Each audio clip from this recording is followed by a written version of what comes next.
how this book was written, and why.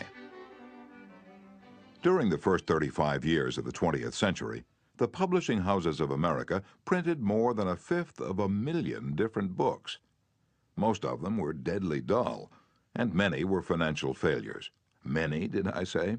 The president of one of the largest publishing houses in the world confessed to me that his company, after 75 years of publishing experience, still lost money on 7 out of every 8 books it published.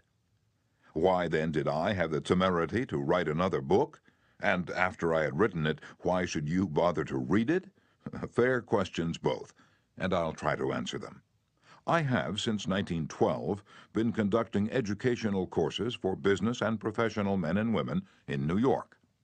At first, I conducted courses in public speaking only, courses designed to train adults by actual experience to think on their feet and express their ideas with more clarity, more effectiveness, and more poise, both in business interviews and before groups.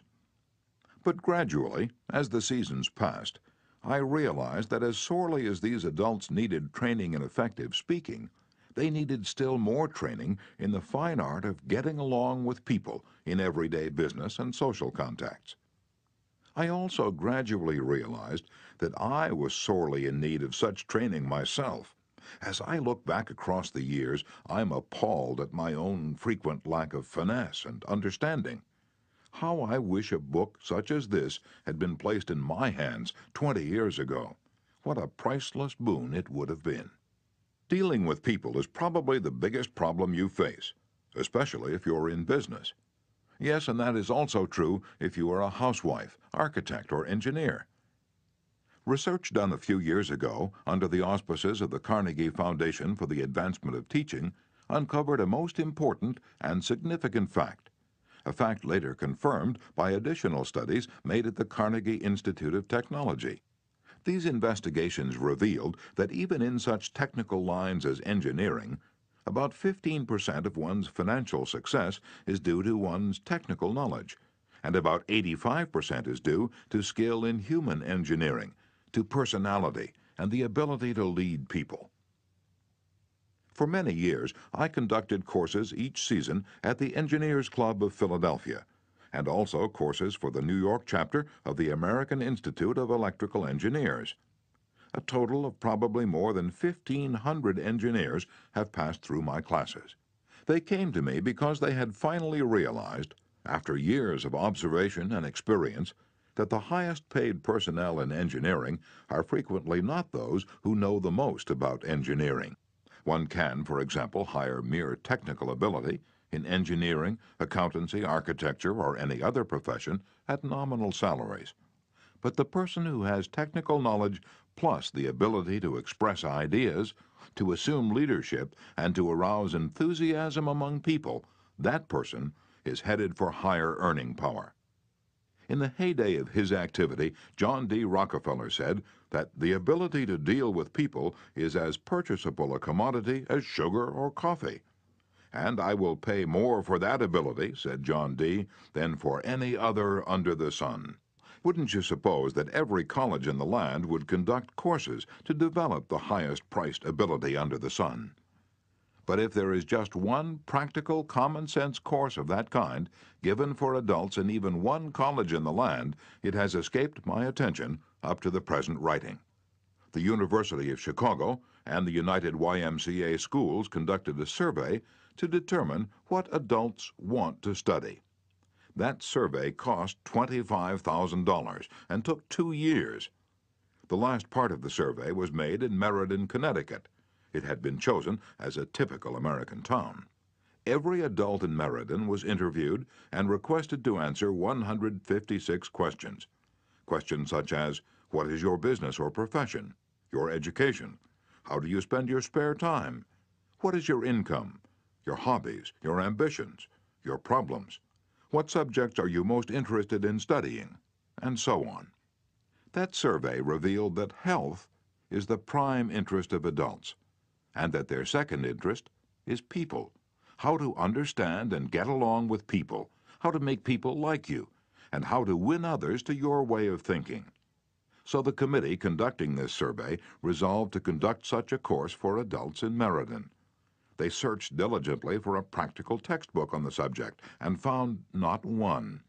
Finally, they approached one of the world's outstanding authorities on adult education and asked him if he knew of any book that met the needs of this group. "No," he replied. "I know what those adults want, but the book they need has never been written." I knew from experience that this statement was true, for I myself had been searching for years to discover a practical working handbook on human relations. Since no such book existed, I have tried to write one for use in my own courses. And here it is. I hope you like it. In preparation for this book, I read everything that I could find on the subject. Everything from newspaper columns, magazine articles, records of the family courts, the writings of the old philosophers, and the new psychologists. In addition, I hired a trained researcher to spend 1.5 years in various libraries reading everything I had missed, plowing through erudite tomes on psychology, poring over hundreds of magazine articles, searching through countless biographies, trying to ascertain how the great leaders of all ages had dealt with people. We read their biographies. We read the life stories of all great leaders from Julius Caesar to Thomas Edison. I recall that we read over 100 biographies of Theodore Roosevelt alone. We were determined to spare no time, no expense, to discover every practical idea that anyone had ever used throughout the ages for winning friends and influencing people. I personally interviewed scores of successful people, some of them world famous, inventors like Marconi and Edison, political leaders like Franklin D. Roosevelt and James Farley, business leaders like Owen D. Young, movie stars like Clark Gable and Mary Pickford, and explorers like Martin Johnson, and tried to discover the techniques they used in human relations. From all this material, I prepared a short talk. I called it How to Win Friends and Influence People. I say short, it was short in the beginning, but it soon expanded to a lecture that consumed 1 hour and 30 minutes. For years, I gave this talk each season to the adults in the Carnegie Institute courses in New York. I gave the talk and urged the listeners to go out and test it in their business and social contacts and then come back to class and speak about their experiences and the results they'd achieved. What an interesting assignment. These men and women, hungry for self-improvement, were fascinated by the idea of working in a new kind of laboratory, the first and only laboratory of human relationships for adults that had ever existed. This book wasn't written in the usual sense of the word. It grew as a child grows. It grew and developed out of that laboratory, out of the experiences of thousands of adults. Years ago, we started with a set of rules printed on a card no larger than a postcard. The next season, we printed a larger card, then a leaflet, then a series of booklets, each one expanding in size and scope. After 15 years of experiment and research came this book. The rules we have set down here are not mere theories or guesswork. They work like magic. Incredible as it sounds, I have seen the application of these principles literally revolutionize the lives of many people. To illustrate, a man with 314 employees joined one of these courses. For years, he had driven and criticized and condemned his employees without stint or discretion. Kindness, words of appreciation and encouragement were alien to his lips. After studying the principles discussed in this book, this employer sharply altered his philosophy of life. His organization is now inspired with a new loyalty, a new enthusiasm, a new spirit of teamwork. 314 enemies have been turned into 314 friends. As he proudly said in a speech before the class, "When I used to walk through my establishment, no one greeted me. My employees actually looked the other way when they saw me approaching. But now, they are all my friends, and even the janitor calls me by my first name." This employer gained more profit, more leisure, and what is infinitely more important, he found far more happiness in his business and in his home. Countless numbers of salespeople have sharply increased their sales by the use of these principles. Many have opened up new accounts. accounts that they had formerly solicited in vain. Executives have been given increased authority, increased pay. One executive reported a large increase in salary because he applied these truths. Another, an executive in the Philadelphia Gas Works Company, was slated for demotion when he was 65 because of his belligerence, because of his inability to lead people skillfully. This training not only saved him from the demotion, but brought him a promotion with increased pay. On innumerable occasions, spouses attending the banquet given at the end of the course have told me that their homes have been much happier since their husbands or wives started this training. People are frequently astonished at the new results they achieve. It all seems like magic. In some cases, in their enthusiasm, they have telephoned me at my home on Sundays because they couldn't wait 48 hours to report their achievements at the regular session of the course. One man was so stirred by a talk on these principles that he sat far into the night discussing them with other members of the class. At 3 o'clock in the morning, the others went home, but he was so shaken by a realization of his own mistakes, so inspired by the vista of a new and richer world opening before him, that he was unable to sleep. He didn't sleep that night, or the next day, or the next night. Who was he? A naive, untrained individual, ready to gush over any new theory that came along? No, far from it. He was a sophisticated, blasé dealer in art, very much the man about town, who spoke 3 languages fluently and was a graduate of 2 European universities. While writing this chapter, I received a letter from a German of the old school, an aristocrat whose forebears had served for generations as professional army officers under the Hohenzollerns. His letter, written from a transatlantic steamer, telling about the application of these principles, rose almost to a religious fervor.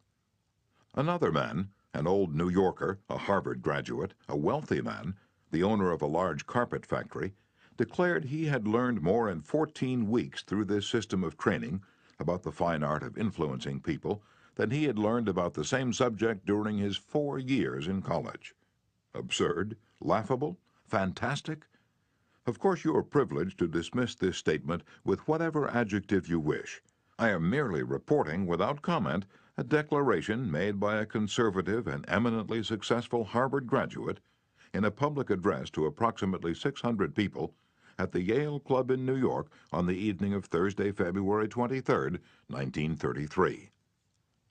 Compared to what we ought to be, said the famous Professor William James of Harvard, compared to what we ought to be, we are only half awake. We are making use of only a small part of our physical and mental resources. Stating the thing broadly, the human individual thus lives far within his limits. He possesses powers of various sorts which he habitually fails to use. Those powers which you habitually fail to use. The sole purpose of this book is to help you discover, develop, and profit by those dormant and unused assets. Education, said Dr. John G. Hibben, former president of Princeton University, is the ability to meet life's situations. If by the time you have finished listening to the first 3 chapters of this book, if you aren't then a little better equipped to meet life's situations, then I shall consider this book to be a total failure so far as you are concerned. For the great aim of education, said Herbert Spencer, is not knowledge, but action. And this is an action book. How to Win Friends and Influence People by Dale Carnegie. Part 1. Fundamental Techniques in Handling People. Chapter 1. If you want to gather honey, don't kick over the beehive. On May 7, 1931, the most sensational manhunt New York City had ever known had come to its climax. After weeks of search, Two-Gun Crowley, the killer, the gunman who didn't smoke or drink, was at bay, trapped in his sweetheart's apartment on West End Avenue. 150 policemen and detectives laid siege to his top-floor hideaway. They chopped holes in the roof. They tried to smoke out Crowley, the cop killer, with tear gas. Then they mounted their machine guns on surrounding buildings, and for more than an hour, one of New York's fine residential areas reverberated with a crack of pistol fire and the rat-tat-tat of machine guns. Crowley, crouching behind an overstuffed chair, fired incessantly at the police. 10,000 excited people watched the battle. Nothing like it had ever been seen before on the sidewalks of New York. When Crowley was captured, Police Commissioner E.P. Mulrooney declared that the two-gun desperado was one of the most dangerous criminals ever encountered in the history of New York. "He will kill," said the commissioner, "at the drop of a feather." But how did two-gun Crowley regard himself? We know because while the police were firing into his apartment, he wrote a letter addressed "To whom it may concern," and as he wrote, the blood flowing from his wounds left a crimson trail on the paper. In this letter, Crowley said, "Under my coat is a weary heart, but a kind one, one that would do nobody any harm." A short time before this, Crowley had been having a necking party with his girlfriend on a country road out on Long Island. Suddenly, a policeman walked up to the car and said, "Let me see your license." Without saying a word, Crowley drew his gun and cut the policeman down with a shower of lead. As the dying officer fell, Crowley leaped out of the car, grabbed the officer's revolver, and fired another bullet into the prostrate body. And that was the killer who said, "Under my coat is a weary heart, but a kind one, one that would do nobody any harm." Crowley was sentenced to the electric chair. When he arrived at the death house in Sing Sing, did he say, "This is what I get for killing people"? No, he said, "This is what I get for defending myself." The point of the story is this: Two-Gun Crowley didn't blame himself for anything. Is that an unusual attitude among criminals? If you think so, listen to this. "I have spent the best years of my life giving people the lighter pleasures, helping them have a good time, and all I get is abuse, the existence of a hunted man." That's Al Capone speaking. Yes, America's most notorious public enemy, the most sinister gang leader who ever shot up Chicago. Capone didn't condemn himself. He actually regarded himself as a public benefactor, an unappreciated and misunderstood public benefactor. And so did Dutch Schultz before he crumpled up under gangster bullets in Newark. Dutch Schultz, one of New York's most notorious rats, said in a newspaper interview that he was a public benefactor, and he believed it. I've had some interesting correspondence with Lewis Laws, who was warden of New York's infamous Sing Sing prison for many years on this subject, and he declared that few of the criminals in Sing Sing regard themselves as bad men. They are just as human as you and I. So they rationalize, they explain. They can tell you why they had to crack a safe or be quick on the trigger finger. Most of them attempt by a form of reasoning, fallacious or logical, to justify their antisocial acts even to themselves, consequently stoutly maintaining that they should never have been imprisoned at all. If Al Capone, Two-Gun Crowley, Dutch Schultz, and the desperate men and women behind prison walls don't blame themselves for anything, what about the people with whom you and I come in contact? John Wanamaker, founder of the stores that bear his name, once confessed, "I learned 30 years ago that it is foolish to scold." I have enough trouble overcoming my own limitations without fretting over the fact that God has not seen fit to distribute evenly the gift of intelligence. Wanamaker learned this lesson early, but I personally had to blunder through this old world for a third of a century before it even began to dawn upon me that 99 times out of 100, people don't criticize themselves for anything, no matter how wrong it may be. Criticism is futile because it puts a person on the defensive and usually makes him strive to justify himself. Criticism is dangerous because it wounds a person's precious pride, hurts his sense of importance, and arouses resentment. B.F. Skinner, the world-famous psychologist, proved through his experiments that an animal rewarded for good behavior will learn much more rapidly and retain what it learns far more effectively than an animal punished for bad behavior. Later studies have shown that the same applies to humans. By criticizing, we do not make lasting changes and often incur resentment. Hans Selye, another great psychologist, said, "As much as we thirst for approval, we dread condemnation." The resentment that criticism engenders can demoralize employees, family members, and friends, and still not correct the situation that has been condemned. George B. Johnston of Enid, Oklahoma, is the safety coordinator for an engineering company. One of his responsibilities is to see that employees wear their hard hats whenever they are on a job in the field. He reported that whenever he came across workers who were not wearing hard hats, he would tell them with a lot of authority of the regulation and that they must comply. As a result, he would get sullen acceptance, and often after he left, the workers would remove the hats. He decided to try a different approach. The next time he found some of the workers not wearing their hard hat, he asked if the hats were uncomfortable or didn't fit properly. Then he reminded the men in a pleasant tone of voice that the hat was designed to protect them from injury, and suggested that it always be worn on the job. The result was increased compliance with the regulation with no resentment or emotional upset. You will find examples of the futility of criticism bristling on 1,000 pages of history. Take, for example, the famous quarrel between Theodore Roosevelt and President Taft, a quarrel that split the Republican Party, put Woodrow Wilson in the White House, and wrote bold, luminous lines across the First World War and altered the flow of history. Now let's review the facts quickly. When Theodore Roosevelt stepped out of the White House in 1908, he supported Taft, who was elected president. Then Theodore Roosevelt went off to Africa to shoot lions. When he returned, he exploded. He denounced Taft for his conservatism, tried to secure the nomination for a third term himself, formed the Bull Moose Party, and all but demolished the GOP. In the election that followed, William Howard Taft and the Republican Party carried only 2 states, Vermont and Utah, the most disastrous defeat the party had ever known. Theodore Roosevelt blamed Taft, but did President Taft blame himself? Of course not. With tears in his eyes, Taft said, "I don't see how I could have done any differently from what I have." Who was to blame, Roosevelt or Taft? Frankly, I don't know, and I don't care.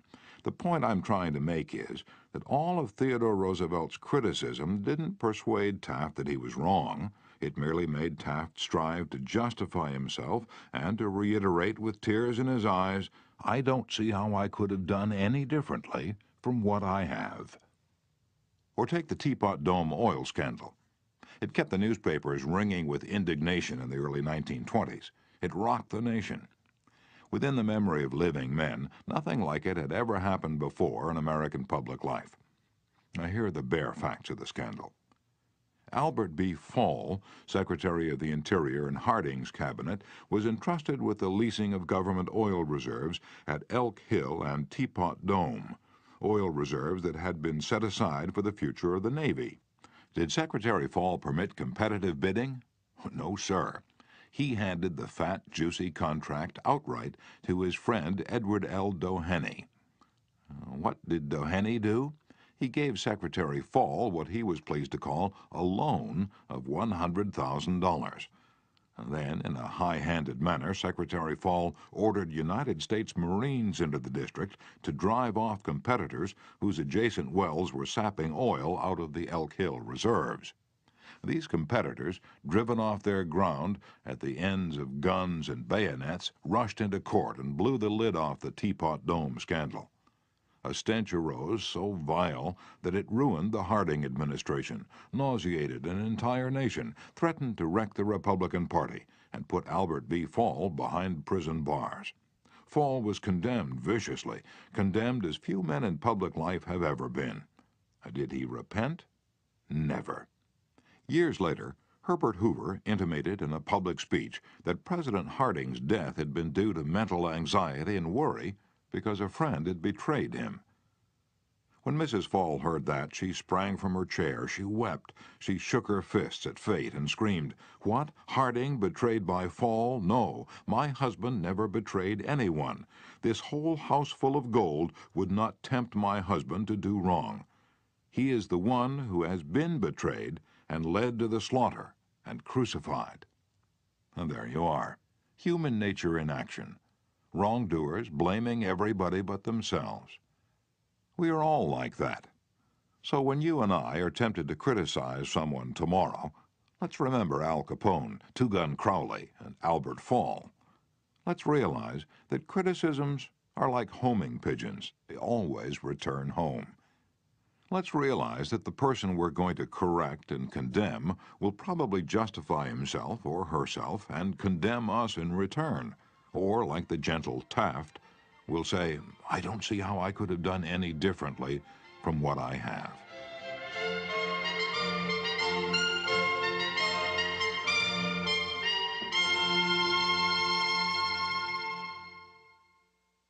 On the morning of April 15th, 1865, Abraham Lincoln lay dying in a hall bedroom of a cheap lodging house directly across the street from Ford's Theater, where John Wilkes Booth had shot him.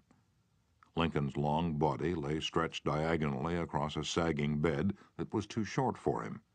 A cheap reproduction of Rosa Bonheur's famous painting, The Horse Fair, hung above the bed, and a dismal gas jet flickered yellow light. As Lincoln lay dying, Secretary of War Stanton said, "There lies the most perfect ruler of men that the world has ever seen." What was the secret of Lincoln's success in dealing with people? I studied the life of Abraham Lincoln for 10 years and devoted all of 3 years to writing and rewriting a book entitled Lincoln the Unknown. I believe I have made as detailed and exhaustive a study of Lincoln's personality and home life as it is possible for any being to make.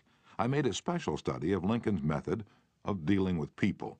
Did he indulge in criticism? Oh, yes. As a young man in the Pigeon Creek Valley of Indiana, he not only criticized, but he wrote letters and poems ridiculing people and dropped these letters on the country roads where they were sure to be found. One of these letters aroused resentments that burned for a lifetime. Even after Lincoln had become a practicing lawyer in Springfield, Illinois, he attacked his opponents openly in letters published in the newspapers. But he did this just once too often. In the autumn of 1842, he ridiculed a vain, pugnacious politician by the name of James Shields. Lincoln lampooned him through an anonymous letter published in the Springfield Journal. The town roared with laughter. Shields, sensitive and proud, boiled with indignation. He found out who wrote the letter, leapt on his horse, started after Lincoln, and challenged him to fight a duel. Lincoln didn't want to fight. He was opposed to dueling, but he couldn't get out of it and save his honor. He was given the choice of weapons. Since he had very long arms, he chose cavalry broadswords and took lessons in sword fighting from a West Point graduate. And on the appointed day, he and Shields met on a sandbar in the Mississippi River, prepared to fight to the death. But at the last minute, their seconds interrupted and stopped the duel. And that was the most lurid personal incident in Lincoln's life. It taught him an invaluable lesson in the art of dealing with people. Never again did he write an insulting letter. Never again did he ridicule anyone. And from that time on, he almost never criticized anybody for anything. Time after time during the Civil War, Lincoln put a new general at the head of the Army of the Potomac, and each one in turn, McClellan, Pope, Burnside, Hooker, Meade, blundered tragically and drove Lincoln to pacing the floor in despair. Half the nation savagely condemned these incompetent generals, but Lincoln, with malice toward none and charity for all, held his peace. One of his favorite quotations was, "Judge not, that ye be not judged." And when Mrs. Lincoln and others spoke harshly of the Southern people, Lincoln replied, "Don't criticize them. They are just what we would be under similar circumstances." Yet if any man ever had occasion to criticize, surely it was Lincoln. Let's take just one illustration. The Battle of Gettysburg was fought during the first 3 days of July, 1863. During the night of July 4th, Lee began to retreat southward while storm clouds deluged the country with rain. When Lee reached the Potomac with his defeated army, he found a swollen, impassable river in front of him and a victorious Union army behind him. Lee was in a trap. He couldn't escape. Lincoln saw that. Here was a golden, heaven-sent opportunity, the opportunity to capture Lee's army and end the war immediately. So, with a surge of high hope, Lincoln ordered Meade not to call a council of war, but to attack Lee immediately. Lincoln telegraphed his orders and then sent a special messenger to Meade demanding immediate action. And what did General Meade do? He did the very opposite of what he was told to do. He called a council of war in direct violation of Lincoln's orders. He hesitated. He procrastinated. He telegraphed all manner of excuses. He refused point blank to attack Lee. Finally, the waters receded and Lee escaped over the Potomac with his forces. Lincoln was furious. "What does this mean?" Lincoln cried to his son Robert. "Great God, what does this mean? We had them within our grasp, and had only to stretch forth our hands, and they were ours. Yet nothing that I could say or do could make the army move. Under the circumstances, almost any general could have defeated Lee. If I had gone up there, I could have whipped him myself." In bitter disappointment, Lincoln sat down and wrote Meade this letter. And remember, at this period of his life, Lincoln was extremely conservative and restrained in his phraseology, so this letter, coming from Lincoln in 1863, was tantamount to the severest rebuke. My dear General, I do not believe you appreciate the magnitude of the misfortune involved in Lee's escape. He was within our easy grasp, and to have closed upon him would, in connection with our other late successes, have ended the war. As it is, the war will be prolonged indefinitely. If you could not safely attack Lee last Monday, how can you possibly do so south of the river, when you can take with you very few, no more than 2/3 of the force you then had in hand? It would be unreasonable to expect, and I do not expect, that you can now effect much. Your golden opportunity is gone, and I am distressed immeasurably because of it. What do you suppose Meade did when he read the letter? Meade never saw that letter. Lincoln never mailed it. It was found among his papers after his death. My guess is, and this is only a guess, that after writing that letter, Lincoln looked out of the window and said to himself, "Just a minute. Maybe I ought not to be so hasty. It is easy enough for me to sit here in the quiet of the White House and order Meade to attack. But if I had been up at Gettysburg, and if I had seen as much blood as Meade had seen during the last week, and if my ears had been pierced with the screams and the shrieks of the wounded and dying, maybe I wouldn't have been so anxious to attack either. If I had Meade's timid temperament, perhaps I would have done just what he had done.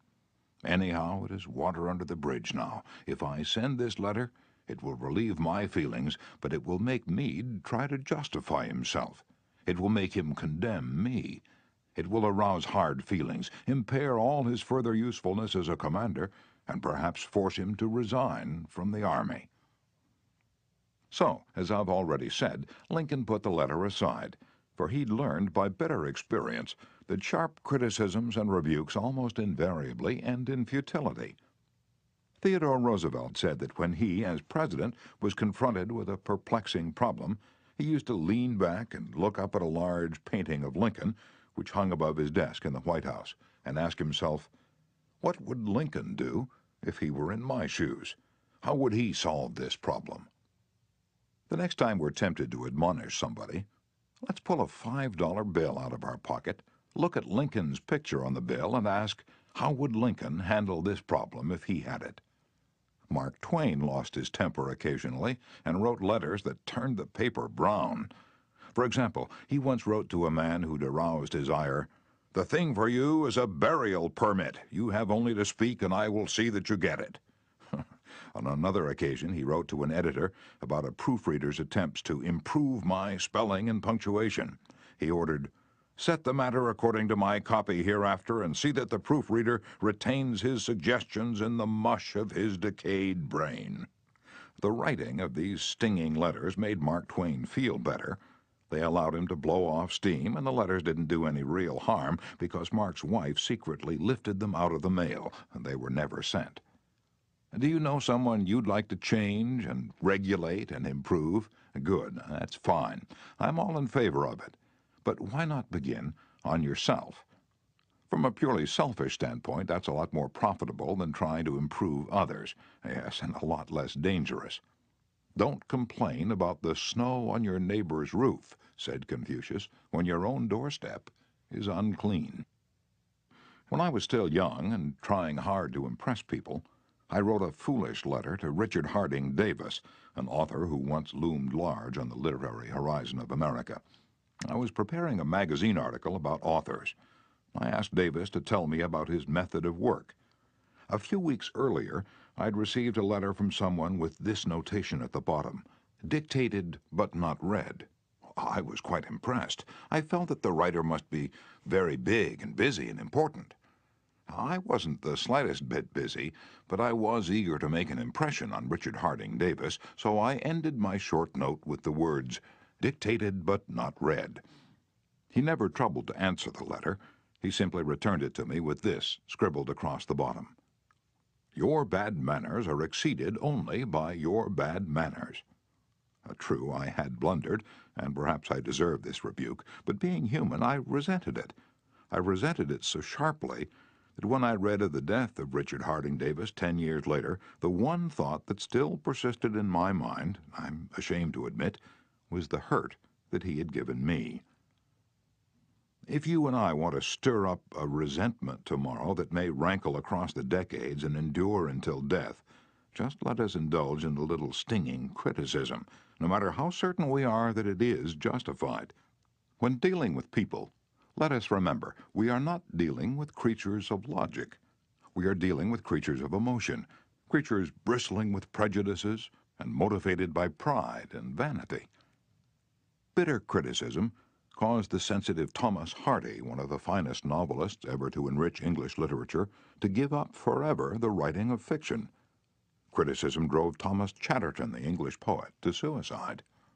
Benjamin Franklin, tactless in his youth, became so diplomatic, so adroit at handling people, that he was made American ambassador to France. The secret of his success? I will speak ill of no man, he said, and speak all the good I know of everybody. Any fool can criticize, condemn, and complain, and most fools do. But it takes character and self-control to be understanding and forgiving. A great man shows his greatness, said Carlyle, by the way he treats little men. Bob Hoover, a famous test pilot and frequent performer at air shows, was returning to his home in Los Angeles from an air show in San Diego. As described in the magazine Flight Operations, at 300 feet in the air, both engines suddenly stopped. By deft maneuvering, he managed to land the plane, but it was badly damaged, although nobody was hurt. Hoover's first act after the emergency landing was to inspect the airplane's fuel. Just as he suspected, the World War II propeller plane he'd been flying had been fueled with jet fuel rather than gasoline. Upon returning to the airport, he asked to see the mechanic who had serviced his airplane. The young man was sick with the agony of his mistake. Tears streamed down his face as Hoover approached. He had just caused the loss of a very expensive plane and could have caused the loss of 3 lives as well. You can imagine Hoover's anger. One could anticipate a tongue-lashing that this proud and precise pilot would unleash for that carelessness. But Hoover didn't scold the mechanic. He didn't even criticize him. Instead, he put his big arm around the man's shoulder and said, "To show you I'm sure that you'll never do this again, I want you to service my F-51 tomorrow." Often parents are tempted to criticize their children. You would expect me to say, don't, but I will not. I am merely going to say, before you criticize them, read one of the classics of American journalism, Father Forgets. It originally appeared as an editorial in the People's Home Journal. Here it is, with the author's permission, as condensed in the Reader's Digest. A Father Forgets is one of those little pieces which, dashed off in a moment of sincere feeling, strikes an echoing chord in so many readers as to become a perennial reprint favorite. Since its first appearance, Father Forgets has been reproduced, writes the author, W. Livingston Larned, in hundreds of magazines and house organs, and in newspapers all over the country. It has been reprinted almost as extensively in many foreign languages. I have given personal permission to thousands who wish to read it from school, church, and lecture platforms. It has been on the air on countless occasions and programs. Oddly enough, college periodicals have used it, and high school magazines. Sometimes a little piece seems mysteriously to click. This one certainly did. Father Forgets by W. Livingston Larned. Listen, son. I'm saying this as you lie asleep. One little paw curled under your cheek, and the blonde curls stickily wet on your damp forehead. I have stolen into your room alone. Just a few minutes ago, as I sat reading my paper in the library, a stifling wave of remorse swept over me. Guiltily, I came to your bedside. These are the things I was thinking, son. I had been cross to you. I scolded you as you were dressing for school because you gave your face merely a dab with a towel. I took you to task for not cleaning your shoes. I called out angrily when you threw some of your things on the floor. At breakfast I found fault, too. You spilled things. You gulped down your food. You put your elbows on the table. You spread butter too thick on your bread. And as you started off to play and I made for my train, you turned and waved a hand and called, "Goodbye, Daddy." And I frowned and said in reply, "Hold your shoulders back." Then it began all over again in the late afternoon. As I came up the road, I spied you down on your knees playing marbles. There were holes in your stockings. I humiliated you before your boyfriends by marching you ahead of me to the house. Stockings were expensive, and if you had to buy them, you'd be more careful. Imagine that, son, from a father. Do you remember later, when I was reading in the library, how you came in timidly with a sort of hurt look in your eyes? When I glanced up over my paper, impatient at the interruption, you hesitated at the door. "What is it you want?" I snapped. You said nothing, but ran across in one tempestuous plunge and threw your arms around my neck and kissed me, and your small arms tightened with an affection that God had set blooming in your heart and which even neglect could not wither.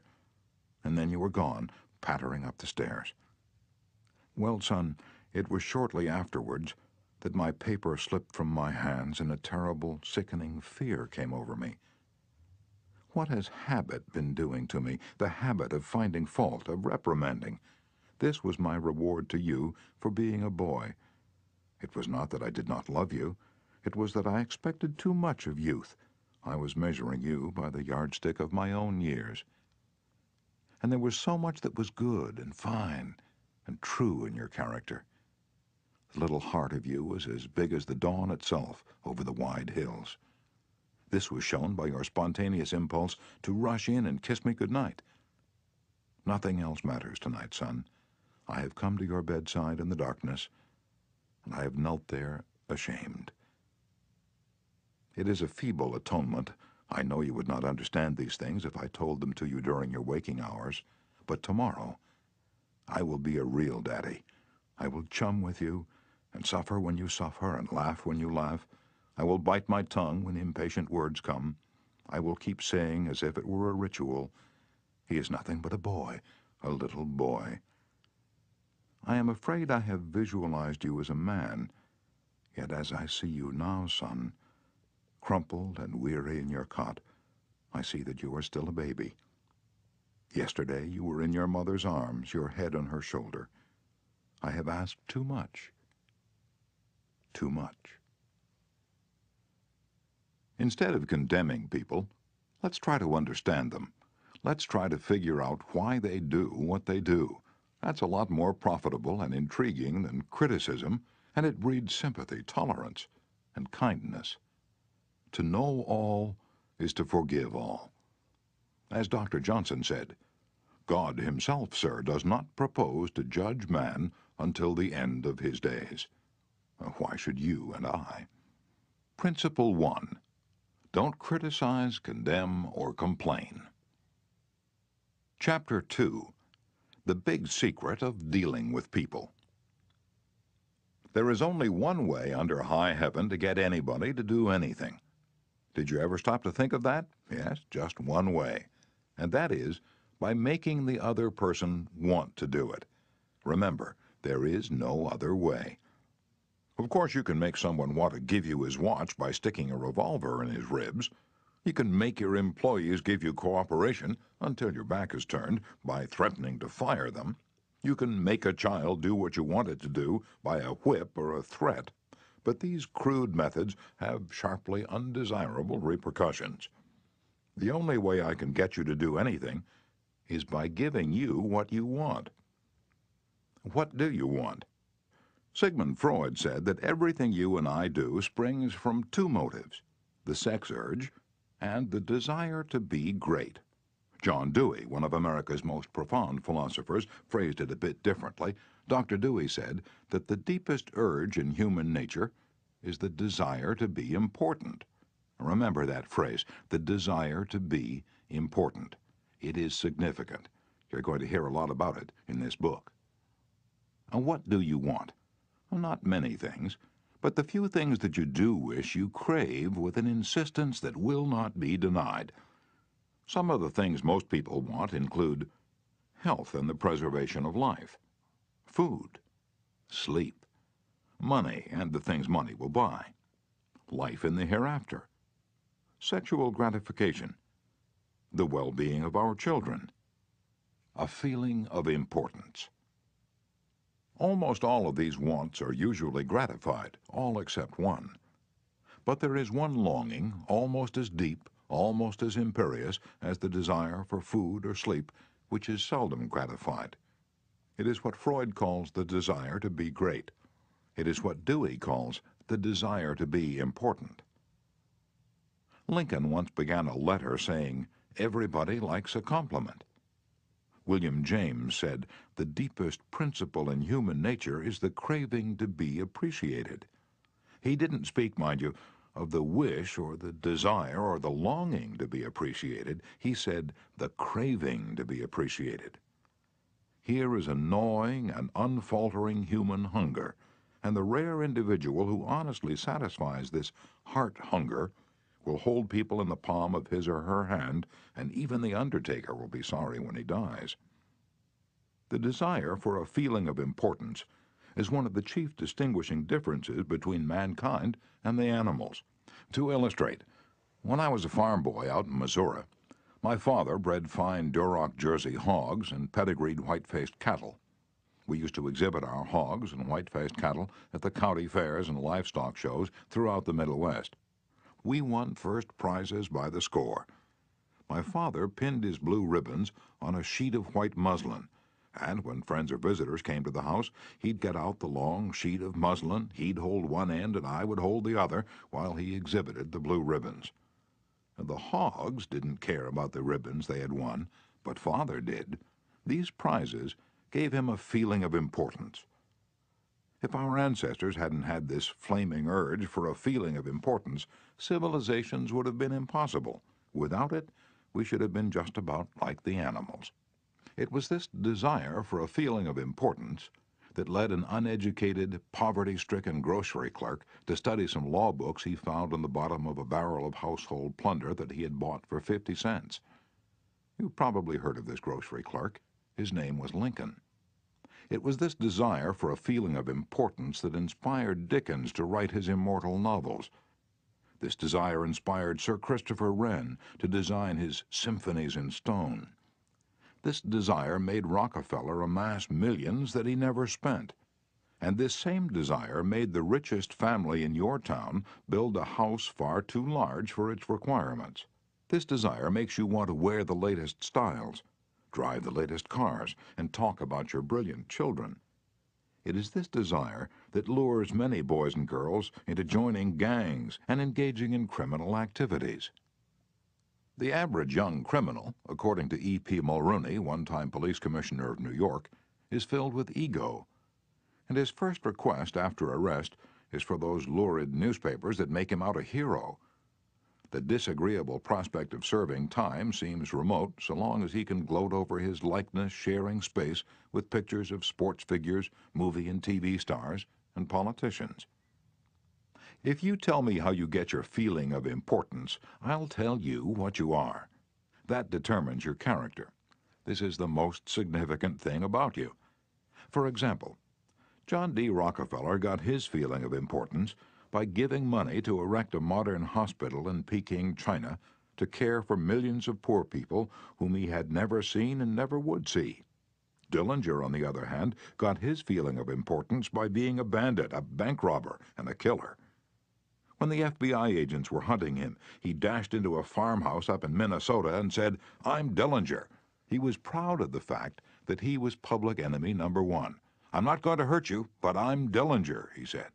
Yes, the one significant difference between Dillinger and Rockefeller is how they got their feeling of importance. History sparkles with amusing examples of famous people struggling for a feeling of importance. Even George Washington wanted to be called His Mightiness, the President of the United States. And Columbus pleaded for the title Admiral of the Ocean and Viceroy of India. Catherine the Great refused to open letters that were not addressed to Her Imperial Majesty. And Mrs. Lincoln, in the White House, turned upon Mrs. Grant like a tigress and shouted, "How dare you be seated in my presence until I invite you?" Our millionaires helped finance Admiral Byrd's expedition to the Antarctic in 1928 with the understanding that ranges of icy mountains would be named after them. And Victor Hugo aspired to have nothing less than the city of Paris renamed in his honor. Even Shakespeare, mightiest of the mighty, tried to add luster to his name by procuring a coat of arms for his family.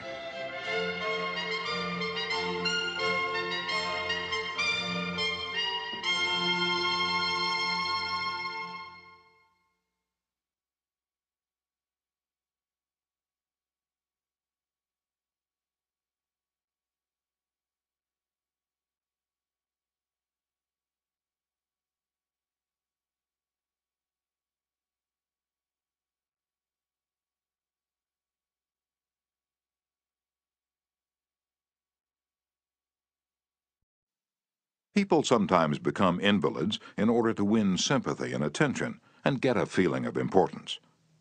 For example, take Mrs. McKinley. She got a feeling of importance by forcing her husband, the President of the United States, to neglect important affairs of state while he reclined on the bed beside her for hours at a time, his arm about her, soothing her to sleep.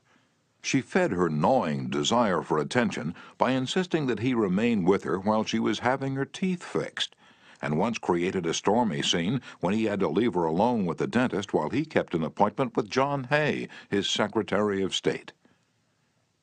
The writer, Mary Roberts Reinhardt, once told me of a bright, vigorous young woman who became an invalid in order to get a feeling of importance. "One day," said Mrs. Reinhardt, "this woman had been obliged to face something, her age perhaps. The lonely years were stretching ahead, and there was little left for her to anticipate. She took to her bed, and for 10 years her old mother traveled to the 3rd floor and back carrying trays, nursing her.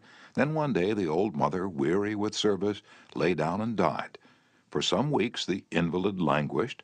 Then she got up, put on her clothing, and resumed living again."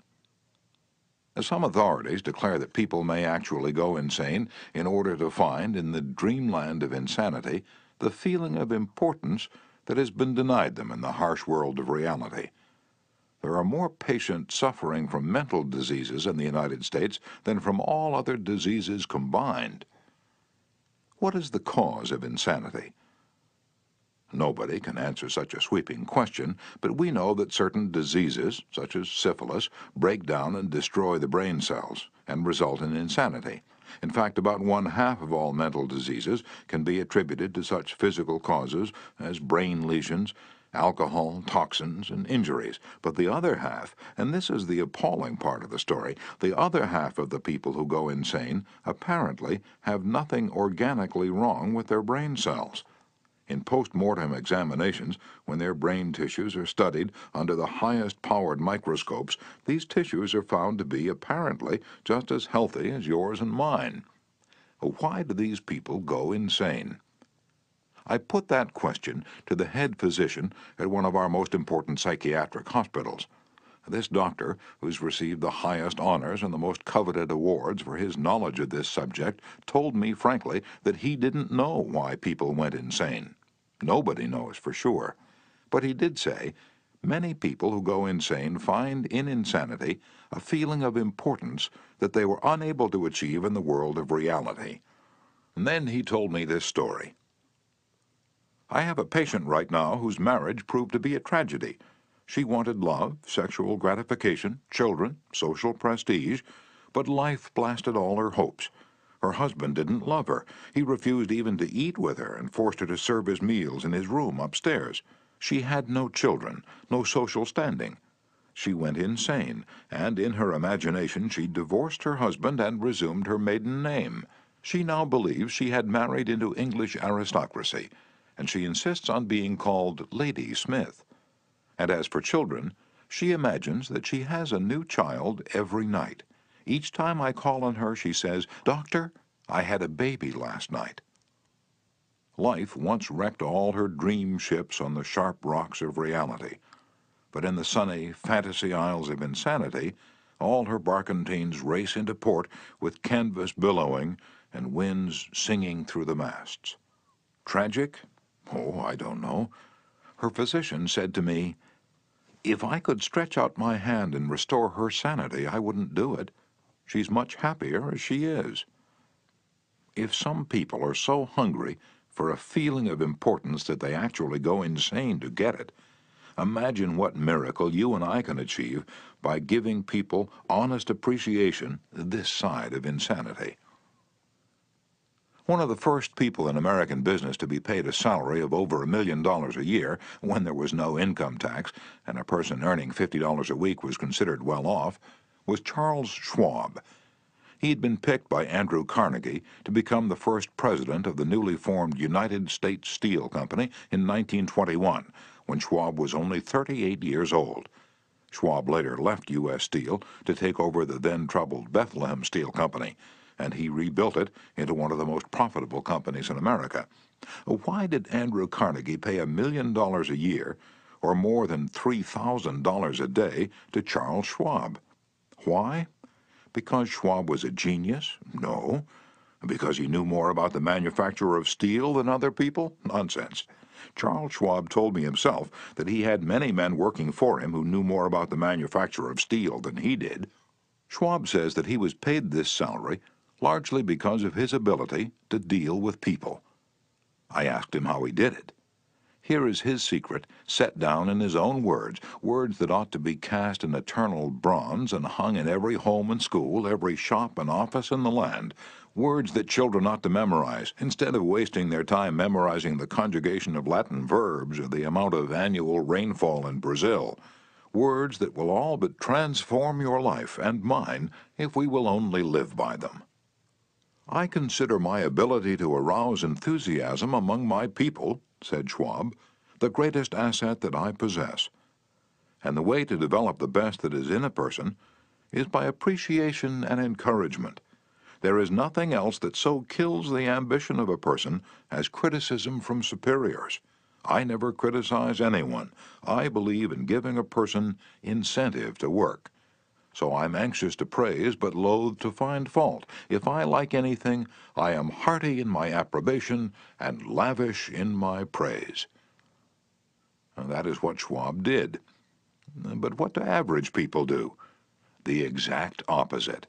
If they don't like a thing, they bawl out their subordinates. If they do like it, they say nothing. As the old couplet says, "Once I did bad, and that I heard ever. Twice I did good, but that I heard never." In my wide association in life, meeting with many and great people in various parts of the world, Schwab declared, I have yet to find the person, however great or exalted his station, who did not do better work and put forth greater effort under a spirit of approval than he would ever do under a spirit of criticism. That, he said, frankly, was one of the outstanding reasons for the phenomenal success of Andrew Carnegie. Carnegie praised his associates publicly as well as privately. Carnegie wanted to praise his assistants, even on his tombstone. He wrote an epitaph for himself which read, "Here lies one who knew how to get around him men who were cleverer than himself." Sincere appreciation was one of the secrets of the first John D. Rockefeller's success in handling men. For example, when one of his partners, Edward T. Bedford, lost $1 million for the firm by a bad buy in South America, John D. might have criticized, but he knew Bedford had done his best and the incident was closed. So Rockefeller found something to praise. He congratulated Bedford because he'd been able to save 60% of the money he'd invested. "That's splendid," said Rockefeller. "We don't always do as well as that upstairs."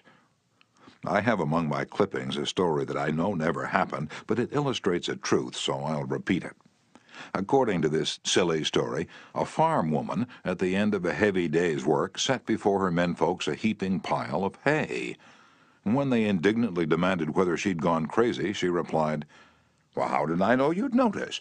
I've been cooking for you men for the last 20 years, and in all that time I ain't heard no word to let me know you wasn't just eating hay." And when a study was made a few years ago on runaway wives, what do you think was discovered to be the main reason wives ran away? It was lack of appreciation. And I'd bet that a similar study made of runaway husbands would come out the same way. We often take our spouses so much for granted that we never let them know we appreciate them. A member of one of our classes told of a request made by his wife. She and a group of other women in her church were involved in a self-improvement program. She asked her husband to help her by listing 6 things he believed she could do to become a better wife. He reported to the class, "I was surprised by such a request. Frankly, it would have been easy for me to list 6 things I would like to change about her. My heavens, she could have listed 1,000 things you'd like to change about me. But I didn't. I said to her, 'Let me think about it and give you an answer in the morning.' The next morning, I got up very early and called the florist and had them send 6 red roses to my wife with a note saying, 'I can't think of 6 things I would like to change about you. I love you the way you are.' When I arrived at home that evening, who do you think greeted me at the door? That's right, my wife. She was almost in tears. Needless to say, I was extremely glad I had not criticized her as she'd requested. The following Sunday at church, after she reported the results of her assignment, several women with whom she'd been studying came up to me and said, 'That was the most considerate thing I've ever heard.' It was then that I realized the power of appreciation." Florin Ziegfeld, the most spectacular producer who ever dazzled Broadway, gained his reputation by his subtle ability to glorify the American girl. Time after time he took drab little creatures that no one ever looked at twice and transformed them on the stage into glamorous visions of mystery and seduction. And knowing the value of appreciation and confidence, he made women feel beautiful by the sheer power of his gallantry and consideration. He was practical. He raised the salary of chorus girls from $30 a week to as high as $175. And he was also chivalrous. On opening night at the Follies, he sent telegrams to the stars in the cast, and he deluged every chorus girl in the show with American Beauty roses.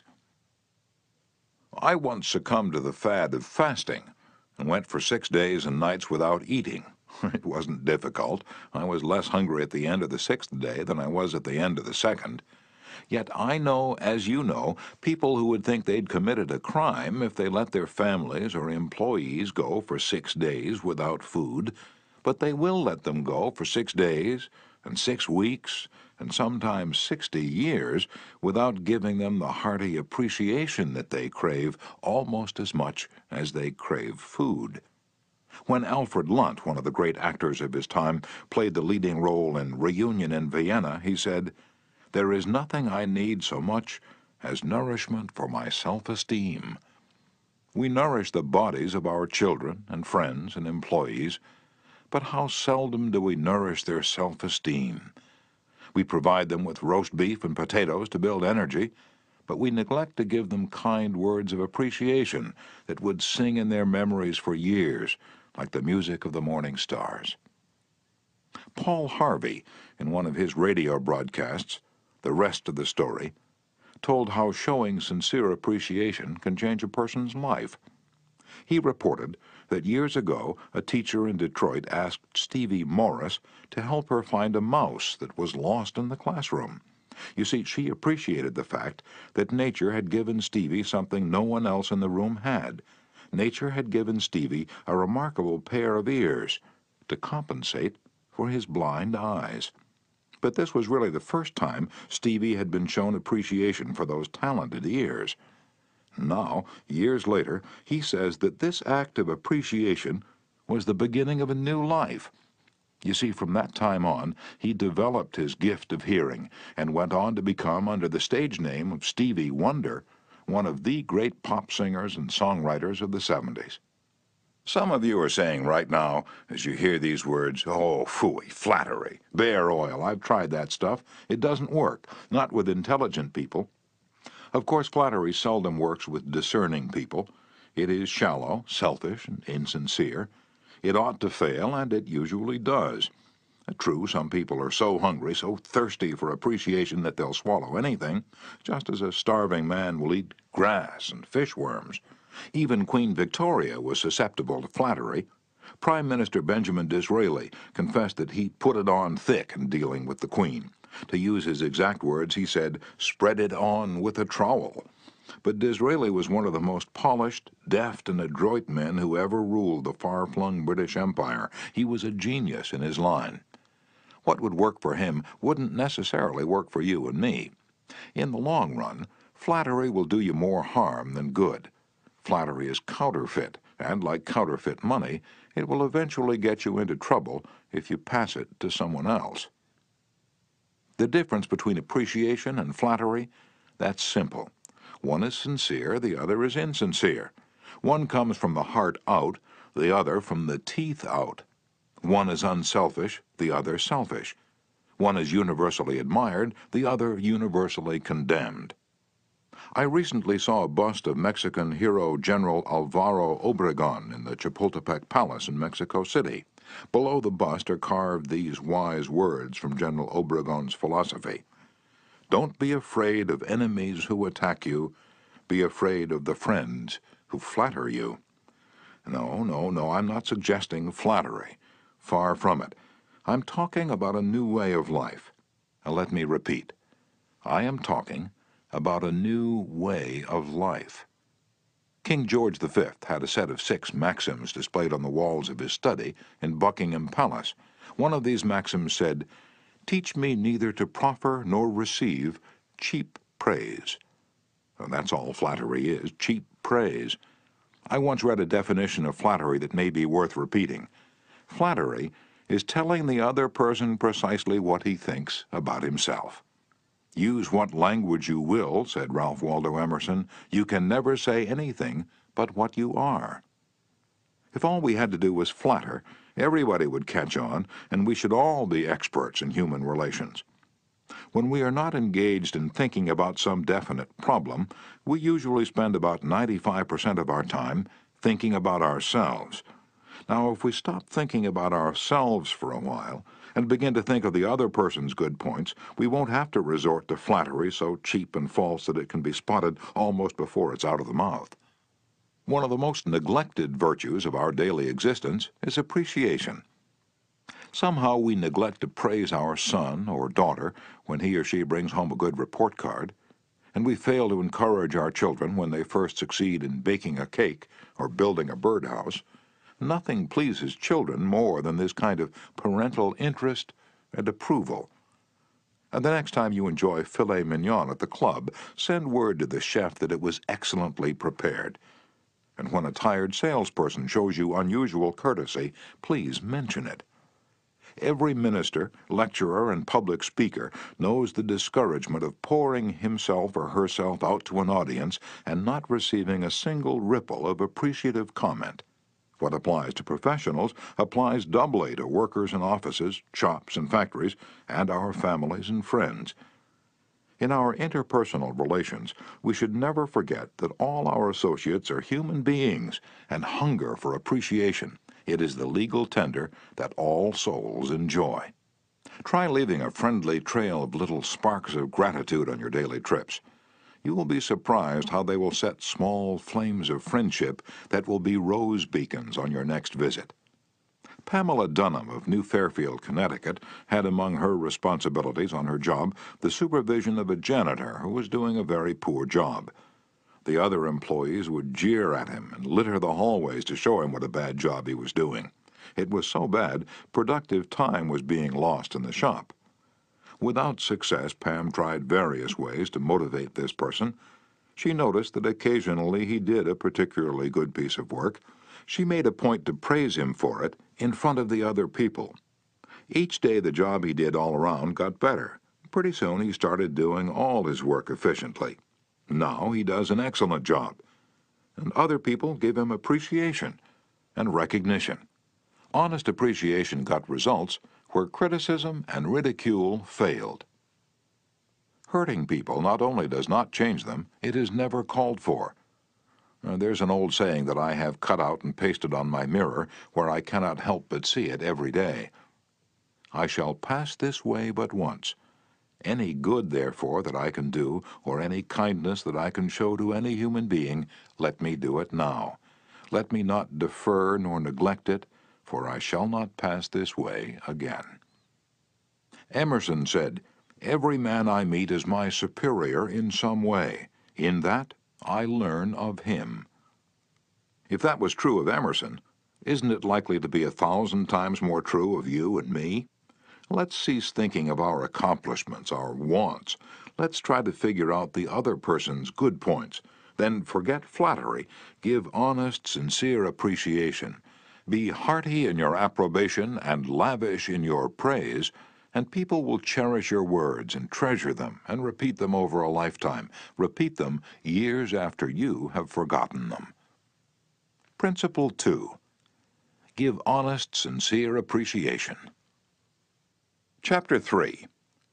He who can do this has the whole world with him. He who cannot walks a lonely way. I often went fishing up in Maine during the summer. Personally, I'm very fond of strawberries and cream, but I found that for some strange reason fish prefer worms. So when I went fishing, I didn't think about what I wanted. I thought about what they wanted. I didn't bait the hook with strawberries and cream. Rather, I dangled a worm or a grasshopper in front of the fish and said, "Wouldn't you like to have that?" Why not use the same common sense when fishing for people? That is what Lloyd George, Great Britain's Prime Minister during World War I, did. When someone asked him how he managed to stay in power after the other wartime leaders, Wilson, Orlando, and Clemenceau, had been forgotten, he replied that if his staying on top might be attributed to any one thing, it would be to his having learned that it was necessary to bait the hook to suit the fish. Why talk about what we want? That's childish, absurd. Of course you're interested in what you want. You are eternally interested in it, but no one else is. The rest of us are just like you. We are interested in what we want. So the only way on earth to influence other people is to talk about what they want and show them how to get it. Remember that tomorrow when you're trying to get somebody to do something. If, for example, you don't want your children to smoke, don't preach at them and don't talk about what you want, but show them that cigarettes may keep them from making the basketball team or winning the 100-yard dash. This is a good thing to remember, regardless of whether you're dealing with children or calves or chimpanzees. For example, one day Ralph Waldo Emerson and his son tried to get a calf into the barn. They made the common mistake of thinking only of what they wanted. Emerson pushed and his son pulled, but the calf was doing just what they were doing. He was thinking only of what he wanted, so he stiffened his legs and stubbornly refused to leave the pasture. The Irish housemaid saw their predicament. She couldn't write essays or books, but on this occasion at least she had more horse sense or calf sense than Emerson had. She thought of what the calf wanted. So she put her maternal finger in the calf's mouth and let the calf suck her finger as she gently led him into the barn. Every act you have ever performed since the day you were born was performed because you wanted something. What about the time you gave a large contribution to the Red Cross? Yes, that's no exception to the rule. You gave the Red Cross the donation because you wanted to lend a helping hand. You wanted to do a beautiful, unselfish, divine act. Inasmuch as ye have done it unto one of the least of these, my brethren, ye have done it unto me. If you hadn't wanted that feeling more than you wanted your money, you would not have made the contribution.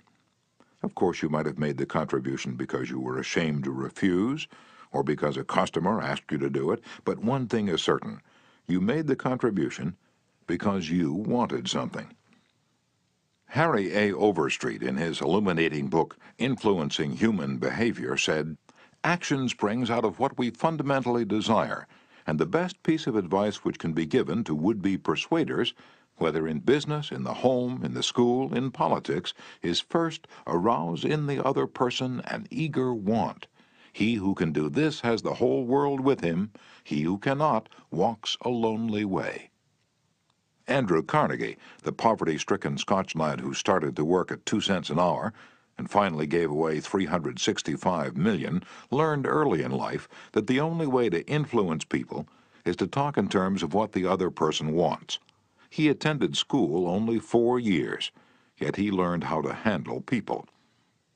And to illustrate, his sister-in-law was worried sick over her 2 boys. They were at Yale, and they were so busy with their own affairs that they neglected to write home and paid no attention whatever to their mother's frantic letters. Then Carnegie offered to wager $100 that he could get an answer by return mail without even asking for it. Someone called his bet, so he wrote his nephews a chatty letter mentioning casually in a postscript that he was sending each one a $5 bill. He neglected, however, to enclose the money. Back came replies by return mail, thanking dear Uncle Andrew for his kind note, and, well, you can finish the sentence yourself. Another example of persuading comes from Stan Novak of Cleveland, Ohio, a participant in our course. Stan came home from work one evening to find his youngest son, Tim, kicking and screaming on the living room floor.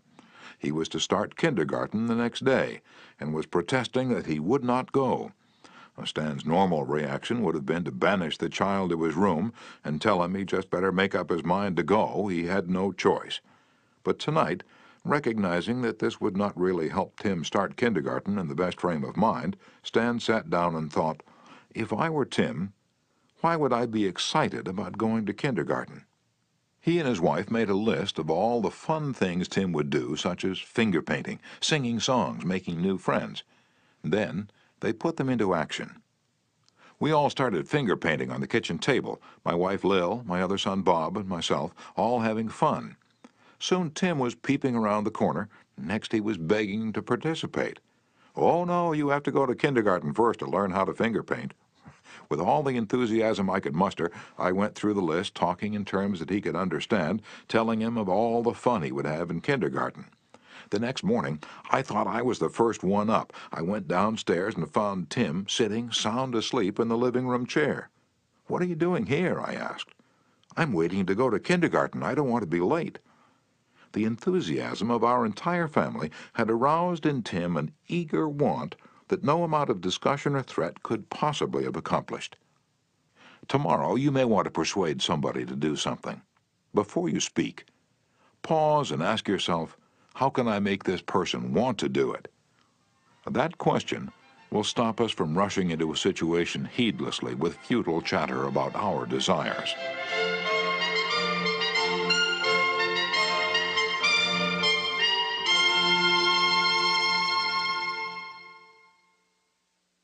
At one time, I rented the grand ballroom of a certain New York hotel for 20 nights each season in order to hold a series of lectures.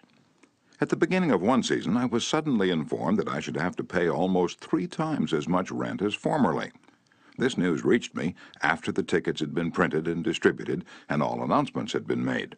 Naturally, I didn't want to pay the increase, but what was the use of talking to the hotel about what I wanted? They were interested only in what they wanted.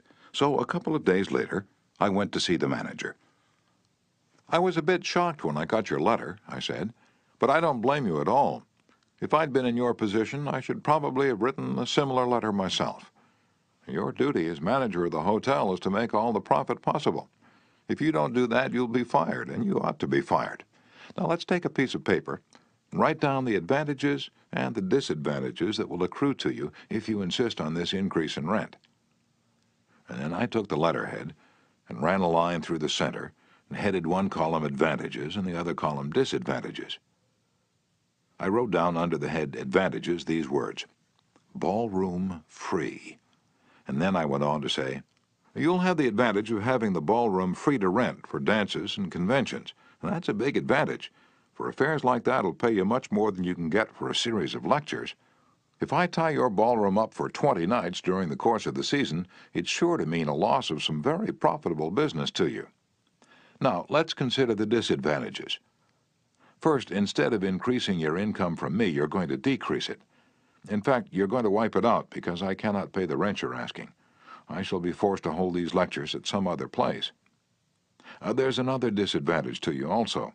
These lectures attract crowds of educated and cultured people to your hotel. That is good advertising for you, isn't it? In fact, if you spent $5,000 advertising in the newspapers, you couldn't bring as many people to look at your hotel as I can bring by these lectures. That is worth a lot to the hotel, isn't it? As I talked, I wrote these two disadvantages under the proper heading and handed the sheet of paper to the manager, saying, "I wish you'd carefully consider both the advantages and disadvantages that are going to accrue to you, and then give me your final decision." I received a letter the next day informing me that my rent would be increased only 50% instead of 300%. Mind you, I got this reduction without saying a word about what I wanted. I talked all the time about what the other person wanted and how he could get it. Suppose I had done the human, natural thing. Suppose I'd stormed into his office and said, "What do you mean, raising my rent 300%, when you know the tickets have been printed and the announcements made? 300%? Ridiculous, absurd, I won't pay it." What would have happened then? An argument would have begun to steam and boil and sputter, and you know how arguments end.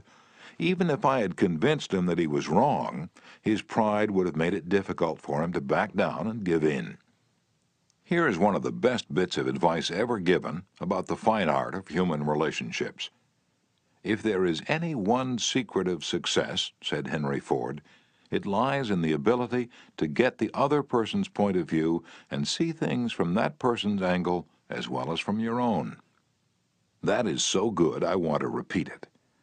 If there is any one secret of success, it lies in the ability to get the other person's point of view and see things from that person's angle as well as from your own.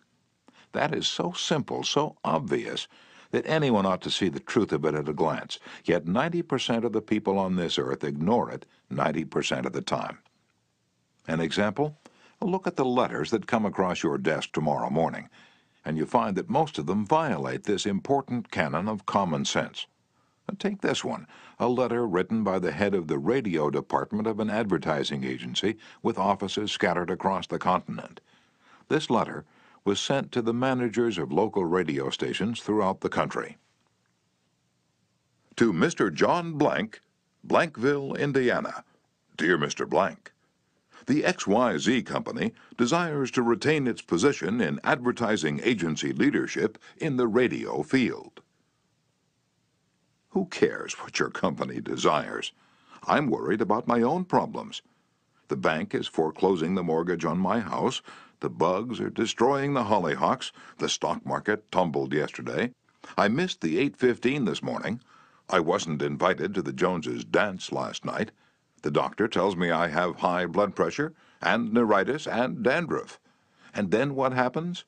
I come down to the office this morning worried, open my mail, and hear some little whippersnapper off in New York yapping about what his company wants. Bah! If he only realized what sort of impression his letter makes, he would get out of the advertising business and start manufacturing sheep dip. This agency's national advertising accounts were the bulwark of the network. Our subsequent clearances of station time have kept us at the top of agencies year after year. You are big and rich and right at the top, are you? So what? I don't give two hoops in Hades if you're as big as General Motors and General Electric and the General Staff of the U.S. Army all combined. If you had as much sense as a half-witted hummingbird, you'd realize that I'm interested in how big I am, not how big you are. All this talk about your enormous success makes me feel small and unimportant. We desire to service our accounts with the last word on radio station information. You desire. You desire. You unmitigated ass. I'm not interested in what you desire or what the President of the United States desires. Let me tell you once and for all that I am interested in what I desire, and you haven't said a word about that yet in this absurd letter of yours. Will you therefore put the XYZ Company on your preferred list for weekly station information, every single detail that will be useful to an agency in intelligently booking time? Preferred list? You have your nerve. You make me feel insignificant by your big talk about your company, and then you ask me to put you on a preferred list, and you don't even say please when you ask it. A prompt acknowledgement of this letter, giving us your latest doings, will be mutually helpful. You fool. You mail me a cheap form letter, a letter scattered far and wide like the autumn leaves, and you have the gall to ask me, when I'm worried about the mortgage and the hollyhocks and my blood pressure, to sit down and dictate a personal note acknowledging your form letter, and you ask me to do it promptly. What do you mean, promptly? Don't you know I'm just as busy as you are, or at least I like to think I am? And while we're on the subject, who gave you the lordly right to order me around? You say it will be mutually helpful. At last, you have begun to see my viewpoint, but you're vague about how it will be to my advantage. Very truly yours, John Doe, Manager, Radio Department. P.S. The enclosed reprint from the Blankville Journal will be of interest to you, and you may want to broadcast it over your station. Finally, down here in the postscript, you mentioned something that may help me solve one of my problems. Why didn't you begin your letter with, oh, what's the use? Any advertising man who's guilty of perpetrating such drivel as you've sent me has something wrong with his medulla oblongata. You don't need a letter giving our latest doings. What you need is a quart of iodine in your thyroid gland. Now, if people who devote their lives to advertising and who pose as experts in the art of influencing people to buy, if they write a letter like that, what can we expect from the butcher and the baker or the auto mechanic? Here's another letter written by the superintendent of a large freight terminal to a student of this course, Edward Vermillion. What effect did this letter have on the man to whom it was addressed? Let me read it to you, and then I'll tell you. A. Zarega's Sons, Incorporated, 28 Front Street, Brooklyn, New York, 11201. Attention, Mr. Edward Vermillion. Gentlemen, the operations at our outbound rail receiving station are handicapped because a material percentage of the total business is delivered us in the late afternoon. This condition results in congestion, overtime on the part of our forces, delays to trucks, and in some cases delays to freight. On November 10th, we received from your company a lot of 510 pieces, which reached here at 4:20 p.m. We solicit your cooperation toward overcoming the undesirable effects arising from late receipt of freight. May we ask that on days on which you ship the volume which was received on the above date, effort be made either to get the truck here earlier or to deliver us part of the freight during the morning. The advantage that would accrue to you under such an arrangement would be that of more expeditious discharge of your trucks and the assurance that your business would go forward on the date of its receipt. Very truly yours, John Brown, Superintendent.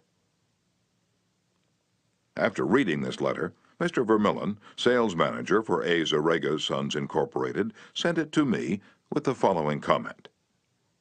This letter had the reverse effect from that which was intended. The letter begins by describing the terminal's difficulties, in which we're not interested, generally speaking. Our cooperation is then requested without any thought as to whether it would inconvenience us.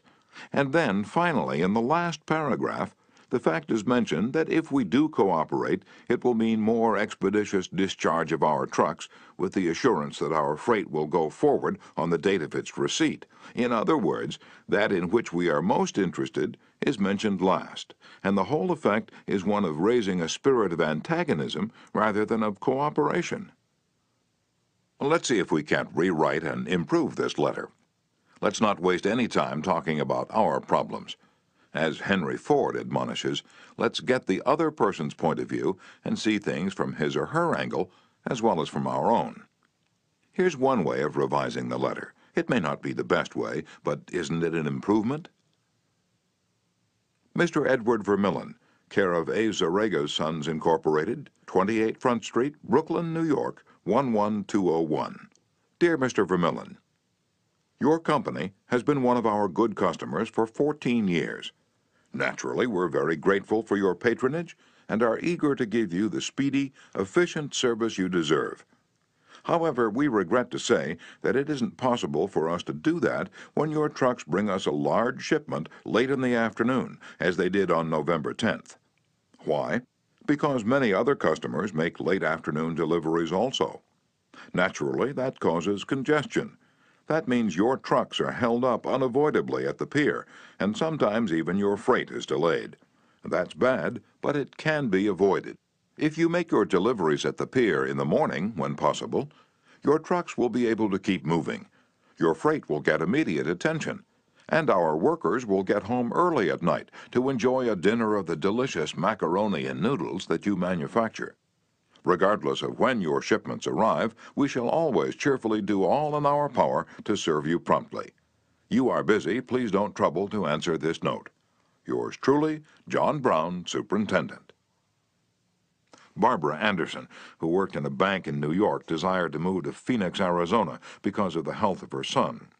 Using the principles she had learned in our course, she wrote the following letter to 12 banks in Phoenix. Dear Sir, my 10 years of bank experience should be of interest to a rapidly growing bank like yours. In various capacities in bank operations with the Bankers Trust Company in New York, leading to my present assignment as branch manager, I have acquired skills in all phases of banking, including depositor relations, credits, loans, and administration.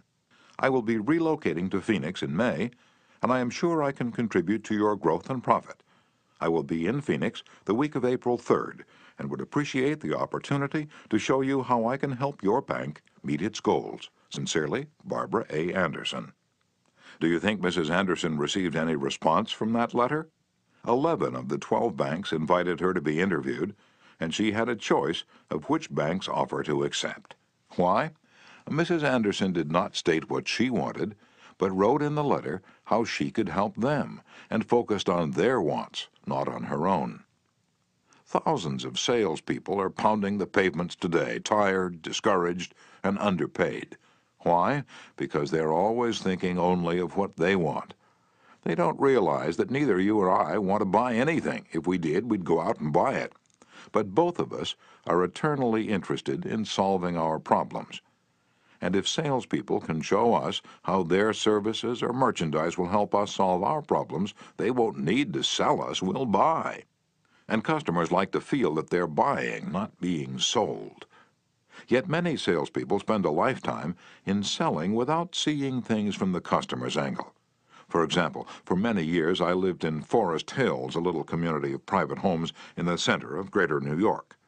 One day, as I was rushing to the station, I chanced to meet a real estate operator who'd bought and sold property in that area for many years. He knew Forest Hills well, so I hurriedly asked him whether or not my stucco house was built with metal lath or hollow tile. He said he didn't know, told me what I already knew, that I could find out by calling the Forest Hills Garden Association. The following morning, I received a letter from him. Did he give me the information I wanted? He could have gotten it in 60 seconds by a telephone call, but he didn't. He told me again that I could get it by telephoning, and then asked me to let him handle my insurance. He was not interested in helping me. He was interested only in helping himself. J. Howard Lucas of Birmingham, Alabama, tells how two salespeople from the same company handled the same type of situation. He reported, Several years ago, I was on the management team of a small company. Headquartered near us was the district office of a large insurance company. Their agents were assigned territories, and our company was assigned to 2 agents, whom I shall refer to as Carl and John. One morning, Carl dropped by our office and casually mentioned that his company had just introduced a new life insurance policy for executives and thought we might be interested later on, and he'd get back to us when he had more information on it. The same day, John saw us on the sidewalk while returning from a coffee break, and he shouted, "Hey, Luke, hold up, I have some great news for you fellows." He hurried over and very excitedly told us about an executive life insurance policy his company had introduced that very day. It was the same policy that Carl had casually mentioned. He wanted us to have one of the first issued. He gave us a few important facts about the coverage and ended saying, "The policy's so new I'm going to have someone from the Home Office come out tomorrow and explain it. Now, in the meantime, let's get the application signed and on the way so he can have more information to work with." His enthusiasm aroused in us an eager want for this policy, even though we still did not have details. When they were made available to us, they confirmed John's initial understanding of the policy, and he not only sold each of us a policy, but later doubled our coverage. Carl could have had those sales, but he made no effort to arouse in us any desire for the policies. The world is full of people who are grabbing and self-seeking, so the rare individual who unselfishly tries to serve others has an enormous advantage. He has little competition.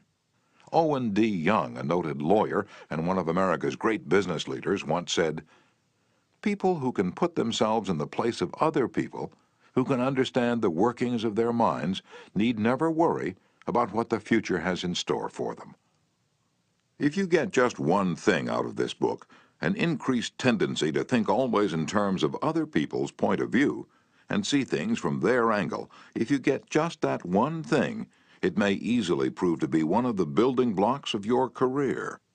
Looking at the other person's point of view and arousing in him an eager want for something is not to be construed as manipulating that person so that he will do something that is only for your benefit and his detriment. Each party should gain from the negotiation. In the letters to Mr. Vermillion, both the sender and the receiver of the correspondence gained by implementing what was suggested. Both the bank and Mrs. Anderson won by her letter in that the bank obtained a valuable employee and Mrs. Anderson a suitable job. And in the example of John's sale of insurance to Mr. Lucas, both gained through this transaction. Another example in which everybody gains through this principle of arousing an eager want comes from Michael E. Whidden of Warwick, Rhode Island, who's a territory salesman for the Shell Oil Company. Mike wanted to become the #1 salesperson in his district, but one service station was holding him back. It was run by an older man who could not be motivated to clean up his station. It was in such poor shape that sales were declining significantly. This manager would not listen to any of Mike's pleas to upgrade the station. After many exhortations and heart-to-heart talks, all of which had no impact, Mike decided to invite the manager to visit the newest Shell station in his territory. The manager was so impressed by the facilities at the new station that when Mike visited him the next time, his station was cleaned up and had recorded a sales increase. This enabled Mike to reach the #1 spot in his district. All his talking and discussion hadn't helped, but by arousing an eager want in the manager, by showing him the modern station, he had accomplished his goal, and both the manager and Mike benefited. Most people go through college and learn to read Virgil and master the mysteries of calculus without ever discovering how their own minds function. For instance, I once gave a course in effective speaking for the young college graduates who were entering the employ of the Carrier Corporation, the large air conditioner manufacturer. One of the participants wanted to persuade the others to play basketball in their free time, and this is about what he said. "I want you to come out and play basketball. I like to play basketball. The last few times I've been down to the gymnasium, there haven't been enough people to get up a game. 2 or 3 of us got to throwing the ball around the other night, and I got a black eye. I wish all of you would come down tomorrow night. I want to play basketball." Did he talk about anything you want? You don't want to go to a gymnasium that no one else goes to, do you? You don't care about what he wants. You don't want to get a black eye. Could he have shown you how to get the things you want by using the gymnasium? More surely. More pep, keener edge to the appetite, clearer brain, fun, games, basketball. To repeat Professor Overstreet's wise advice, first, arouse in the other person an eager want. He who can do this has the whole world with him. He who cannot walks a lonely way. One of the students in my training course was worried about his little boy. The child was underweight and refused to eat properly. His parents used the usual method. They scolded and nagged. "Mother wants you to eat this and that. Father wants you to grow up to be a big man." Did the boy pay any attention to these pleas? And just about as much as you pay to one fleck of sand on a sandy beach. No one with a trace of horse sense would expect a child 3 years old to react to the viewpoint of a father 30 years old. Yet that was precisely what the father had expected. It was absurd. He finally saw that. So he said to himself, "What does that boy want? How can I tie up what I want to what he wants?" It was easy for the father when he started thinking about it. His boy had a tricycle that he loved to ride up and down the sidewalk in front of the house in Brooklyn. A few doors down the street lived a bully, a bigger boy who would pull the little boy off his tricycle and ride it himself. Naturally, the little boy would run screaming to his mother, and she would have to come out and take the bully off the tricycle and put her little boy on again. This happened almost every day. What did the little boy want? It didn't take a Sherlock Holmes to answer that one. His pride, his anger, his desire for a feeling of importance, all the strongest emotions in his makeup, goaded him to get revenge, to smash the bully in the nose. And when his father explained that the boy would be able to wallop the daylights out of the bigger kid someday if he would only eat the things his mother wanted him to eat, when his father promised him that, there was no longer any problem of dietetics. That boy would have eaten spinach, sauerkraut, salt mackerel, anything in order to be big enough to whip the bully who had humiliated him so often. After solving that problem, the parents tackled another. The little boy had the unholy habit of wetting his bed. He slept with his grandmother. In the morning, his grandmother would wake up and feel the sheet and say, "Look, Johnny, you did it again last night." He would say, "Well, no, I didn't do it, you did it." Scolding, spanking, shaming him, reiterating that the parents didn't want him to do it, none of these things kept the bed dry. So the parents asked, how can we make this boy want to stop wetting his bed? What were his wants?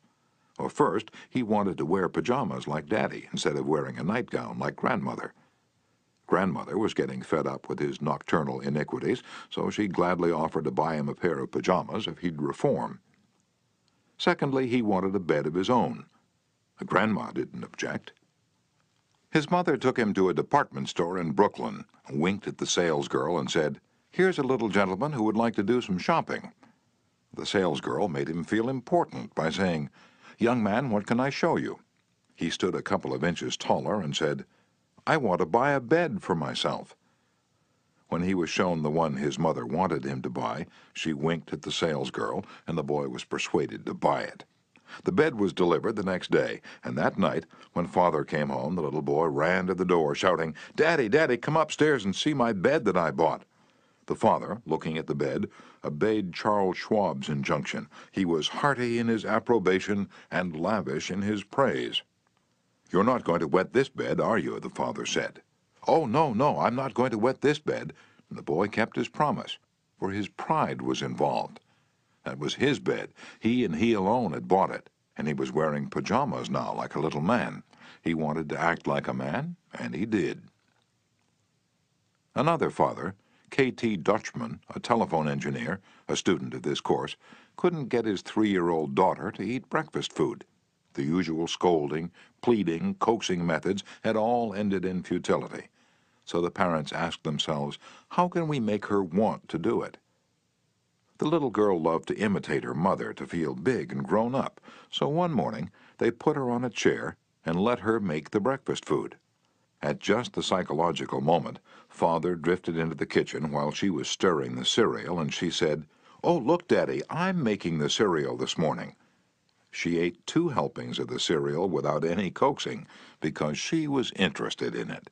She had achieved a feeling of importance. She had found, in making the cereal, an avenue of self-expression. William Winter once remarked that self-expression is the dominant necessity of human nature. Why can't we adapt this same psychology to business dealings?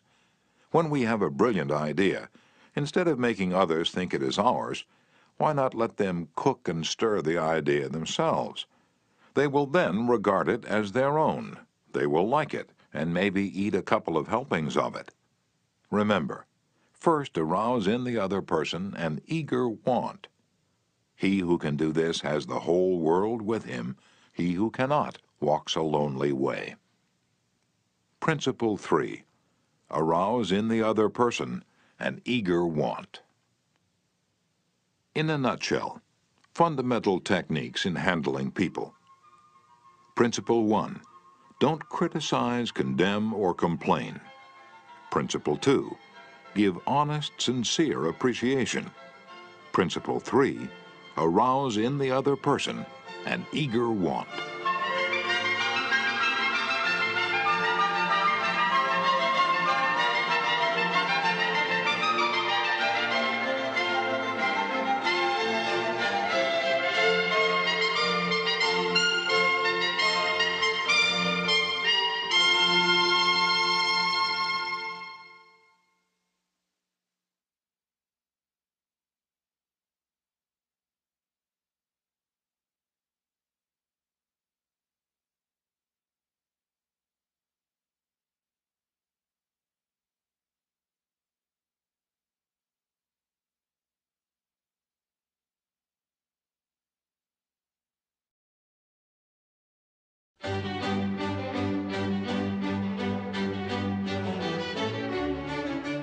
Part 2.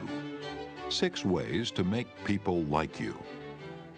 Chapter 1. Do this and you'll be welcome anywhere.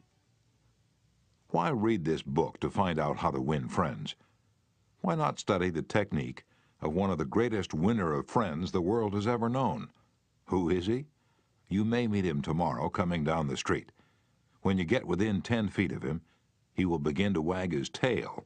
If you stop and pat him, he'll almost jump out of his skin to show you how much he likes you.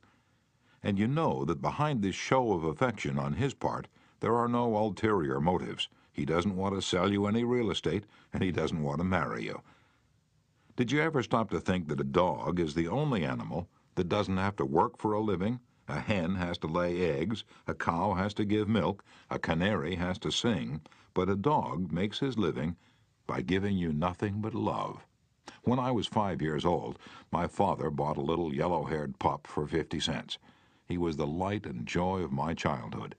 Every afternoon about 4:30, he would sit in the front yard with his beautiful eyes staring steadfastly at the path, and as soon as he heard my voice or saw me swinging my dinner pail through the buckbrush, he was off like a shot, racing breathlessly up the hill to greet me with leaps of joy and barks of sheer ecstasy.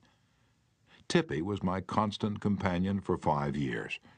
Then, one tragic night, I shall never forget it, he was killed within 10 feet of my head, killed by lightning. Tippy's death was the tragedy of my boyhood.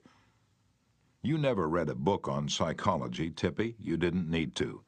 You knew by some divine instinct that you can make more friends in 2 months by becoming genuinely interested in other people than you can in 2 years by trying to get other people interested in you.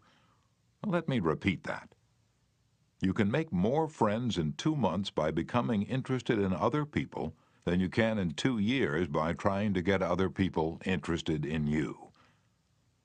Yet I know, and you know, people who blunder through life trying to wigwag other people into becoming interested in them. Of course, it doesn't work. People are not interested in you. They are not interested in me. They are interested in themselves, morning, noon, and after dinner. The New York Telephone Company made a detailed study of telephone conversations to find out which word is the most frequently used. And you've guessed it. It is the personal pronoun I. I. It was used 3,900 times in 500 telephone conversations. I. When you see a group photograph that you're in, whose picture do you look for first? If we merely try to impress people and get people interested in us, we will never have many true, sincere friends. Friends, real friends, are not made that way. Napoleon tried it, and in his last meeting with Josephine, he said, "Josephine, I have been as fortunate as any man ever was on this earth, and yet at this hour you are the only person in the world on whom I can rely."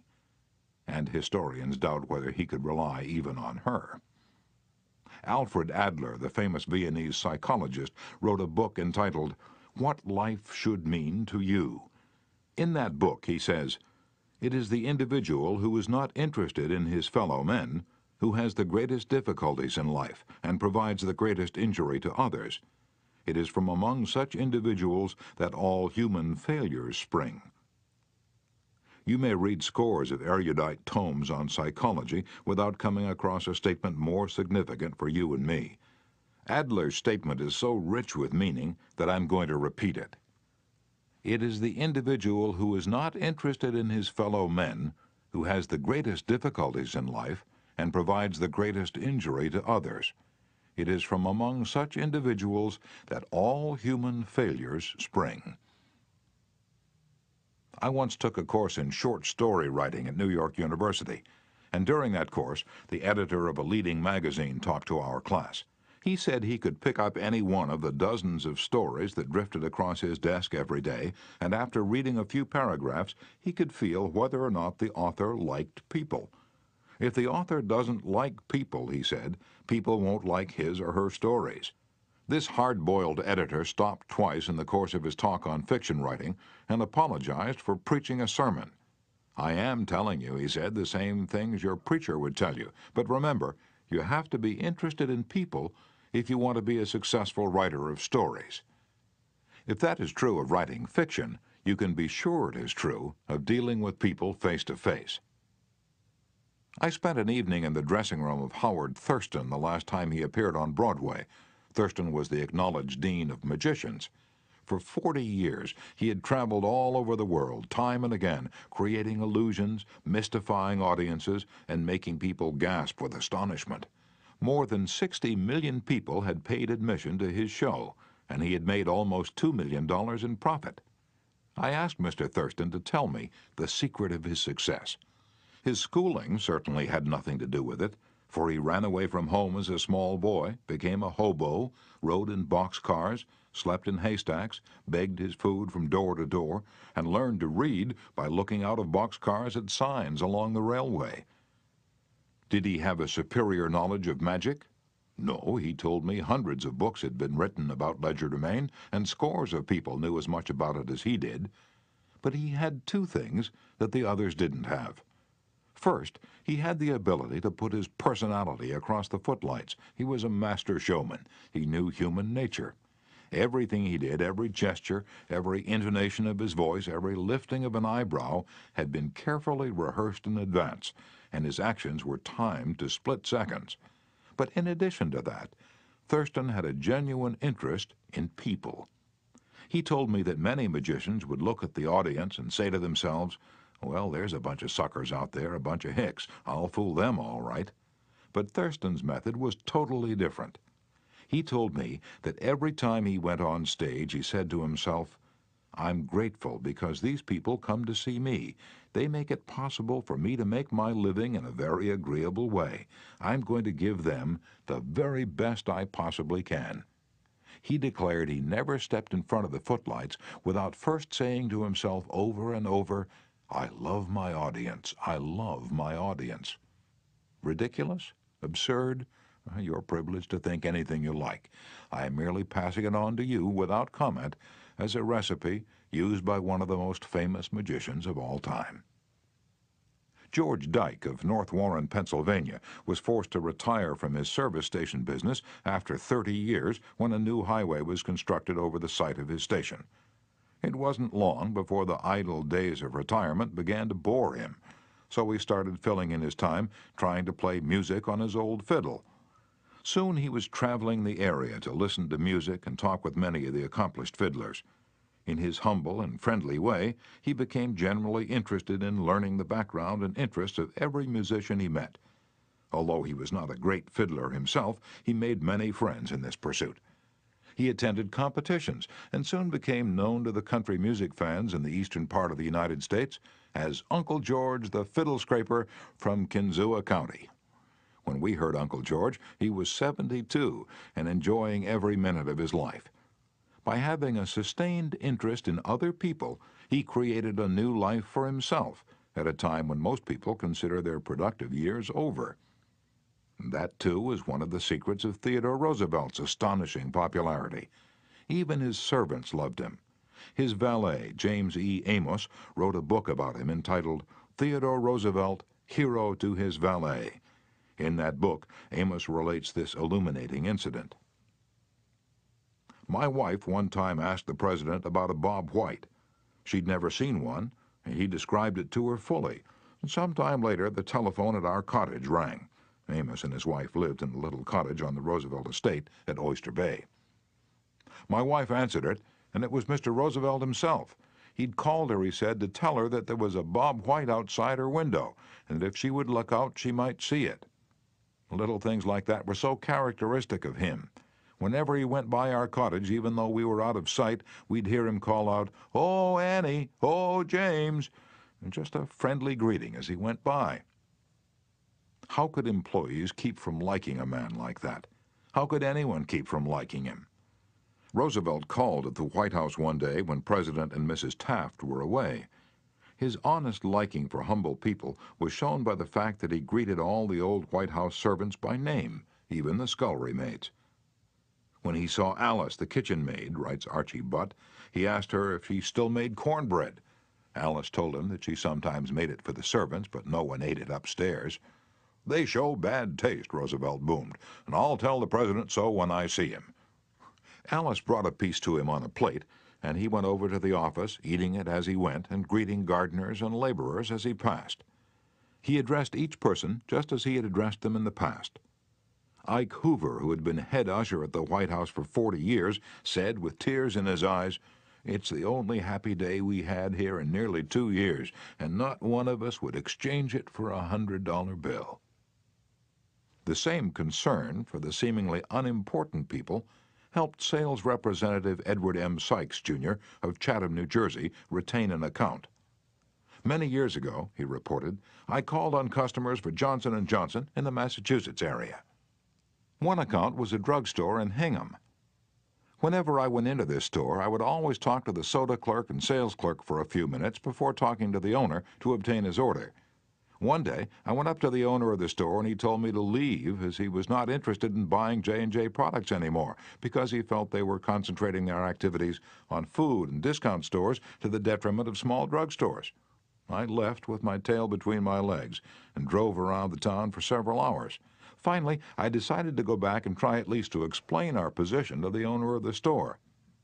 When I returned, I walked in and, as usual, said hello to the soda clerk and sales clerk. When I walked up to the owner, he smiled at me and welcomed me back. He then gave me double the usual order. I looked at him with surprise and asked him what had happened since my visit only a few hours earlier.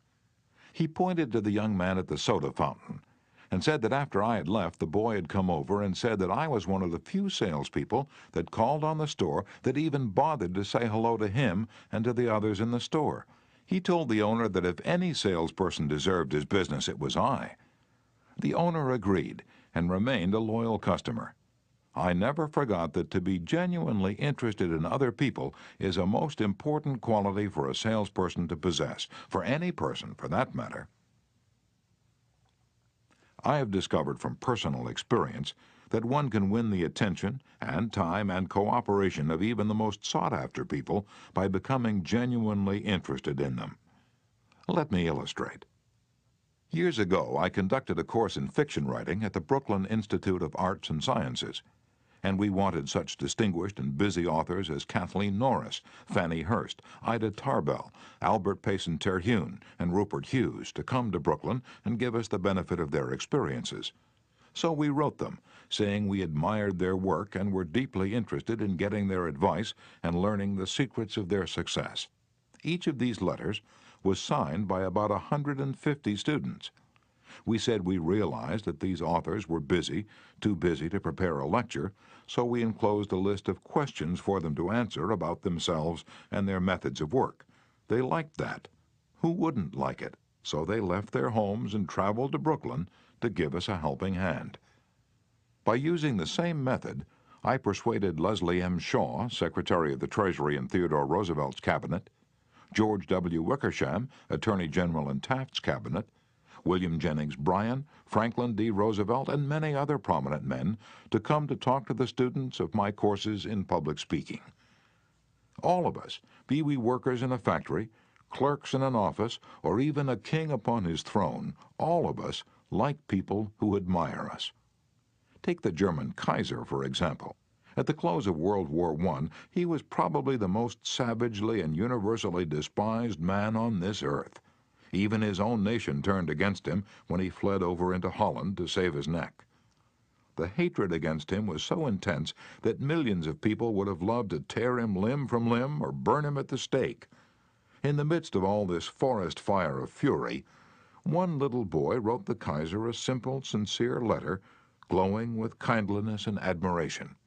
This little boy said that no matter what the others thought, he would always love Wilhelm as his emperor. The Kaiser was deeply touched by his letter and invited the little boy to come see him. The boy came, so did his mother, and the Kaiser married her. That little boy didn't need to read a book on how to win friends and influence people. He knew how instinctively. If we want to make friends, let's put ourselves out to do things for other people, things that require time, energy, unselfishness, and thoughtfulness. When the Duke of Windsor was Prince of Wales, he was scheduled to tour South America. And before he started out on that tour, he spent months studying Spanish so that he could make public talks in the language of the country, and the South Americans loved him for it. For years, I made it a point to find out the birthdays of my friends. How? Although I haven't the foggiest bit of faith in astrology, I began by asking the other party whether he believed the date of one's birth had anything to do with character and disposition.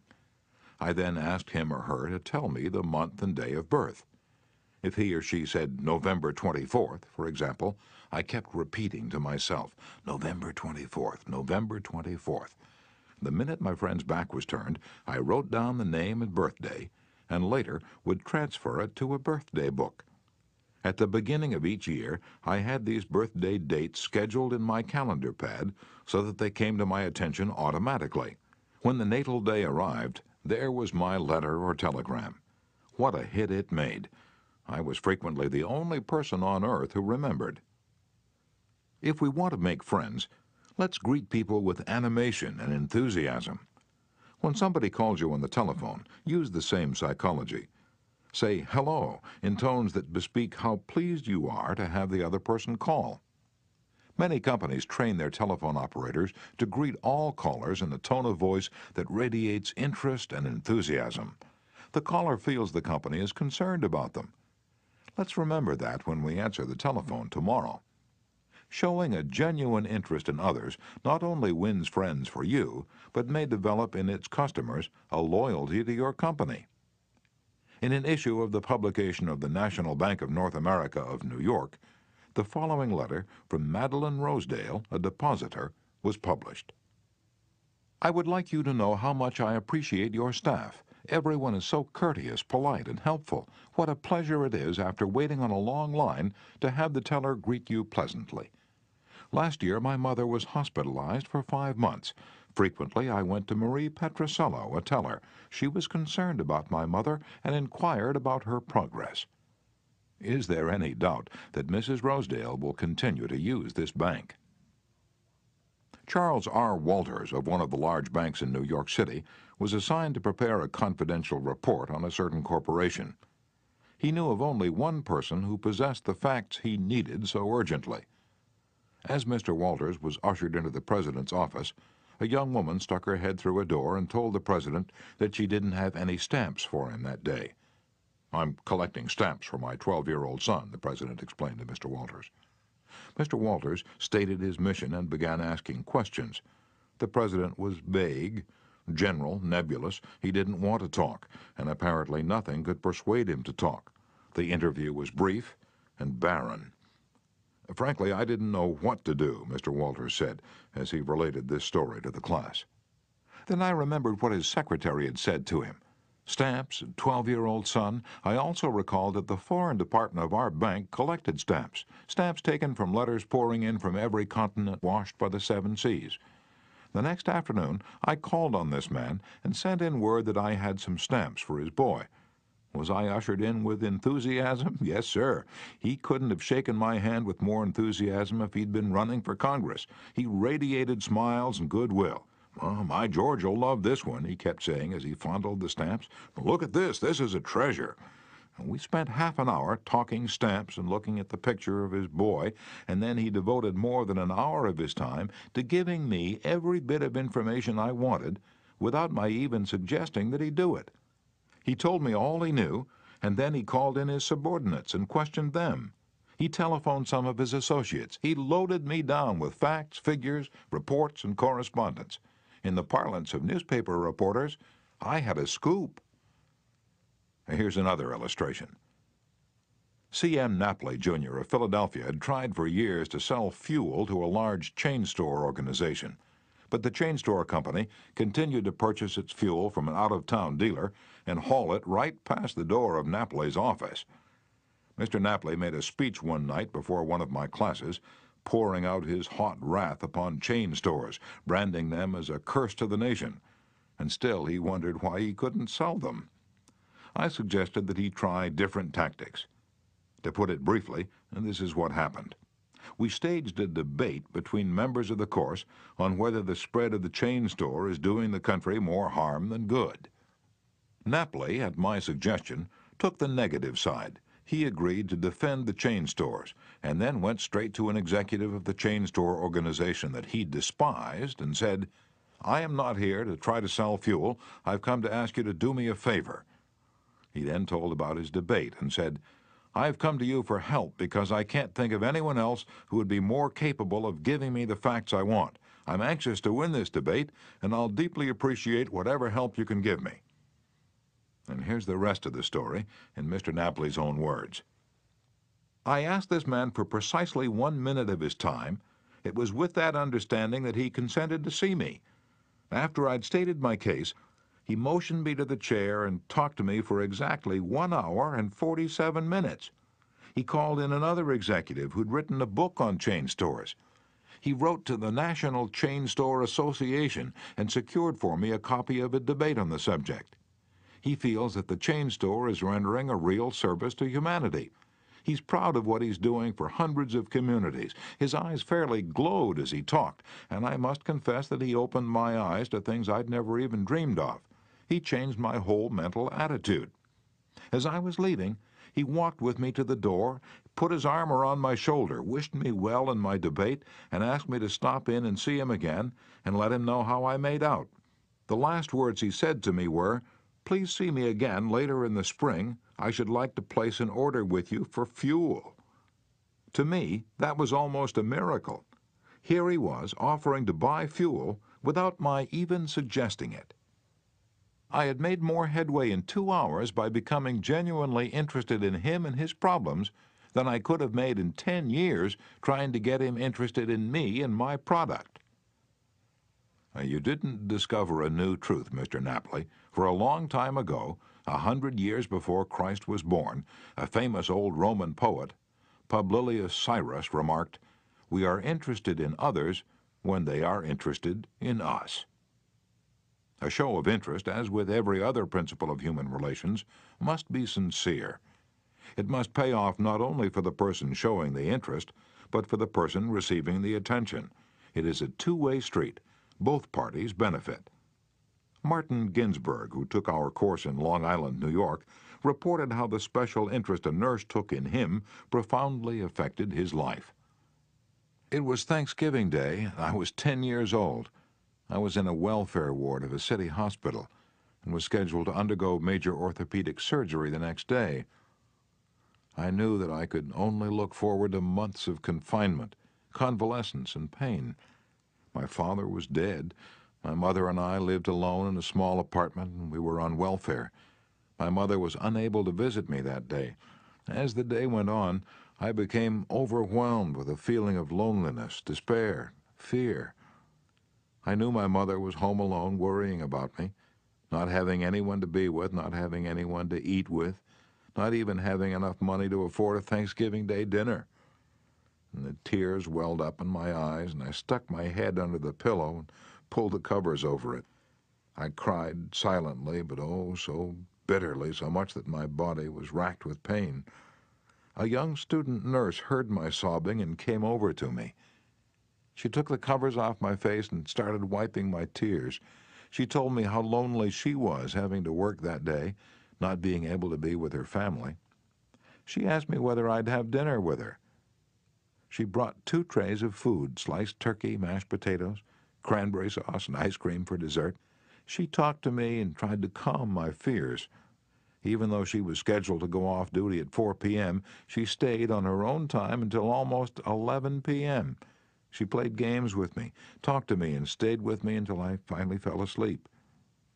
Many Thanksgivings have come and gone since I was 10, but one never passes without me remembering that particular one and my feelings of frustration, fear, loneliness, and the warmth and tenderness of the stranger that somehow made it all bearable.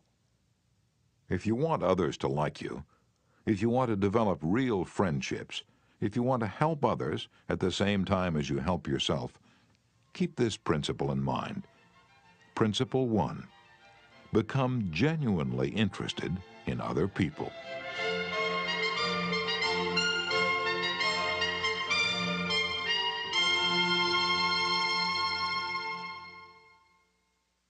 Chapter 2. A simple way to make a good first impression. At a dinner party in New York, one of the guests, a woman who had inherited money, was eager to make a pleasing impression on everyone. She had squandered a modest fortune on sables, diamonds, and pearls, but she hadn't done anything whatever about her face. It radiated sourness and selfishness. She didn't realize what everyone knows, namely that the expression one wears on one's face is far more important than the clothes one wears on one's back. Charles Schwab told me his smile had been worth $1 million, and he was probably understating the truth. For Schwab's personality, his charm, his ability to make people like him were almost wholly responsible for his extraordinary success, and one of the most delightful factors in his personality was his captivating smile. Actions speak louder than words, and a smile says, "I like you, you make me happy, I'm glad to see you." That's why dogs make such a hit. They're so glad to see us that they almost jump out of their skins, so naturally we're glad to see them. A baby's smile has the same effect. Have you ever been in a doctor's waiting room and looked around at all the glum faces waiting impatiently to be seen? Dr. Stephen K. Spruill, a veterinarian in Raytown, Missouri, told of a typical spring day when his waiting room was full of clients waiting to have their pets inoculated. No one was talking to anyone else, and all were probably thinking of a dozen other things they'd rather be doing than wasting time sitting in that office. He told one of our classes, "There were 6 or 7 clients waiting when a young woman came in with a 9-month-old baby and a kitten. As luck would have it, she sat down next to a gentleman who was more than a little distraught about the long wait for service. The next thing he knew, the baby just looked up at him with that great big smile that's so characteristic of babies. And what did the gentleman do? Well, just what you and I would do, of course. He smiled back at the baby. Soon he struck up a conversation with the woman about her baby and his grandchildren, and soon the entire reception room joined in, and the boredom and tension were converted into a pleasant and enjoyable experience." Professor James V. McConnell, a psychologist at the University of Michigan, expressed his feelings about a smile. "People who smile," he said, "tend to manage, teach, and sell more effectively, and to raise happier children. There's far more information in a smile than a frown. That's why encouragement is a much more effective teaching device than punishment." The employment manager of a large New York department store told me she'd rather hire a sales clerk who hadn't finished grade school if he or she has a pleasant smile than to hire a doctor of philosophy with a somber face. The effect of a smile is powerful, even when it's unseen. Telephone companies throughout the United States have a program called Phone Power, which is offered to employees who use the telephone for selling their services or products. In this program, they suggest that you smile when talking on the phone. Your smile comes through in your voice. Robert Cryer, manager of a computer department for a Cincinnati, Ohio company, told me how he had successfully found the right applicant for a hard-to-fill position. "I was desperately trying to recruit a Ph.D. in computer science for my department. I finally located a young man with ideal qualifications who was about to be graduated from Purdue University. After several phone conversations, I learned that he had had several offers from other companies, many of them larger and better known than mine. I was delighted when he accepted my offer. After he started on the job, I asked him why he had chosen us over the others. He paused for a moment, and then he said, "I think it was because managers in the other companies spoke on the phone in a cold, businesslike manner, which made me feel like just another business transaction. Your voice sounded as if you were glad to hear from me, that you really wanted me to be a part of your organization. You can be assured I am still answering my phone with a smile."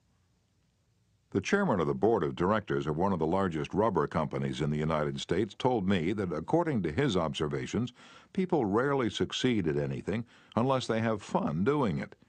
This industrial leader doesn't put much faith in the old adage that hard work alone is the magic key that will unlock the door to our desires. "I have known people," he said, "who succeeded because they had a rip-roaring good time conducting their business. Later, I saw those people change as the fun became work. The business had grown dull, they lost all joy in it, and they failed." You must have a good time meeting people if you expect them to have a good time meeting you. I've asked thousands of business people to smile at someone every hour of the day for a week and then come to class and talk about the results. How did it work? Well, let's see. Here's a letter from William B. Steinhardt, a New York stockbroker. His case isn't isolated. In fact, it's typical of hundreds of cases. "I've been married for over 18 years, wrote Mr. Steinhardt. In all that time, I seldom smiled at my wife or spoke 24 words to her from the time I got up until I was ready to leave for business. I was one of the worst grouches who ever walked down Broadway. When you asked me to make a talk about my experience with smiles, I thought I'd try it for a week. So the next morning, while combing my hair, I looked at my glum mug in the mirror and I said to myself, 'Bill, you're going to wipe the scowl off that sourpuss of yours today. You are going to smile. And you are going to begin right now.' As I sat down to breakfast, I greeted my wife with a 'Good morning, my dear,' and smiled as I said it. You warned me that she might be surprised. Well, you underestimated her reaction. She was bewildered. She was shocked.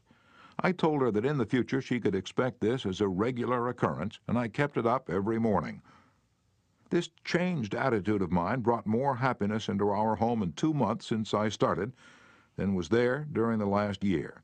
As I leave for my office, I greet the elevator operator in the apartment house with a 'good morning' and a smile. I greet the doorman with a smile. I smile at the cashier in the subway booth when I ask for change. As I stand on the floor of the stock exchange, I smile at people who until recently never saw me smile. I soon found that everybody was smiling back at me. I treat those who come to me with complaints or grievances in a cheerful manner. I smile as I listen to them, and I find that adjustments are accomplished much easier. I find that smiles are bringing me dollars, many dollars every day. I share my office with another broker. One of his clerks is a likable young chap. I was so elated about the results I was getting that I told him recently about my new philosophy of human relations. He then confessed that when I first came to share my office with his firm, he thought me a terrible grouch, and only recently changed his mind. He said I was really human when I smiled. I have also eliminated criticism from my system. I give appreciation and praise now instead of condemnation. I have stopped talking about what I want. I'm now trying to see the other person's viewpoint.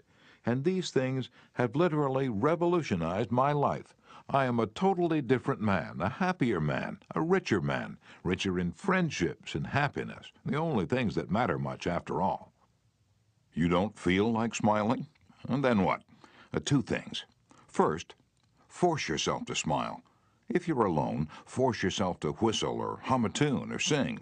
Act as if you were already happy, and that will tend to make you happy. Here's the way the psychologist and philosopher William James puts it. Action seems to follow feeling, but really action and feeling go together. And by regulating the action, which is under the more direct control of the will, we can indirectly regulate the feeling, which is not. Thus, the sovereign voluntary path to cheerfulness, if our cheerfulness be lost, is to sit up cheerfully and to act and speak as if cheerfulness were already there. Everybody in the world is seeking happiness, and there's only one sure way to find it. That is, by controlling your thoughts. Happiness doesn't depend on outward conditions, it depends on inner conditions. It isn't what you have or who you are or where you are or what you're doing that makes you happy or unhappy. It is what you think about it. For example, two people may be in the same place doing the same thing. Both may have about an equal amount of money and prestige, and yet one may be miserable and the other happy. Why? Because of a different mental attitude. I have seen just as many happy faces among the poor peasants toiling with their primitive tools in the devastating heat of the tropics as I have seen in air-conditioned offices in New York, Chicago, or Los Angeles.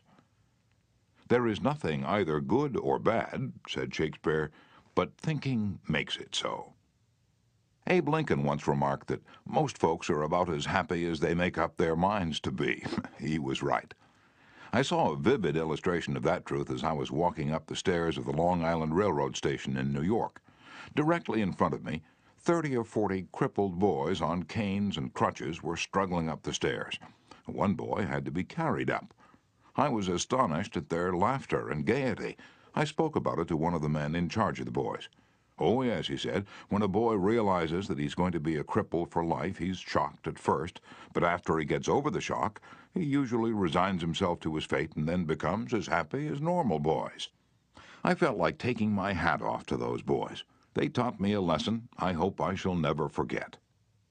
Working all by oneself in a closed-off room in an office not only is lonely, but it denies one the opportunity of making friends with other employees in the company. Senora Maria Gonzalez of Guadalajara, Mexico, had such a job. She envied the shared comradeship of other people in the company as she heard their chatter and laughter. As she passed them in the hall during the first weeks of her employment, she shyly looked the other way. After a few weeks, she said to herself, "Maria, you can't expect these women to come to you. You have to go out and meet them." The next time she walked to the water cooler, she put on her brightest smile and said, "Hi, how are you today?" to each of the people she met. The effect was immediate. Smiles and hellos were returned. The hallway seemed brighter, the job friendlier. Acquaintanceships developed, and some ripened into friendships. Her job and her life became more pleasant and interesting. Peruse this bit of sage advice from the essayist and publisher Elbert Hubbard, but remember, perusing it won't do you any good unless you apply it. Whenever you go out of doors, draw the chin in, carry the crown of the head high, and fill the lungs to the utmost. Drink in the sunshine, greet your friends with a smile, and put soul into every handclasp. Do not fear being misunderstood, and do not waste a minute thinking about your enemies.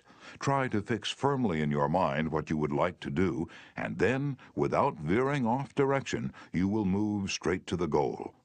Keep your mind on the great and splendid things you would like to do, and then, as the days go gliding away, you will find yourself unconsciously seizing upon the opportunities that are required for the fulfillment of your desire, just as the coral insect takes from the running tide the element it needs.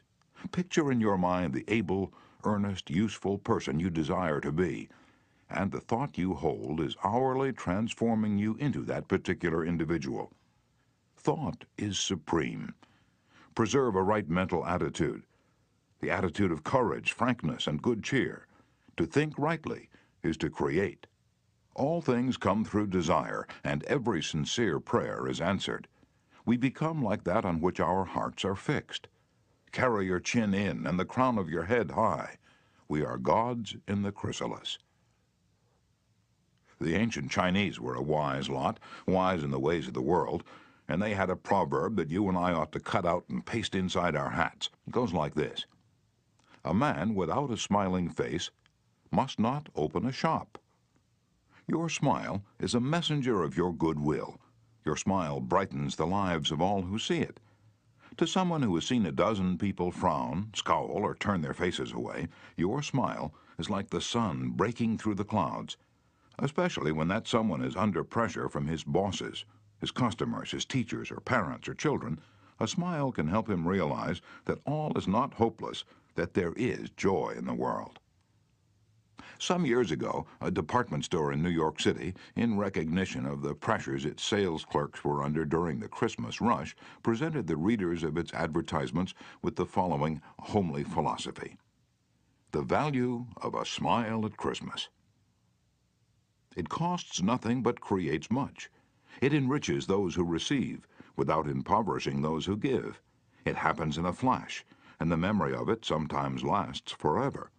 None are so rich they can get along without it, and none so poor but are richer for its benefits. It creates happiness in the home, fosters goodwill in the business, and is the countersign of friends. It is rest to the weary, daylight to the discouraged, sunshine to the sad, and nature's best antidote for trouble. Yet it cannot be bought, begged, borrowed, or stolen, for it is something that is no earthly good to anybody until it is given away. And if in the last-minute rush of Christmas buying, some of our salespeople should be too tired to give you a smile, may we ask you to leave one of yours? For nobody needs a smile so much as those who have none left to give. Principle 2. Smile. Chapter 3. If you don't do this, you are headed for trouble. Back in 1898, a tragic thing happened in Rockland County, New York. A child had died, and on this particular day the neighbors were preparing to go to the funeral. Jim Farley went out to the barn to hitch up his horse. The ground was covered with snow, the air was cold and stampy, the horse hadn't been exercised for days, and as he was led out to the watering trough, he wheeled playfully, kicked both his heels high in the air, and killed Jim Farley. So the little village of Stony Point had 2 funerals that week instead of 1. Jim Farley left behind him a widow and 3 boys, and a few $100s in insurance. His oldest boy, Jim, was 10, and he went to work in a brickyard, wheeling sand and pouring it in the molds and turning the bricks on edge to be dried by the sun. This boy, Jim, never had a chance to get much education, but with his natural geniality he had a flair for making people like him, so he went into politics, and as the years went by, he developed an uncanny ability for remembering people's names. He never saw the inside of a high school, but before he was 46 years of age, 4 colleges had honored him with degrees, and he'd become chairman of the Democratic National Committee and Postmaster General of the United States. I once interviewed Jim Farley and asked him the secret of his success. He said, "Hard work," and I said, "Don't be funny." He then asked me what I thought was the reason for his success. I replied, "I understand you can call 10,000 people by their first names." "No, you're wrong," he said. "I can call 50,000 people by their first names." Now, make no mistake about it, that ability helped Mr. Farley put Franklin D. Roosevelt in the White House when he managed Roosevelt's campaign in 1932. During the years that Jim Farley traveled as a salesman for a gypsum concern, and during the years that he held office as town clerk in Stony Point, he built up a system for remembering names. In the beginning, it was a very simple one. Whenever he met a new acquaintance, he found out his or her complete name and some facts about his or her family, business, and political opinions. He fixed all these facts well in mind as part of the picture, and then the next time he met that person, even if it was a year later, he was able to shake hands, inquire after the family, and ask about the hollyhocks in the backyard. No wonder he developed a following. For months before Roosevelt's campaign for president began, Jim Farley wrote hundreds of letters a day to people all over the western and northwestern states. Then he hopped onto a train and in 19 days covered 20 states and 12,000 miles, traveling by buggy, train, automobile, and boat. He would drop into town, meet his people at lunch or breakfast, tea or dinner, and give them a heart-to-heart talk. Then he'd dash off again on another leg of his journey. As soon as he arrived back east, he wrote to one person in each town he had visited, asking for a list of all the guests to whom he had talked. The final list contained thousands and thousands of names, yet each person on that list was paid the subtle flattery of getting a personal letter from James Farley. These letters began, "Dear Bill," or "Dear Jane," and they were always signed Jim. Jim Farley discovered early in life that the average person is more interested in his or her own name than in all the other names on earth put together. Remember that name and call it easily, and you have paid a subtle and very effective compliment. But forget it or misspell it, and you've placed yourself at a sharp disadvantage. For example, I once organized a public speaking course in Paris and sent form letters to all the American residents in the city. French typists with apparently little knowledge of English filled in the names, and naturally they made blunders. One man, the manager of a large American bank in Paris, wrote me a scathing rebuke because his name had been misspelled. Sometimes it's difficult to remember a name, particularly if it's hard to pronounce. Rather than even try to learn it, many people ignore it or call the person by an easy nickname. Sid Levy once called on a customer for some time whose name was Nicodemus Papadoulis. Most people just called him Nick. Levy told us, "I made a special effort to say his name over several times to myself before I made a call. When I greeted him by his full name, 'Good afternoon, Mr. Nicodemus Papadoulis,' he was shocked. For what seemed like several minutes, there was no reply from him at all. Finally, he said with tears rolling down his cheeks, 'Mr. Levy, in all the 15 years I have been in this country, nobody has ever made the effort to call me by my right name.'" And what was the reason for Andrew Carnegie's success? He was called the Steel King, yet he himself knew little about the manufacture of steel. He had hundreds of people working for him who knew far more about steel than he did. But he knew how to handle people, and that is what made him rich. Early in life, he showed a flair for organization, a genius for leadership. By the time he was 10, he too had discovered the astounding importance people place on their own name. And he used that discovery to win cooperation. To illustrate, when he was a boy back in Scotland, he got a hold of a rabbit, a mother rabbit. Presto, he soon had a whole nest of little rabbits and nothing to feed them. But he had a brilliant idea. He told the boys and girls in the neighborhood that if they would go out and pull enough clover and dandelions to feed the rabbits, he would name the bunnies in their honor. The plan worked like magic, and Carnegie never forgot it. Years later, he made millions by using the same psychology in business. For example, he wanted to sell steel rails to the Pennsylvania Railroad. J. Edgar Thompson was the president of the Pennsylvania Railroad then, so Andrew Carnegie built a huge steel mill in Pittsburgh and called it the Edgar Thompson Steel Works. Now, here's a riddle. See if you can guess it. When the Pennsylvania Railroad needed steel rails, where do you suppose J. Edgar Thompson bought them? From Sears Roebuck? No. No, you're wrong. Guess again. When Andrew Carnegie and George Pullman were battling each other for supremacy in the railroad sleeping car business, the Steel King again remembered the lesson of the rabbits. The Central Transportation Company, which Andrew Carnegie controlled, was fighting with the company that Pullman owned. Both were struggling to get the sleeping car business of the Union Pacific Railroad, bucking each other, slashing prices, and destroying all chance of profit. Both Carnegie and Pullman had gone to New York to see the board of directors of the Union Pacific. Meeting one evening in the St. Nicholas Hotel, Carnegie said, "Good evening, Mr. Pullman. Aren't we making a couple of fools of ourselves?" "What do you mean?" Pullman demanded. And then Carnegie expressed what he had on his mind, a merger of their two interests.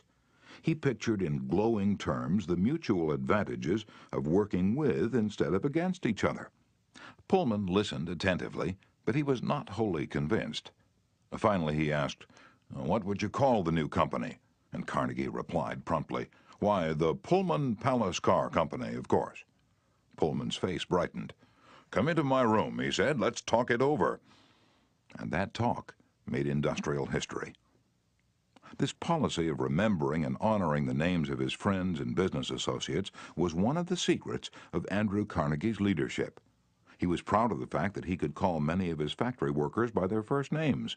And he boasted that while he was personally in charge, no strike ever disturbed his flaming steel mills. Benton Love, chairman of Texas Commerce Bank Shares, believes that the bigger a corporation gets, the colder it becomes. "One way to warm it up," he said, "is to remember people's names. The executive who tells me he can't remember names is at the same time telling me he can't remember a significant part of his business and is operating on quicksand." Karen Kirsch of Rancho Palos Verdes, California, a flight attendant for TWA, made it a practice to learn the names of as many passengers in her cabin as possible and use the name when serving them. This resulted in many compliments in her service, expressed both to her directly and to the airline.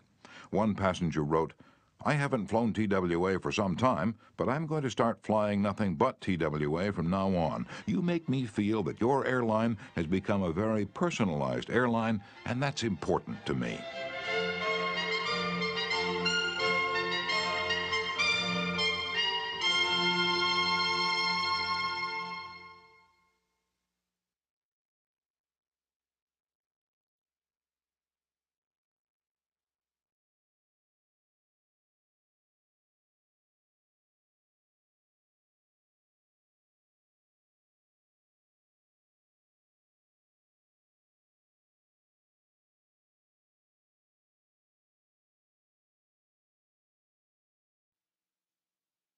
People are so proud of their names that they strive to perpetuate them at any cost. Even blustering, hard-boiled old P.T. Barnum, the greatest showman of his time, disappointed because he had no sons to carry on his name, offered his grandson, C.H. Seeley, $25,000 if he would call himself Barnum Seeley. For many centuries, nobles and magnates supported artists, musicians, and authors so that their creative works would be dedicated to them. Libraries and museums owe their richest collections to people who cannot bear to think that their names might perish from the memory of the race. The New York Public Library has its Astor and Lenox collections. The Metropolitan Museum perpetuates the name of Benjamin Altman and J.P. Morgan. And nearly every church is beautified by stained-glass windows commemorating the names of their donors. Many of the buildings on the campuses of most universities bear the names of donors who contributed large sums of money for this honor. Most people don't remember names for the simple reason that they don't take the time and energy necessary to concentrate and repeat and fix names indelibly in their minds. They make excuses for themselves. They're too busy. But they were probably no busier than Franklin D. Roosevelt, and he took time to remember and recall even the names of mechanics with whom he came into contact. To illustrate, the Chrysler organization built a special car for Mr. Roosevelt, who could not use a standard car because his legs were paralyzed. W.F. Chamberlain and a mechanic delivered it to the White House. I have in front of me a letter from Mr. Chamberlain relating his experiences. I taught President Roosevelt how to handle a car with a lot of unusual gadgets, but he taught me a lot about the fine art of handling people. When I called at the White House, Mr. Chamberlain writes, the President was extremely pleasant and cheerful. He called me by name, made me feel very comfortable, and particularly impressed me with the fact that he was vitally interested in the things I had to show him and tell him. The car was so designed that it could be operated entirely by hand.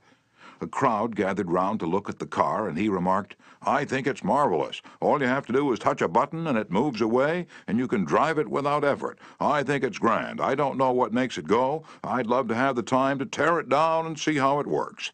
When Mr. Roosevelt's friends and associates admired the machine, he said in their presence, Mr. Chamberlain, I certainly appreciate all the time and effort you've spent in developing this car. It's a mighty fine job. He admired the radiator, the special rear vision mirror and clock, the special spotlight, the kind of upholstery, the sitting position of the driver's seat, the special suitcases in the trunk with his monogram on each suitcase. In other words, he took notice of every detail to which he knew I had given considerable thought. He made a point of bringing these various pieces of equipment to the attention of Mrs. Roosevelt, Miss Perkins, the Secretary of Labor, and his secretary. He even brought the old White House porter into the picture by saying, George, you want to take particularly good care of these suitcases. When the driving lesson was finished, the President turned to me and he said, Well, Mr. Chamberlain, I've been keeping the Federal Reserve Board waiting 30 minutes. I guess I had better get back to work. I took a mechanic with me to the White House. He was introduced to Roosevelt when he first arrived. He didn't talk to the President, and Roosevelt heard his name only once. He was a shy chap and he kept in the background, but before leaving us, the President looked for the mechanic, shook his hand, called him by name, and thanked him for coming to Washington. And there was nothing perfunctory about his thanks. He meant what he said. I could feel that. A few days after returning to New York, I got an autographed photograph of President Roosevelt and a little note of thanks, again expressing his appreciation for my assistance. How he found time to do it is a mystery to me. Franklin D. Roosevelt knew that one of the simplest, most obvious, and most important ways of gaining goodwill was by remembering names and making people feel important. Yet how many of us do it? Half the time we are introduced to a stranger, we chat for a few minutes and can't even remember his or her name by the time we say goodbye. One of the first lessons a politician learns is this: to recall a voter's name is statesmanship, to forget it is oblivion. And the ability to remember names is almost as important in business and social contacts as it is in politics. Napoleon III, Emperor of France and nephew of the great Napoleon, boasted that in spite of all his royal duties, he could remember the name of every person he met. His technique? Simple. If he didn't hear the name distinctly, he said, "So sorry, I didn't get the name clearly." And then, if it was an unusual name, he would say, "How is it spelled?" During the conversation, he took the trouble to repeat the name several times and tried to associate it in his mind with the person's features, expression, and general appearance. If the person was someone of importance, Napoleon went to even further pains. As soon as His Royal Highness was alone, he wrote the name down on a piece of paper, looked at it, concentrated on it, fixed it securely in his mind. And then he tore up the paper. In this way, he gained an eye impression of the name as well as an ear impression. All this takes time, but good manners, said Emerson, are made up of petty sacrifices. The importance of remembering and using names is not just the prerogative of kings and corporate executives. It works for all of us. Ken Nottingham, an employee of General Motors in Indiana, usually had lunch at the company cafeteria. He noticed that the woman who worked behind the counter always had a scowl on her face. She had been making sandwiches for about 2 hours, and I was just another sandwich to her. I told her what I wanted. She weighed out the ham on a little scale, and then she gave me 1 leaf of lettuce, a few potato chips, and handed them to me. The next day I went through the same line, same woman, same scowl. The only difference was I noticed her name tag. I smiled. I said, "Hello, Eunice."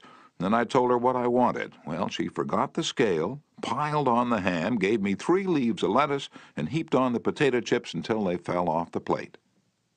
We should be aware of the magic contained in a name and realize this single item is wholly and completely owned by the person with whom we are dealing, and nobody else. The name sets the individual apart. It makes him or her unique among all others. The information we are imparting, or the request we are making, takes on a special importance when we approach the situation with the name of the individual. From the waitress to the senior executive, the name will work magic as we deal with others. Principle 3. Remember that a person's name is to that person the sweetest and most important sound in any language. Chapter 4. An easy way to become a good conversationalist.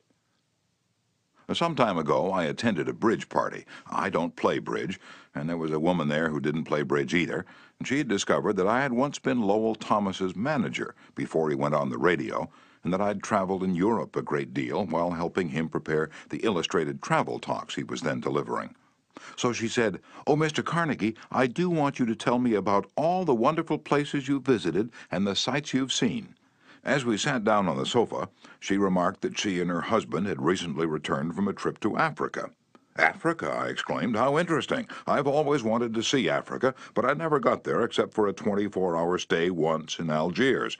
Tell me, did you visit the big game country, yes? How fortunate. I envy you. Do tell me about Africa." And that kept her talking for 45 minutes. She never again asked me where I had been or what I'd seen. She didn't want to hear me talk about my travels. All she wanted was an interested listener, so she could expand her ego and tell about where she had been. Was she unusual? No, many people are like that. For example, I met a distinguished botanist at a dinner party given by a New York book publisher. I'd never talked with a botanist before, and I found him fascinating. I literally sat on the edge of my chair and listened while he spoke of exotic plants and experiments in developing new forms of plant life and indoor gardens, and even told me astonishing facts about the humble potato. I had a small indoor garden of my own, and he was good enough to tell me how to solve some of my problems. As I said, we were at a dinner party. There must have been a dozen other guests, but I violated all of the canons of courtesy, ignored everyone else, and talked for hours to the botanist. Midnight came. I said good night to everyone and departed. The botanist then turned to our host and paid me several flattering compliments. I was most stimulating, I was this and I was that, and he ended by saying I was a most interesting conversationalist. An interesting conversationalist? Why, I had said hardly anything at all. I couldn't have said anything if I'd wanted to without changing the subject, for I didn't know any more about botany than I knew about the anatomy of a penguin. But I had done this. I had listened intently. I had listened because I was genuinely interested, and he felt it. Naturally, that pleased him.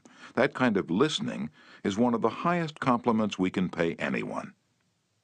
Few human beings, wrote Jack Woodford in Strangers in Love, few human beings are proof against the implied flattery of rapt attention. I went even further than giving him rapt attention. I was hearty in my approbation and lavish in my praise. I told him that I had been immensely entertained and instructed, and I had. I told him I wished I had his knowledge, and I did. I told him that I should love to wander the fields with him, and I have. I told him I must see him again, and I did.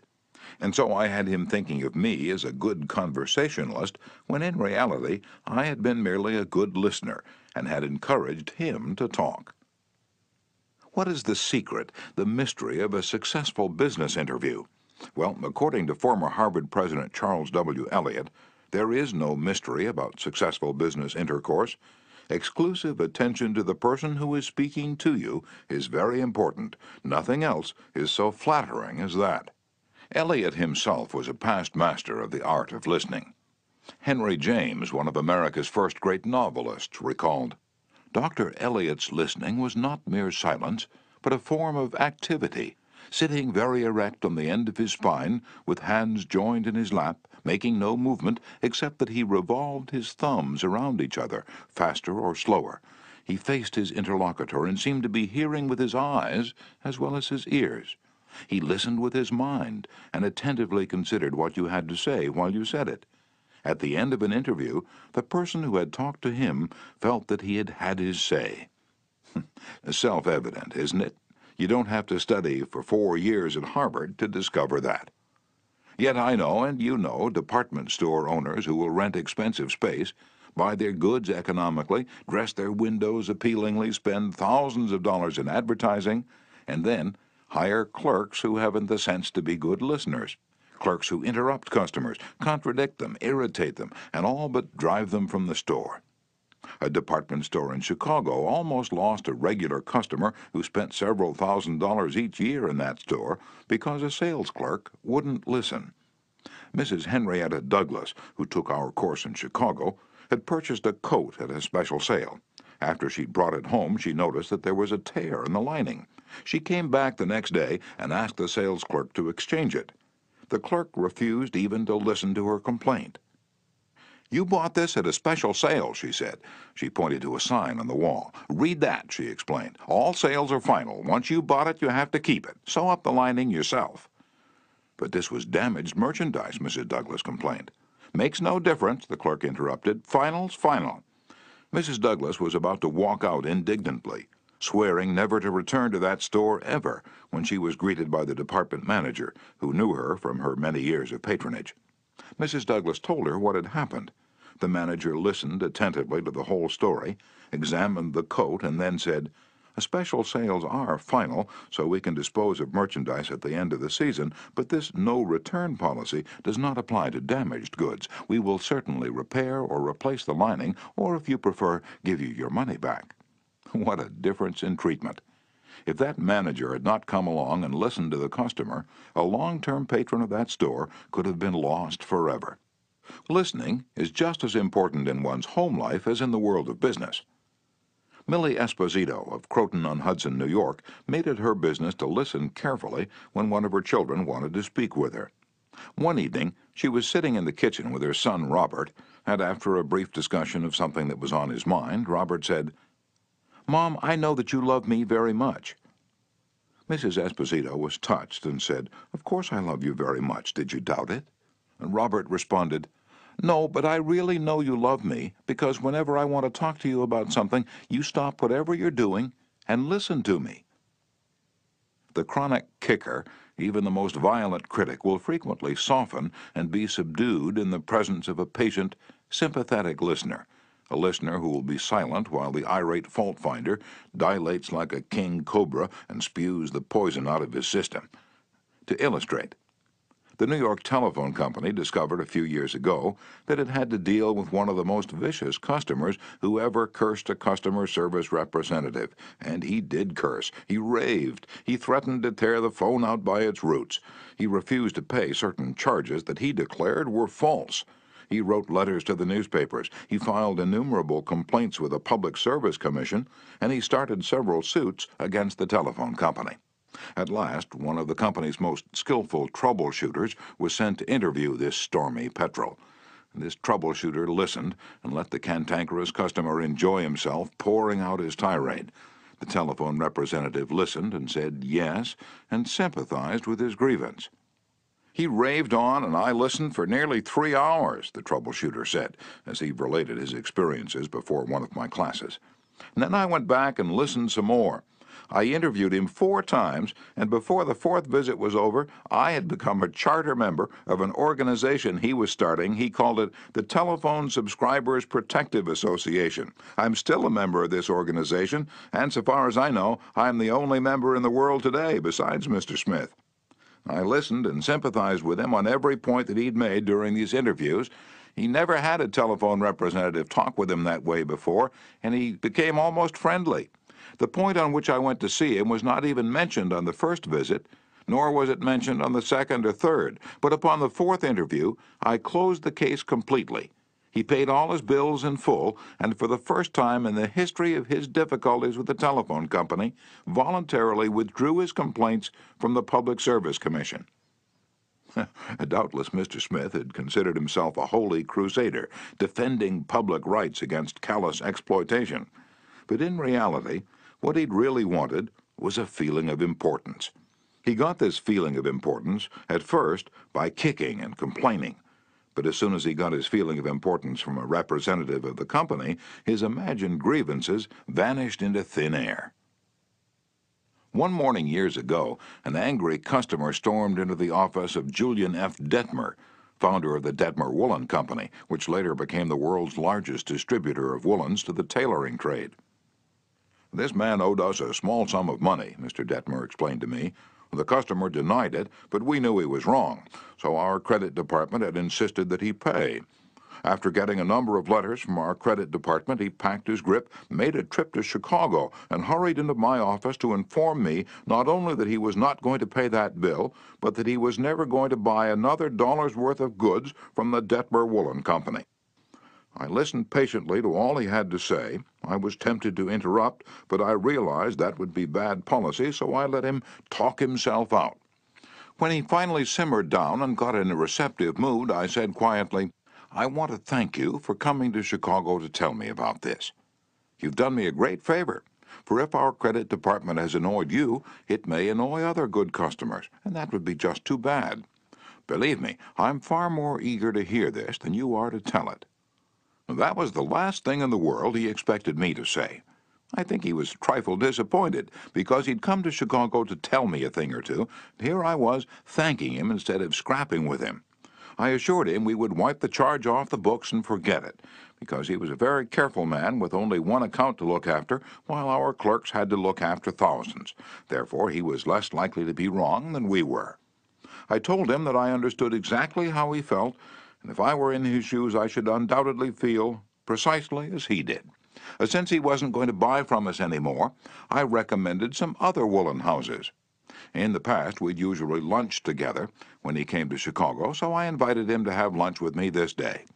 He accepted reluctantly, but when we came back to the office, he placed a larger order than ever before. He returned home in a softened mood, and, wanting to be just as fair with us as we'd been with him, looked over his bills, found one that had been mislaid, and sent us a check with his apologies. Later, when his wife presented him with a baby boy, he gave his son the middle name of Detmer, and he remained a friend and customer of the house until his death 22 years afterward. Years ago, a poor Dutch immigrant boy washed the windows of a bakery shop after school to help support his family. His people were so poor that in addition he used to go out in the street with a basket every day and collect stray bits of coal that had fallen in the gutter where the coal wagons had delivered fuel.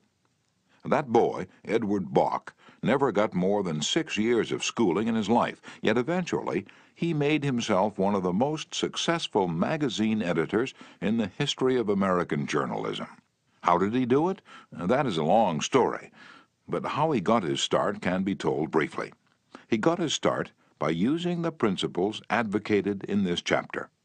He left school when he was 13 and became an office boy for Western Union, but he didn't for one moment give up the idea of an education. Instead, he started to educate himself. He saved his car fares and went without lunch until he had enough money to buy an encyclopedia of American biography. And then he did an unheard-of thing. He read the lives of famous people and wrote them, asking for additional information about their childhoods. He was a good listener. He asked famous people to tell him more about themselves. He wrote General James A. Garfield, who was then running for president, and asked if it was true that he was once a tow boy on a canal, and Garfield replied.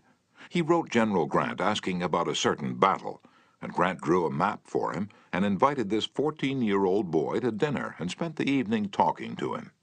Soon our Western Union messenger boy was corresponding with many of the most famous people in the nation: Ralph Waldo Emerson, Oliver Wendell Holmes, Longfellow, Mrs. Abraham Lincoln, Louisa May Alcott, General Sherman, and Jefferson Davis. Not only did he correspond with these distinguished people, but as soon as he got a vacation, he visited many of them as a welcome guest in their homes. This experience imbued him with a confidence that was invaluable. These men and women fired him with a vision and ambition that shaped his life. And all this, let me repeat, was made possible solely by the application of the principles we're discussing here. Isaac F. Marcusson, a journalist who interviewed hundreds of celebrities, declared that many people fail to make a favorable impression because they don't listen attentively. They have been so much concerned with what they are going to say next, they do not keep their ears open. Very important people have told me they prefer good listeners to good talkers, but the ability to listen seems rarer than almost any other good trait. And not only important personages crave a good listener, but ordinary folks do too. As the Reader's Digest once said, many persons call a doctor when all they want is an audience. During the darkest hours of the Civil War, Lincoln wrote to an old friend in Springfield, Illinois, asking him to come to Washington. Lincoln said he had some problems he wanted to discuss with him. The old neighbor called at the White House, and Lincoln talked to him for hours about the advisability of issuing a proclamation freeing the slaves. Lincoln went over all the arguments for and against such a move, and then read letters and newspaper articles, some denouncing him for not freeing the slaves, others denouncing him for fear he was going to free them. After talking for hours, Lincoln shook hands with his old neighbor, said good night, and sent him back to Illinois without even asking for his opinion. Lincoln had done all the talking himself. That seemed to clarify his mind. He seemed to feel easier after that talk, the old friend said. Lincoln hadn't wanted advice. He had wanted merely a friendly, sympathetic listener to whom he could unburden himself. That's what we all want when we're in trouble. That is frequently all the irritated customer wants, and the dissatisfied employee, or the hurt friend. One of the great listeners of modern times was Sigmund Freud. A man who met Freud described his manner of listening. It struck me so forcibly that I shall never forget him. He had qualities which I had never seen in any other man. Never had I seen such concentrated attention. There was none of that piercing, soul-penetrating gaze business. His eyes were mild and genial. His voice was low and kind. His gestures were few, but the attention he gave me, his appreciation of what I said, even when I said it badly, was extraordinary. You have no idea what it meant to be listened to like that. If you want to know how to make people shun you and laugh at you behind your back and even despise you, here's the recipe. Never listen to anyone for long. Talk incessantly about yourself. If you have an idea while the other person is talking, don't wait for him or her to finish. Burst right in and interrupt in the middle of a sentence. Do you know people like that? I do, unfortunately, and the astonishing part of it is that some of them are prominent. Bores, that is all they are. Bores, intoxicated with their own egos, drunk with the sense of their own importance. People who talk only of themselves think only of themselves. And those people who think only of themselves, Dr. Nicholas Murray Butler, longtime president of Columbia University, said, are hopelessly uneducated. They are not educated, said Dr. Butler, no matter how instructed they may be. So, if you aspire to be a good conversationalist, be an attentive listener. To be interesting, be interested. Ask questions that other persons will enjoy answering. Encourage them to talk about themselves and their accomplishments. Remember that the people you're talking to are 100 times more interested in themselves and their wants and problems than they are in you and your problems. A person's toothache means more to that person than a famine in China which kills 1 million people. A boil on one's neck interests one more than 40 earthquakes in Africa. Think of that the next time you start a conversation. Principle 4. Be a good listener. Encourage others to talk about themselves. Chapter 5. How to Interest People. Everyone who was ever a guest of Theodore Roosevelt was astonished at the range and diversity of his knowledge. Whether his visitor was a cowboy or a rough rider, a New York politician or a diplomat, Roosevelt knew what to say. And how was it done? The answer was simple. Whenever Roosevelt expected a visitor, he sat up late the night before, reading up on the subject in which he knew his guest was particularly interested. For Roosevelt knew, as all leaders know, that the royal road to a person's heart is to talk about the things he or she treasures most. The genial William Lyon Phelps, essayist and professor of literature at Yale, learned this lesson early in life. When I was 8 years old and was spending a weekend visiting my Aunt Libby Lindsley at her home in Stratford on the Housatonic, he wrote in his essay on human nature, a middle-aged man called one evening, and after a polite skirmish with my aunt, he devoted his attention to me. At that time, I happened to be excited about boats, and the visitor discussed the subject in a way that seemed to me particularly interesting. After he left, I spoke of him with enthusiasm. What a man! My aunt informed me he was a New York lawyer, that he cared nothing whatever about boats, that he took not the slightest interest in the subject. But why then did he talk all the time about boats? Because he is a gentleman. He saw you were interested in boats, and he talked about the things he knew would interest and please you. He made himself agreeable. And William Lyon Phelps added, I never forgot my aunt's remark. As I write this chapter, I have before me a letter from Edward L. Challiff, who was active in Boy Scout work. One day I found I needed a favor, writes Mr. Challiff. A big Scout jamboree was coming off in Europe, and I wanted the president of one of the largest corporations in America to pay the expenses of one of my boys for the trip. Fortunately, just before I went down to see this man, I heard that he had drawn a check for $1 million, and that after it was canceled, he had it framed. So the first thing I did when I entered his office was to ask to see the check, a check for $1 million. I told him I never knew that anybody had ever written such a check, and that I wanted to tell my boys I'd actually seen a check for $1 million. He gladly showed it to me. I admired it and asked him to tell me all about how it happened to be drawn.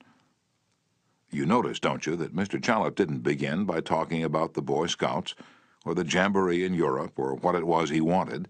He talked in terms of what interested the other man. And here's the result. Presently, the man I was interviewing said, "Oh, by the way, what was it you wanted to see me about?" So I told him. To my vast surprise, Mr. Challiff continues, he not only granted immediately what I asked for, but much more. I'd asked him to send only one boy to Europe, but he sent 5 boys and myself, gave me a letter of credit for $1,000, and told us to stay in Europe for 7 weeks. He also gave me letters of introduction to his branch presidents, putting them at our service, and he himself met us in Paris and showed us the town. Since then, he's given jobs to some of the boys whose parents were in want, and he's still active in our group. Yet I know if I hadn't found out what he was interested in and got him warmed up first, I wouldn't have found him 1/10 as easy to approach.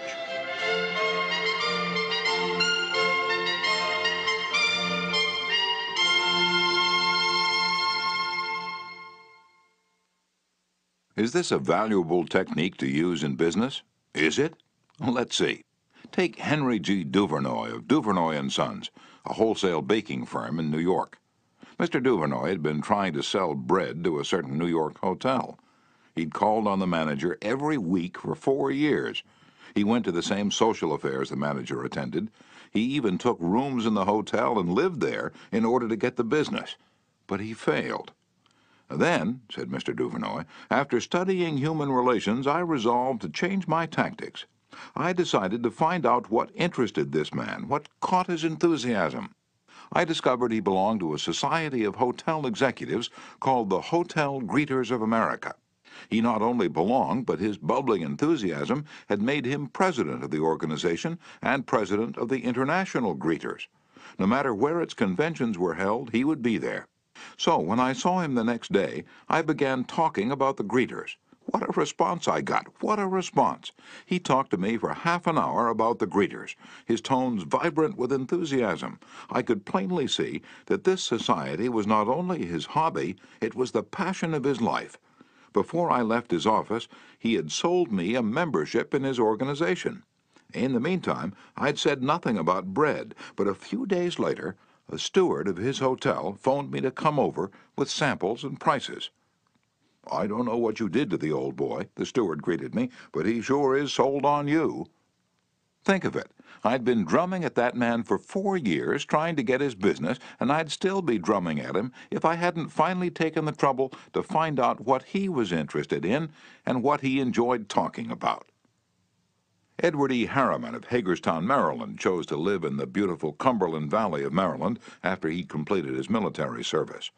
Unfortunately, at that time there were few jobs available in the area. A little research uncovered the fact that a number of companies in the area were either owned or controlled by an unusual business maverick, R.J. Funkhauser, whose rise from poverty to riches intrigued Mr. Harriman. However, he was known for being inaccessible to job seekers. Mr. Harriman wrote, "I interviewed a number of people and found out that his major interest was anchored in his drive for power and money. Since he protected himself from people like me by use of a dedicated and stern secretary, I studied her interests and goals, and only then I paid an unannounced visit at her office. She had been Mr. Funkhauser's orbiting satellite for about 15 years. When I told her I had a proposition for him, which might translate itself into financial and political success for him, she became enthused. I also conversed with her about her constructive participation in his success. After this conversation, she arranged for me to meet Mr. Funkhauser. I entered his huge and impressive office, determined not to ask directly for a job. He was seated behind a large carved desk and thundered at me, "How about it, young man?" I said, "Mr. Funkhauser, I believe I can make money for you." He immediately rose and invited me to sit in one of the large upholstered chairs. I enumerated my ideas and the qualifications I had to realize these ideas, as well as how they would contribute to his personal success and that of his businesses. R.J., as he has become known to me, hired me at once, and for over 20 years I have grown in his enterprises, and we both have prospered. Talking in terms of the other person's interests pays off for both parties.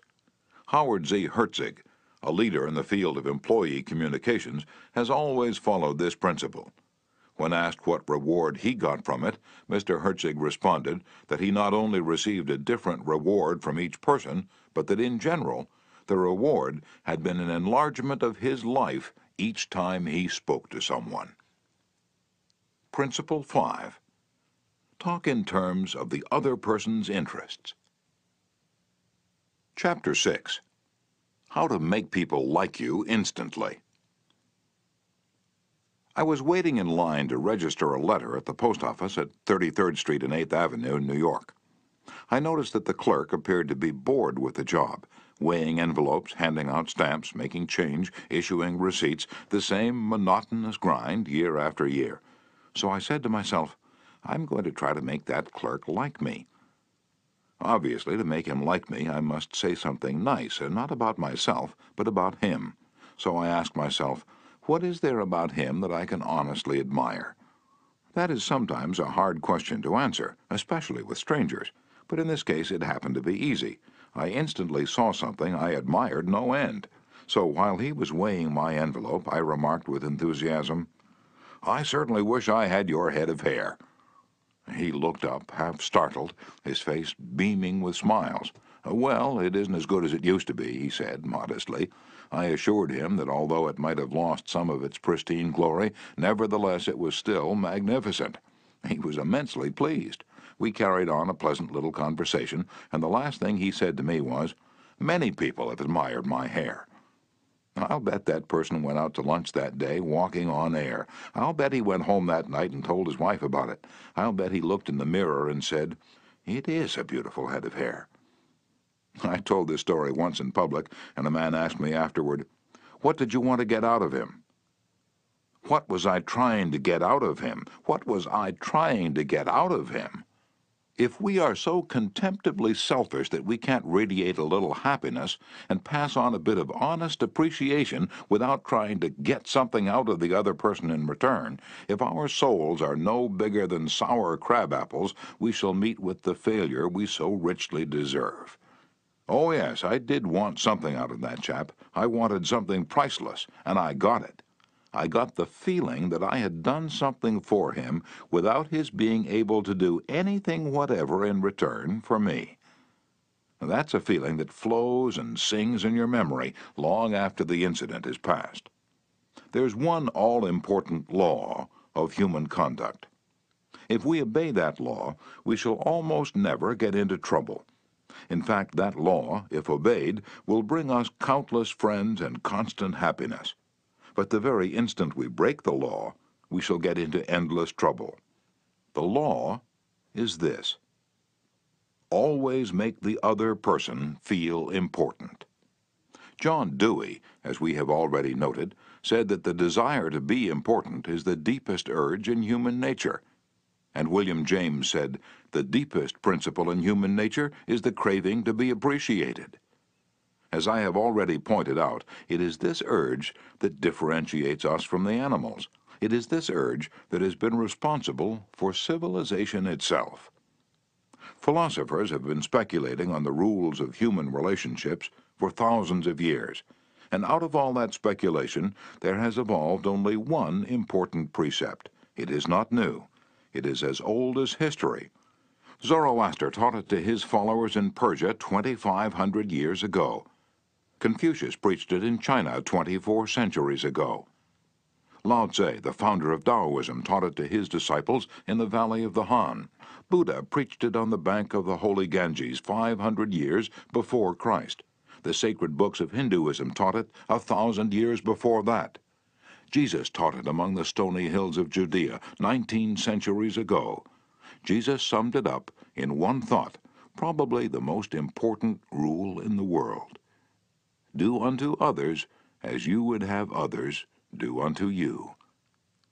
You want the approval of those with whom you come in contact. You want recognition of your true worth. You want a feeling that you are important in your little world. You don't want to listen to cheap, insincere flattery, but you do crave sincere appreciation. You want your friends and associates to be, as Charles Schwab put it, hearty in their approbation and lavish in their praise. All of us want that. So let's obey the golden rule and give unto others what we would have others give unto us. How? When? Where? Well, the answer is all the time, everywhere. David G. Smith of Eau Claire, Wisconsin, told one of our classes how he handled a delicate situation when he was asked to take charge of the refreshment booth at a charity concert. The night of the concert, I arrived at the park and found two elderly ladies in a very bad humor standing next to the refreshment stand. Apparently, each thought that she was in charge of this project. As I stood there pondering what to do, one of the members of the sponsoring committee appeared and handed me a cash box and thanked me for taking over the project. She introduced Rose and Jane as my helpers and then ran off. A great silence ensued. Realizing that the cash box was a symbol of authority of sorts, I gave the box to Rose and explained that I might not be able to keep the money straight and that if she took care of it, I'd feel better. I then suggested to Jane that she show two teenagers who'd been assigned to refreshments how to operate the soda machine, and I asked her to be responsible for that part of the project. The evening was very enjoyable, with Rose happily counting the money, Jane supervising the teenagers, and me enjoying the concert. You don't have to wait until you're ambassador to France or chairman of the clambake committee of your lodge before you use this philosophy of appreciation. You can work magic with it almost every day. If, for example, the waitress brings us mashed potatoes when we have ordered French fries, let's say, "I'm sorry to trouble you, but I prefer French fried." She'll probably reply, "No trouble at all," and will be glad to change the potatoes because we have shown respect for her. Little phrases such as, "I'm sorry to trouble you," "Would you be so kind?" "Won't you please?" "Would you mind?" "Thank you." Little courtesies like these oil the cogs of the monotonous grind of everyday life, and incidentally, they're the hallmarks of good breeding. Let's take another illustration. Hall Caine's novels, The Christian, The Deemster, The Manxman among them, were all bestsellers in the early part of this century. Millions of people read his novels, countless millions. He was the son of a blacksmith. He never had more than 8 years of schooling in his life, yet when he died, he was the richest literary man of his time. The story goes like this. Hall Caine loved sonnets and ballads, so he devoured all of Dante Gabriel Rossetti's poetry.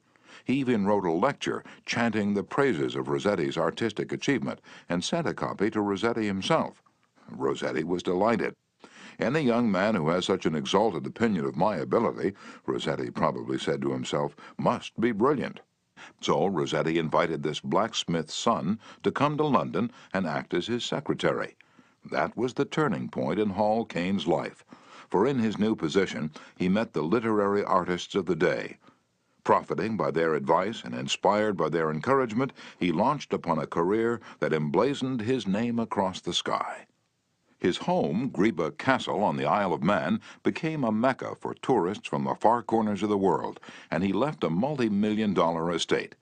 Yet who knows, he might have died poor and unknown had he not written an essay expressing his admiration for a famous man.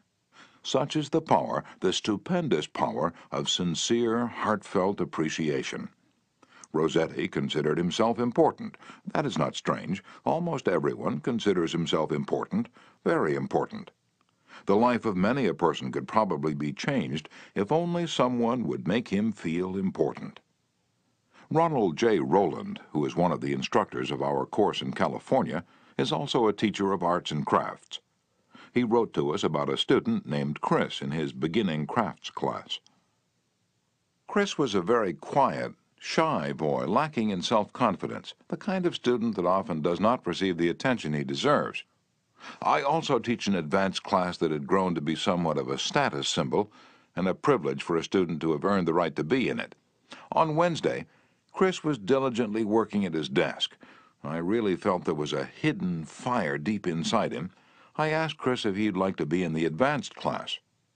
How I wish I could express the look in Chris's face, the emotions in that shy 14-year-old boy trying to hold back his tears. "Who, me, Mr. Rowland? Am I good enough?" "Yes, Chris, you're good enough." I had to leave at that point because tears were coming to my eyes. As Chris walked out of the class that day, seemingly 2 inches taller, he looked at me with bright blue eyes and said in a positive voice, "Thank you, Mr. Rowland." Chris taught me a lesson I will never forget. Our deep desire to feel important. To help me never forget this rule, I made a sign which reads, "You are important." And this sign hangs in the front of the classroom for all to see, and to remind me that each student I face is equally important. The unvarnished truth is that almost all the people you meet feel themselves superior to you in some way, and a sure way to their hearts is to let them realize in some subtle way that you recognize their importance and recognize it sincerely. Remember what Emerson said, "Every man I meet is my superior in some way. In that I learn of him." And the pathetic part of it is that frequently those who have the least justification for a feeling of achievement bolster up their egos by a show of tumult and conceit which is truly nauseating. As Shakespeare put it, "Man, proud man, dressed in a little brief authority, plays such fantastic tricks before high heaven as make the angels weep." I'm going to tell you how business people in my own courses have applied these principles with remarkable results. Let's take the case of a Connecticut attorney. Because of his relatives, he prefers not to have his name mentioned. Shortly after joining the course, Mr. R. drove to Long Island with his wife to visit some of her relatives. She left him to chat with an old aunt of hers, and then rushed off by herself to visit some of the younger relatives. Since he soon had to give a speech professionally on how he applied the principles of appreciation, he thought he would gain some worthwhile experience talking with the elderly lady. So he looked around the house to see what he could honestly admire. "This house was built about 1890, wasn't it?" he inquired. "Yes," she replied. "That's precisely the year it was built." "It reminds me of the house I was born in," he said. "It's beautiful, well built, roomy. You know, they don't build houses like this anymore." "You're right," the old lady agreed. "The young folks nowadays don't care for beautiful homes. All they want is a small apartment, and then they go off gadding about in their automobiles. This is a dream house," she said, in a voice vibrating with tender memories. "This house was built with love. My husband and I dreamed about it for years before we built it. We didn't have an architect. We planned it all ourselves." She showed Mr. R. about the house, and he expressed his hearty admiration for the beautiful treasures she'd picked up in her travels and cherished over a lifetime. Paisley shawls, an old English tea set, Wedgwood china, French beds and chairs, Italian paintings, and silk draperies that had once hung in a French chateau. After showing Mr. R. through the house, she took him out to the garage. There, jacked up on blocks, was a Packard car in mint condition. "My husband bought that car for me shortly before he passed on," she said softly. "I have never ridden in it since his death. You appreciate nice things, and I'm going to give this car to you." "Why, Auntie," he said, "you overwhelm me. I appreciate your generosity, of course, but I couldn't possibly accept it. I'm not even a relative of yours. I have a new car, and you have many relatives that would like to have that Packard." "Relatives!" she exclaimed. "Yes, I had relatives who are just waiting till I die so they can get that car, but they are not going to get it." "If you don't want to give it to them, you could very easily sell it to a second-hand dealer," he told her. "Sell it!" she cried. "Do you think I would sell this car? Do you think I could stand to see strangers riding up and down the street in that car? That car that my husband bought for me? I wouldn't dream of selling it. I'm going to give it to you. You appreciate beautiful things." He tried to get out of accepting the car, but he couldn't without hurting her feelings. This lady, left all alone in the big house with her Paisley shawls, her French antiques, and her memories, was starving for a little recognition. She had once been young and beautiful and sought after. She had once built a house warm with love and had collected things from all over Europe to make it beautiful. Now, in the isolated loneliness of old age, she craved a little human warmth, a little genuine appreciation, and no one gave it to her. And when she found it, like a spring in a desert, her gratitude couldn't adequately express itself with anything less than the gift of her cherished Packard. Let's take another case. Donald M. McMahon, who was superintendent of Lewis and Valentine, nurserymen and landscape architects in Rye, New York, related this incident. "Shortly after I attended the talk on how to win friends and influence people, I was landscaping the estate of a famous attorney. The owner came out to give me a few instructions about where he wished to plant a mass of rhododendrons and azaleas. I said, 'Judge, you have a lovely hobby. I've been admiring your beautiful dogs. I understand you win a lot of blue ribbons every year at the show in Madison Square Garden.' And the effect of this little expression of appreciation was striking. 'Yes,' the judge replied, 'I do have a lot of fun with my dogs. Would you like to see my kennel?' He spent almost an hour showing me his dogs and the prizes they'd won. He even brought out their pedigrees and explained about the bloodlines responsible for such beauty and intelligence. Finally, turning to me, he asked, 'Do you have any small children?' 'Well, yes, I do,' I replied. 'I have a son.' 'Well, wouldn't he like a puppy?' the judge inquired. 'Well, yes, he'd be tickled pink.' 'All right, I'm going to give him one,' the judge announced. He started to tell me how to feed the puppy. And then he paused. "You'll forget if I tell you, I'll write it out." So the judge went in the house, typed out the pedigree and feeding instructions, and gave me a puppy worth several $100 and an hour and 15 minutes of his valuable time, largely because I'd expressed my honest admiration for his hobby and achievements. George Eastman of Kodak fame invented the transparent film that made motion pictures possible, amassed a fortune of $100 million, and made himself one of the most famous businessmen on earth. Yet in spite of all these tremendous accomplishments, he craved little recognitions, even as you and I. To illustrate, when Eastman was building the Eastman School of Music and also Kilbourne Hall in Rochester, James Adamson, then president of the Superior Seating Company of New York, wanted to get the order to supply the theater chairs for these buildings. Phoning the architect, Mr. Adamson made an appointment to see Mr. Eastman in Rochester. When Adamson arrived, the architect said, "I know you want to get this order, but I can tell you right now that you won't stand a ghost of a show if you take more than 5 minutes of George Eastman's time. He's a strict disciplinarian. He's very busy, so tell your story quickly and get out." Adamson was prepared to do just that. When he was ushered into the room, he saw Mr. Eastman bending over a pile of papers at his desk. Presently, Mr. Eastman looked up, removed his glasses, and walked toward the architect and Mr. Adamson, saying, "Good morning, gentlemen. What can I do for you?" And the architect introduced them, and then Mr. Adamson said, "While we've been waiting for you, Mr. Eastman, I've been admiring your office. I wouldn't mind working in a room like this myself. I'm in the interior woodworking business, and I never saw a more beautiful office in all my life." And George Eastman replied, "You remind me of something I had almost forgotten. It is beautiful, isn't it? I enjoyed it a great deal when it was first built, but I come down here now with a lot of other things on my mind, and sometimes don't even see the room for weeks at a time." Adamson walked over and rubbed his hand across a panel. "And this is English oak, isn't it? A little different texture from Italian oak." "Yes," Eastman replied. "Imported English oak. It was selected for me by a friend who specializes in fine woods."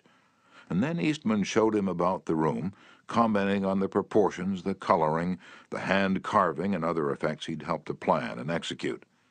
While drifting about the room, admiring the woodwork, they paused before a window, and George Eastman, in his modest, soft-spoken way, pointed out some of the institutions through which he was trying to help humanity: the University of Rochester, the General Hospital, the Homeopathic Hospital, the Friendly Home, the Children's Hospital. Mr. Adamson congratulated him warmly on the idealistic way he was using his wealth to alleviate the sufferings of humanity. Presently, George Eastman unlocked a glass case and pulled out the first camera he had ever owned, an invention he had bought from an Englishman. Adamson questioned him at length about his early struggles to get started in business. Mr. Eastman spoke with real feeling about the poverty of his childhood, telling how his widowed mother had kept a boarding house while he clerked in an insurance office. The terror of poverty haunted him day and night, and he resolved to make enough money so that his mother wouldn't have to work. Mr. Adamson drew him out with further questions and listened absorbed while he related the story of his experiments with dry photographic plates. He told how he had worked in an office all day and sometimes experimented all night, taking only brief naps while the chemicals were working, sometimes working and sleeping in his clothes for 72 hours at a stretch. James Adamson had been ushered into Eastman's office at 10:15 and had been warned that he must not take more than 5 minutes, but an hour had passed, and then 2 hours passed, and they were still talking.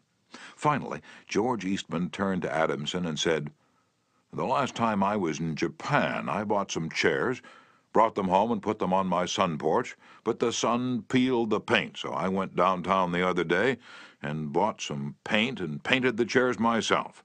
Would you like to see what sort of a job I can do painting chairs? All right, come up to my home and have lunch with me, and I'll show you." The order for the seats amounted to $90,000. Now, who do you suppose got the order? James Adamson or one of his competitors? From the time of this story until Mr. Eastman's death, he and James Adamson were close friends.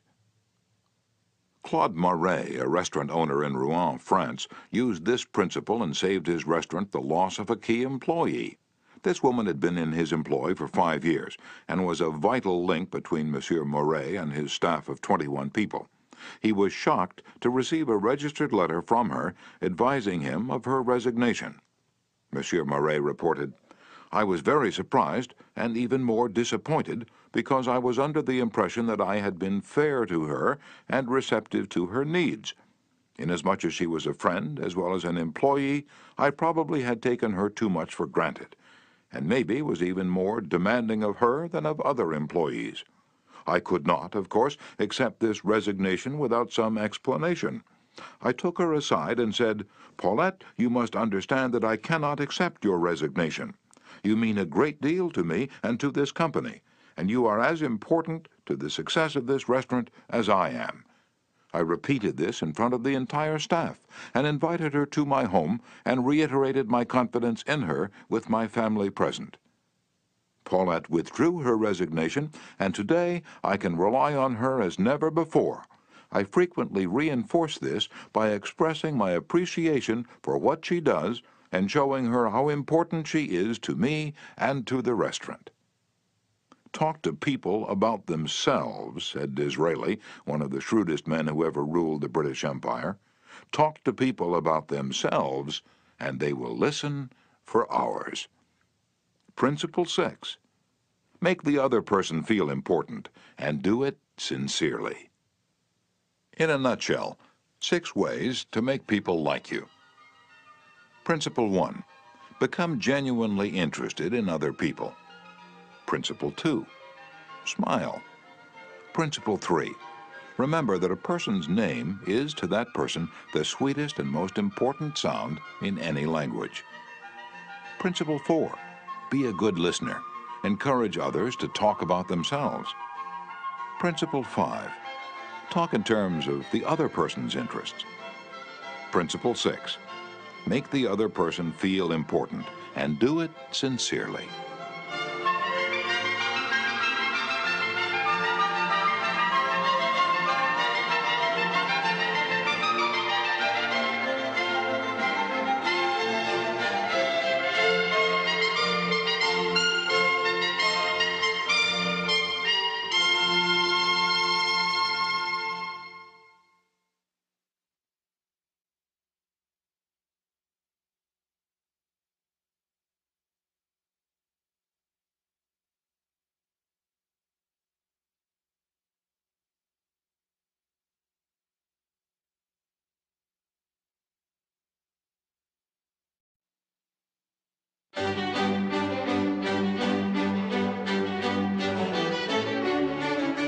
Part 3. How to win people to your way of thinking. Chapter 1. You can't win an argument. Shortly after the close of World War I learned an invaluable lesson one night in London. I was manager at the time for Sir Ross Smith. During the war, Sir Ross had been the Australian ace out in Palestine, and shortly after peace was declared, he astonished the world by flying halfway round it in 30 days. No such feat had ever been attempted before. It created a tremendous sensation. The Australian government awarded him $50,000. The King of England knighted him, and for a while he was the most talked about man under the Union Jack. I was attending a banquet one night given in Sir Ross's honor, and during the dinner the man sitting next to me told a humorous story which hinged on the quotation, "There's a divinity that shapes our ends, rough hew them how we will." The raconteur mentioned that the quotation was from the Bible. He was wrong, I knew that. I knew it positively. There couldn't be the slightest doubt about it. And so, to get a feeling of importance and display my superiority, I appointed myself an unsolicited and unwelcome committee of 1 to correct him. He stuck to his guns. "What, from Shakespeare? Impossible. Absurd. That quotation was from the Bible, and he knew it." The storyteller was sitting on my right, and Frank Gammond, an old friend of mine, was seated at my left. Mr. Gammond had devoted years to the study of Shakespeare, so the storyteller and I agreed to submit the question to Mr. Gammond. Mr. Gammond listened. He kicked me under the table and then said, Dale, you're wrong. The gentleman is right. It is from the Bible. On our way home that night, I said to Mr. Gammond, Frank, you know that quotation was from Shakespeare. Yes, of course, he replied. Hamlet, Act 5, Scene 2. But we were guests at a festive occasion, my dear Dale. Why prove to a man that he is wrong? Is that going to make him like you? Why not let him save his face? He didn't ask for your opinion. He didn't want it. Why argue with him? Always avoid the acute angle. The man who said that taught me a lesson I'll never forget. I'd not only made the storyteller uncomfortable, but had put my friend in an embarrassing situation. How much better it would have been had I not become argumentative. It was a sorely needed lesson because I'd been an inveterate arguer. During my youth, I'd argued with my brother about everything under the Milky Way. When I went to college, I studied logic and argumentation and went in for debating contests. Talk about being from Missouri. I was born there. I had to be shown. Later, I taught debating and argumentation in New York. And once, I'm ashamed to admit, I plan to write a book on the subject. Since then, I have listened to, engaged in, and watched the effects of thousands of arguments. As a result of all this, I've come to the conclusion that there's only one way under high heaven to get the best of an argument, and that is to avoid it. Avoid it as you would avoid rattlesnakes and earthquakes. 9 times out of 10, an argument ends with each of the contestants more firmly convinced than ever that he is absolutely right. You can't win an argument. You can't because if you lose it, you lose it, and if you win it, you lose it. Why? Well, suppose you triumph over the other man and shoot his argument full of holes and prove that he is non compos mentis. And then what? You'll feel fine, but what about him? You've made him feel inferior. You've hurt his pride. He will resent your triumph.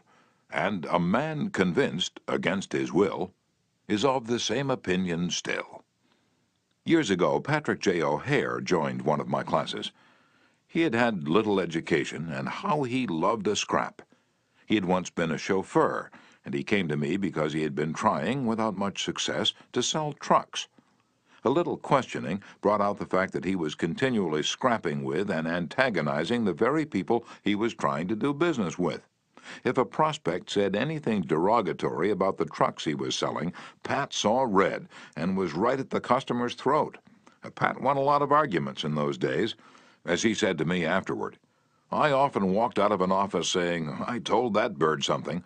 Sure, I'd told him something, but I hadn't sold him anything. My first problem was not to teach Patrick J. O'Hare to talk. My immediate task was to train him to refrain from talking and to avoid verbal fights. Mr. O'Hare became one of the star salesmen for the White Motor Company in New York. How did he do it? Here's his story in his own words. If I walk into a buyer's office now and he says, What, a white truck? They're no good. I wouldn't take one if you gave it to me. I'm going to buy the Who's It truck. I say, the Who's It's a good truck. If you buy the Who's It, you'll never make a mistake. The Who's It's are made by a fine company and sold by good people. He's speechless then. There's no room for argument. If he says the Who's It's the best, and I say sure it is, he has to stop. He can't keep on all afternoon saying it's the best when I'm agreeing with him. We then get off the subject of the Who's It, and I begin to talk about the good points of the white truck.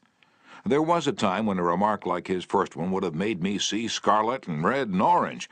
I'd start arguing against the Who's It, and the more I argued against it, the more my prospect argued in favor of it. The more he argued, the more he sold himself on my competitor's product.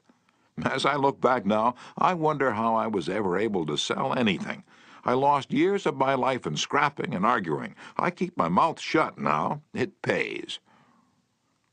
As wise old Ben Franklin used to say, if you argue and rankle and contradict, you may achieve a victory sometimes, but it will be an empty victory because you will never get your opponent's goodwill. So figure it out for yourself. Which would you rather have, an academic, theatrical victory or a person's goodwill? You can seldom have both. The Boston Transcript once printed this bit of significant doggerel. Here lies the body of William J., who died maintaining his right-of-way. He was right, dead right, as he sped along, but he's just as dead as if he were wrong.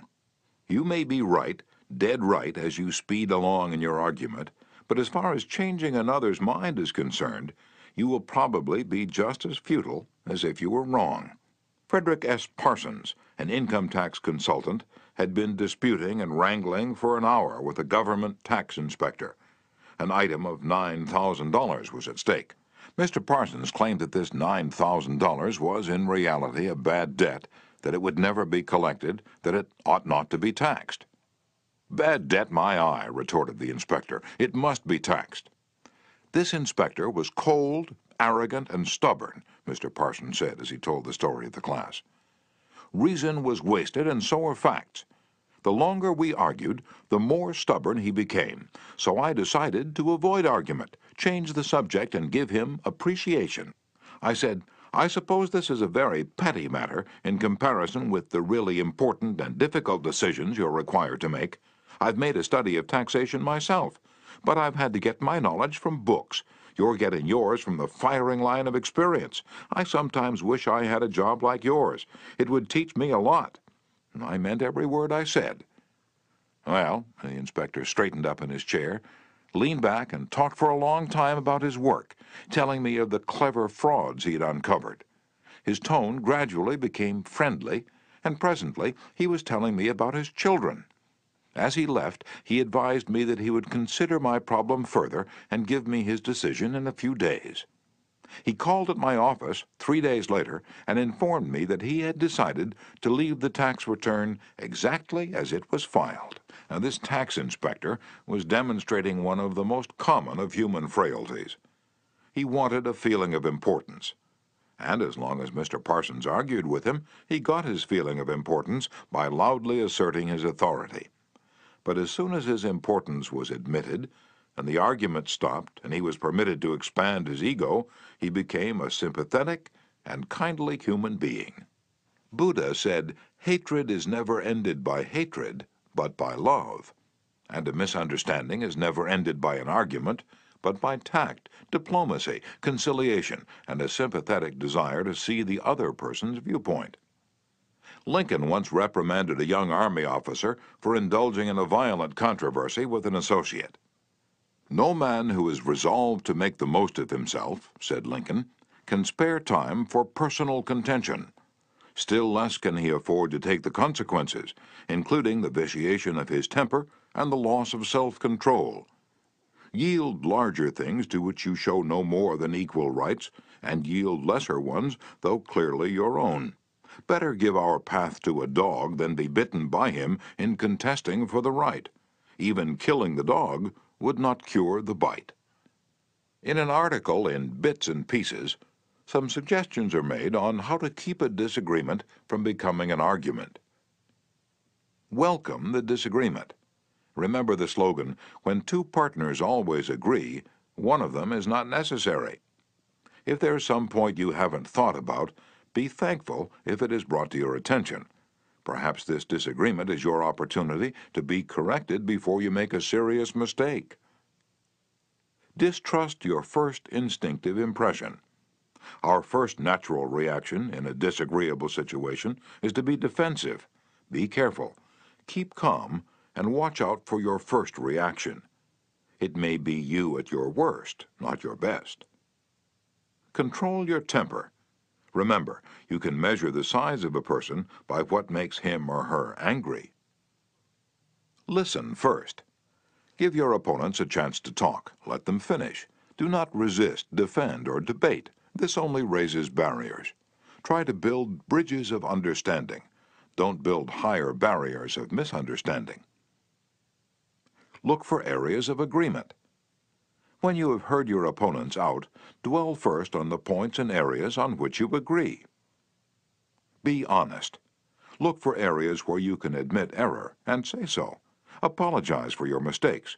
It will help disarm your opponents and reduce defensiveness. Promise to think over your opponent's ideas and study them carefully, and mean it. Your opponents may be right. It is a lot easier at this stage to agree to think about their points than to move rapidly ahead and find yourself in a position where your opponents can say, "We tried to tell you, but you wouldn't listen." Thank your opponents sincerely for their interest. Anyone who takes the time to disagree with you is interested in the same things you are. Think of them as people who really want to help you, and you may turn your opponents into friends. Postpone action to give both sides time to think through the problem. Suggest that a new meeting be held later that day or the next day when all the facts may be brought to bear. In preparation for this meeting, ask yourself some hard questions. Could my opponents be right? Partly right? Is there truth or merit in their position or argument? Is my reaction one that will relieve the problem, or will it just relieve any frustration? Will my reaction drive my opponents further away or draw them closer to me? Will my reaction elevate the estimation good people have of me? Will I win or lose? What price will I have to pay if I win? If I am quiet about it, will the disagreement blow over? Is this difficult situation an opportunity for me? Opera tenor Jan Pierce, after he was married nearly 50 years, once said, "My wife and I made a pact a long time ago, and we've kept it no matter how angry we've grown with each other. When one yells, the other should listen, because when two people yell, there is no communication, just noise and bad vibrations." Principle 1. The only way to get the best of an argument is to avoid it. Chapter 2. A sure way of making enemies and how to avoid it. When Theodore Roosevelt was in the White House, he confessed that if he could be right 75% of the time, he would reach the highest measure of his expectation. If that was the highest rating that one of the most distinguished men of the 20th century could hope to obtain, what about you and me? If you can be sure of being right only 55% of the time, you can go down to Wall Street and make $1 million a day. If you can't be sure of being right even 55% of the time, why should you tell other people they are wrong? You can tell people they are wrong by a look or an intonation or a gesture, just as eloquently as you can in words. And if you tell them they are wrong, do you make them want to agree with you? Never. For you've struck a direct blow at their intelligence, judgment, pride, and self-respect.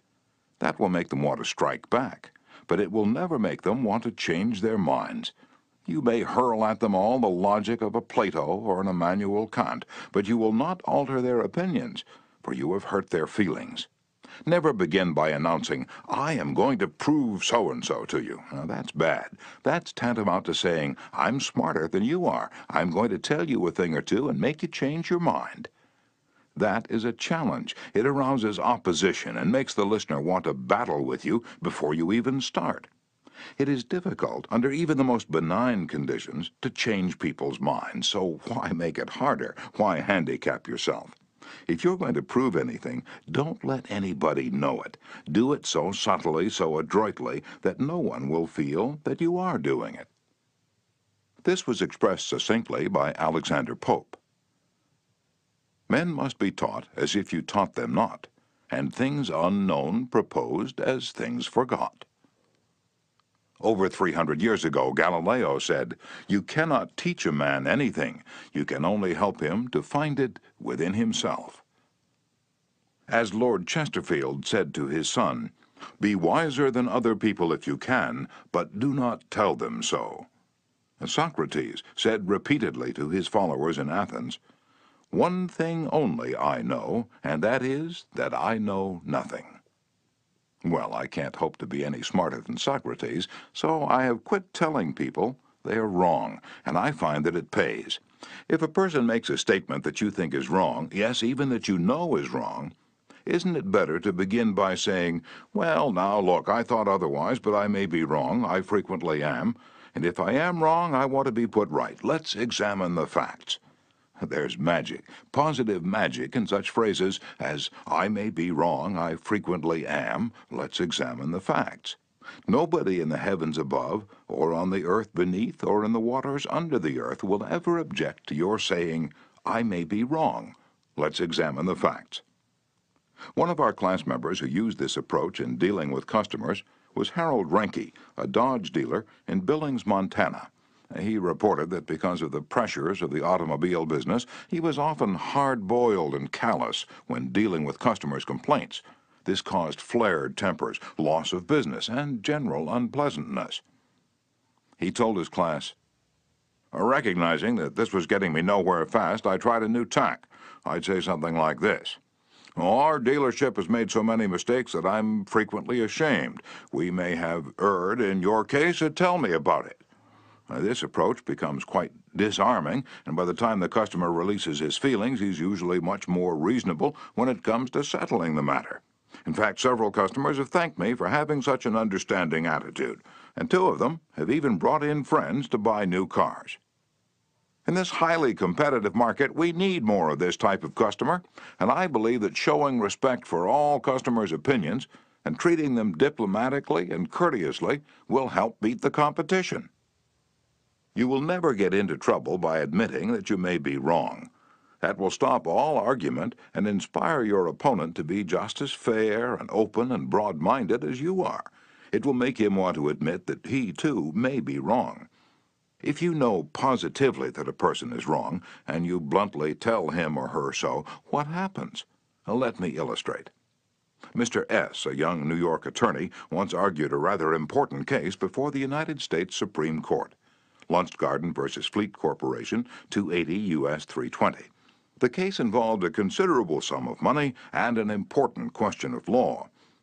During the argument, one of the Supreme Court justices said to him, "The statute of limitations in admiralty law is 6 years, is it not?" Mr. S. stopped, stared at the justice for a moment, and then he said bluntly, "Your Honor, there is no statute of limitations in admiralty." A hush fell on the court, said Mr. S., as he related his experience to one of my classes, and the temperature in the room seemed to drop to 0. I was right, the justice was wrong, and I had told him so. But did that make him friendly? No. I still believe that I had the law on my side, and I know that I spoke better than I ever spoke before, but I didn't persuade. I made the enormous blunder of telling a very learned and famous man that he was wrong. A few people are logical. Most of us are prejudiced and biased. Most of us are blighted with preconceived notions, with jealousy, suspicion, fear, envy, and pride. And most citizens don't want to change their minds about their religion, or their haircut, or communism, or their favorite movie star. So if you're inclined to tell people they're wrong, please review the following paragraph every morning before breakfast. It's from James Harvey Robinson's enlightening book, The Mind in the Making. We sometimes find ourselves changing our minds without any resistance or heavy emotion. But if we are told we are wrong, we resent the imputation and harden our hearts. We are incredibly heedless in the formation of our beliefs, but find ourselves filled with an illicit passion for them when anyone proposes to rob us of their companionship. It is obviously not the ideas themselves that are dear to us, but our self-esteem which is threatened. The little word "my" is the most important one in human affairs, and properly to reckon with, it is the beginning of wisdom. It has the same force whether it is my dinner, my dog, and my house, or my father, my country, and my God. We not only resent the imputation that our watch is wrong, or our car shabby, but that our conception of the canals of Mars, of the pronunciation of Epictetus, of the medicinal value of salicin, or of the date of Sargon I is subject to revision. We like to continue to believe what we have been accustomed to accept as true, and the resentment aroused when doubt is cast upon any of our assumptions leads us to seek every manner of excuse for clinging to it. The result is that most of our so-called reasoning consists in finding arguments for going on believing as we already do. Carl Rogers, the eminent psychologist, wrote in his book, On Becoming a Person, "I have found it of enormous value when I can permit myself to understand the other person. The way in which I have worded this statement may seem strange to you. Is it necessary to permit oneself to understand another? I think it is. Our first reaction to most of the statements which we hear from other people is an evaluation or judgment rather than an understanding of it. When someone expresses some feeling, attitude, or belief, our tendency is almost immediately to feel, that's right, or that's stupid, that's abnormal, that's unreasonable, that's incorrect, that's not nice. Very rarely do we permit ourselves to understand precisely what the meaning of the statement is to the other person. I once employed an interior decorator to make some draperies for my home. When the bill arrived, I was dismayed. A few days later, a friend dropped in and looked at the draperies. The price was mentioned, and she exclaimed with a note of triumph, "What? That's awful! I'm afraid he put one over on you." True, yes, she told the truth. But few people like to listen to truths that reflect on their judgment. So, being human, I tried to defend myself. I pointed out that the best is eventually the cheapest, that one can't expect to get quality and artistic taste at bargain basement prices, and so on. The next day, another friend dropped in, admired the draperies, bubbled over with enthusiasm, and expressed a wish that she could afford such exquisite creations for her home. My reaction was totally different. "Well, to tell you the truth," I said, "I can't afford them myself. I paid too much. I'm sorry I ordered them." When we're wrong, we may admit it to ourselves, and if we're handled gently and tactfully, we may admit it to others, and even take pride in our frankness and broad-mindedness. But not if someone else is trying to ram the unpalatable fact down our esophagus. Horace Greeley, the most famous editor in America during the time of the Civil War, disagreed violently with Lincoln's policies. He believed that he could drive Lincoln into agreeing with him by a campaign of argument, ridicule, and abuse. He waged this bitter campaign month after month, year after year. In fact, he wrote a brutal, bitter, sarcastic, and personal attack on President Lincoln the night Booth shot him. But did all this bitterness make Lincoln agree with Greeley? Not at all. Ridicule and abuse never do.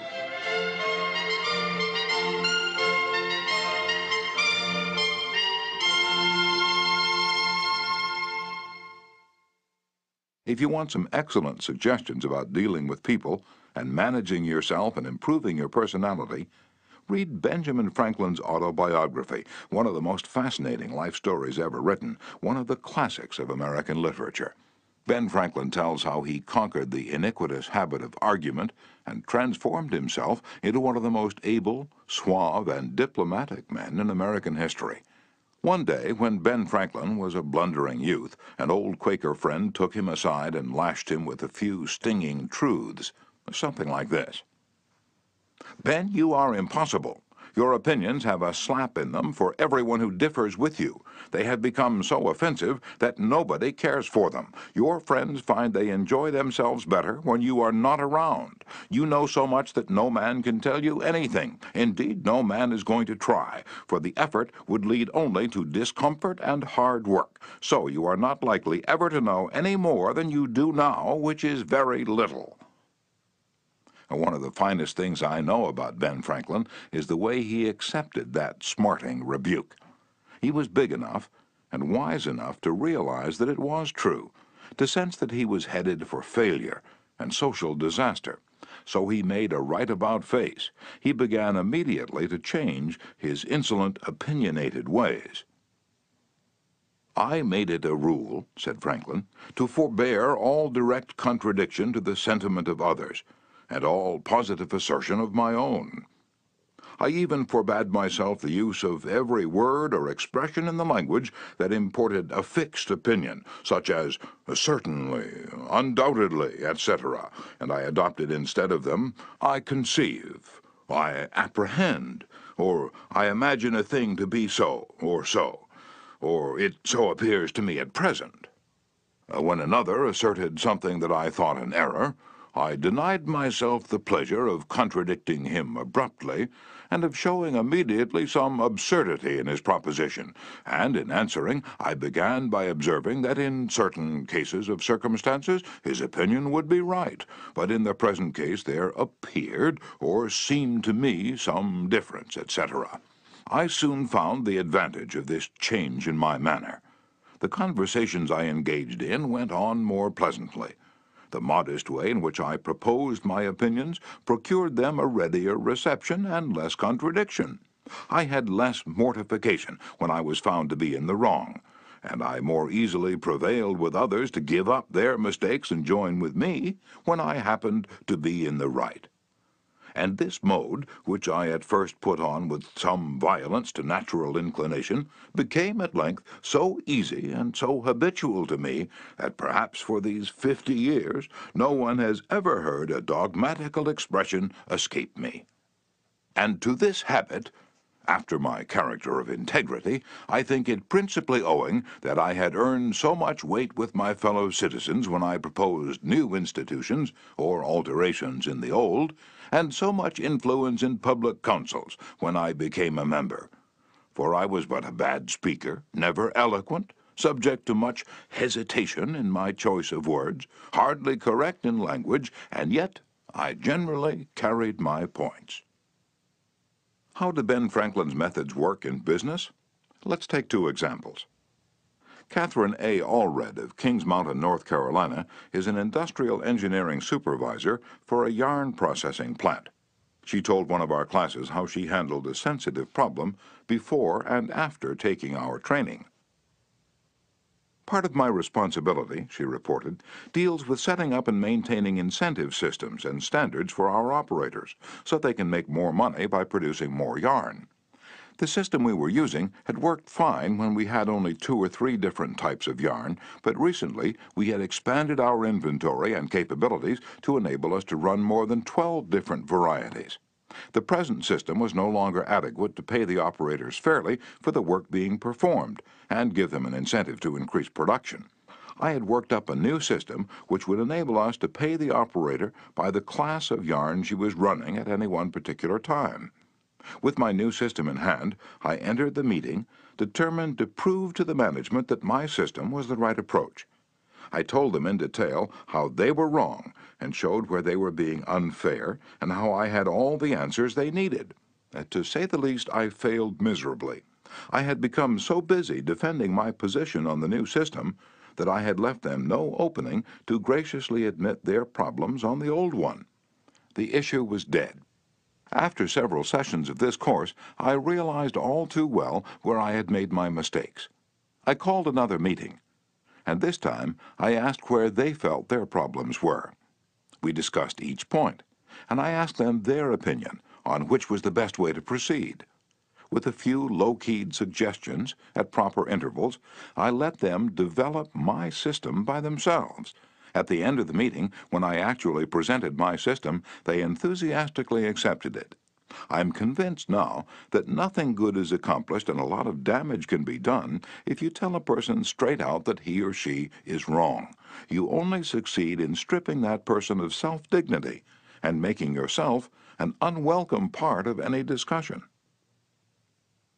Let's take another example, and remember, these cases I'm citing are typical of the experiences of thousands of other people. R.V. Crowley was a salesman for a lumber company in New York. Crowley admitted that he had been telling hard-boiled lumber inspectors for years that they were wrong, and he'd won the arguments too, but it hadn't done any good. For these lumber inspectors, said Mr. Crowley, are like baseball umpires. Once they make a decision, they never change it. Mr. Crowley saw that his firm was losing thousands of dollars through the arguments he won. So while taking my course, he resolved to change tactics and abandon arguments. With what results?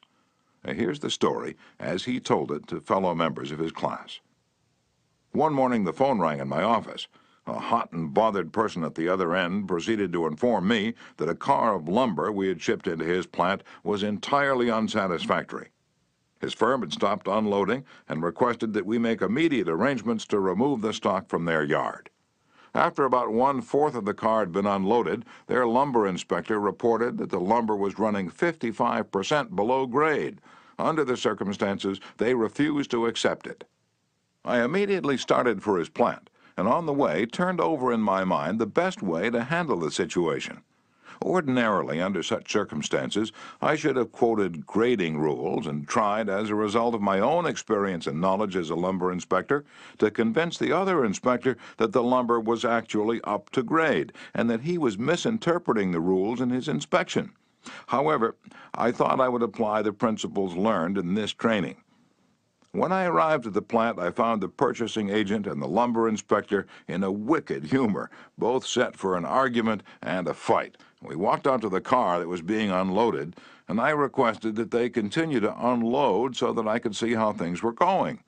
I asked the inspector to go right ahead and lay out the rejects as he had been doing, and to put the good pieces in another pile. After watching him for a while, it began to dawn on me that his inspection actually was much too strict and that he was misinterpreting the rules. This particular lumber was white pine, and I knew the inspector was thoroughly schooled in hardwoods, but not a competent, experienced inspector on white pine. A white pine happens to be my own strong suit, but did I offer any objection to the way he was grading the lumber? None whatever. I kept on watching, and gradually began to ask questions as to why certain pieces were not satisfactory. I didn't for one instant insinuate that the inspector was wrong. I emphasized that my only reason for asking was in order that we could give his firm exactly what they wanted in future shipment. By asking questions in a very friendly, cooperative spirit and insisting continually that they were right in laying out boards not satisfactory to their purpose, I got him warmed up, and the strained relations between us began to thaw and melt away. An occasional carefully put remark on my part gave birth to the idea in his mind that possibly some of these rejected pieces were actually within the grade that they had bought, and that their requirements demanded a more expensive grade. I was very careful, however, not to let him think I was making an issue of this point. Gradually, his whole attitude changed. He finally admitted to me that he was not experienced on white pine, and began to ask me questions about each piece as it came out of the car. I'd explain why such and such a piece came within the grade specified, but kept on insisting that we did not want him to take it if it was unsuitable for their purpose. He finally got to the point where he felt guilty every time he put a piece in the rejected pile. And at last he saw that the mistake was on their part, for not having specified as good a grade as they needed. The ultimate outcome was that he went through the entire carload again after I left, accepted the whole lot, and we received a check in full. In that one instance alone, a little tact and the determination to refrain from telling the other man he was wrong saved my company a substantial amount of cash, and it would be hard to place a money value on the goodwill that was saved. Martin Luther King was asked how, as a pacifist, he could be an admirer of Air Force General Daniel "Chappie" James, then the nation's highest-ranking black officer. Dr. King replied, "I judge people by their own principles, not by my own." In a similar way, General Robert E. Lee once spoke to the President of the Confederacy, Jefferson Davis, in the most glowing terms about a certain officer under his command. Another officer in attendance was astonished. "General," he said, "do you not know that the man of whom you speak so highly is one of your bitterest enemies, who misses no opportunity to malign you?" "Yes," replied General Lee, "but the President asked my opinion of him. He did not ask for his opinion of me." By the way, I'm not revealing anything new in this chapter. 2,000 years ago, Jesus said, "Agree with thine adversary quickly." And 2,200 years before Christ was born, King Akhtoi of Egypt gave his son some shrewd advice that is sorely needed today. "Be diplomatic," counseled the king. "It will help you gain your point." In other words, don't argue with your customer, or your spouse, or your adversary. Don't tell them they are wrong. Don't get them stirred up. Use a little diplomacy. Principle 2. Show respect for the other person's opinions. Never say, "You're wrong." Chapter 3. If you're wrong, admit it.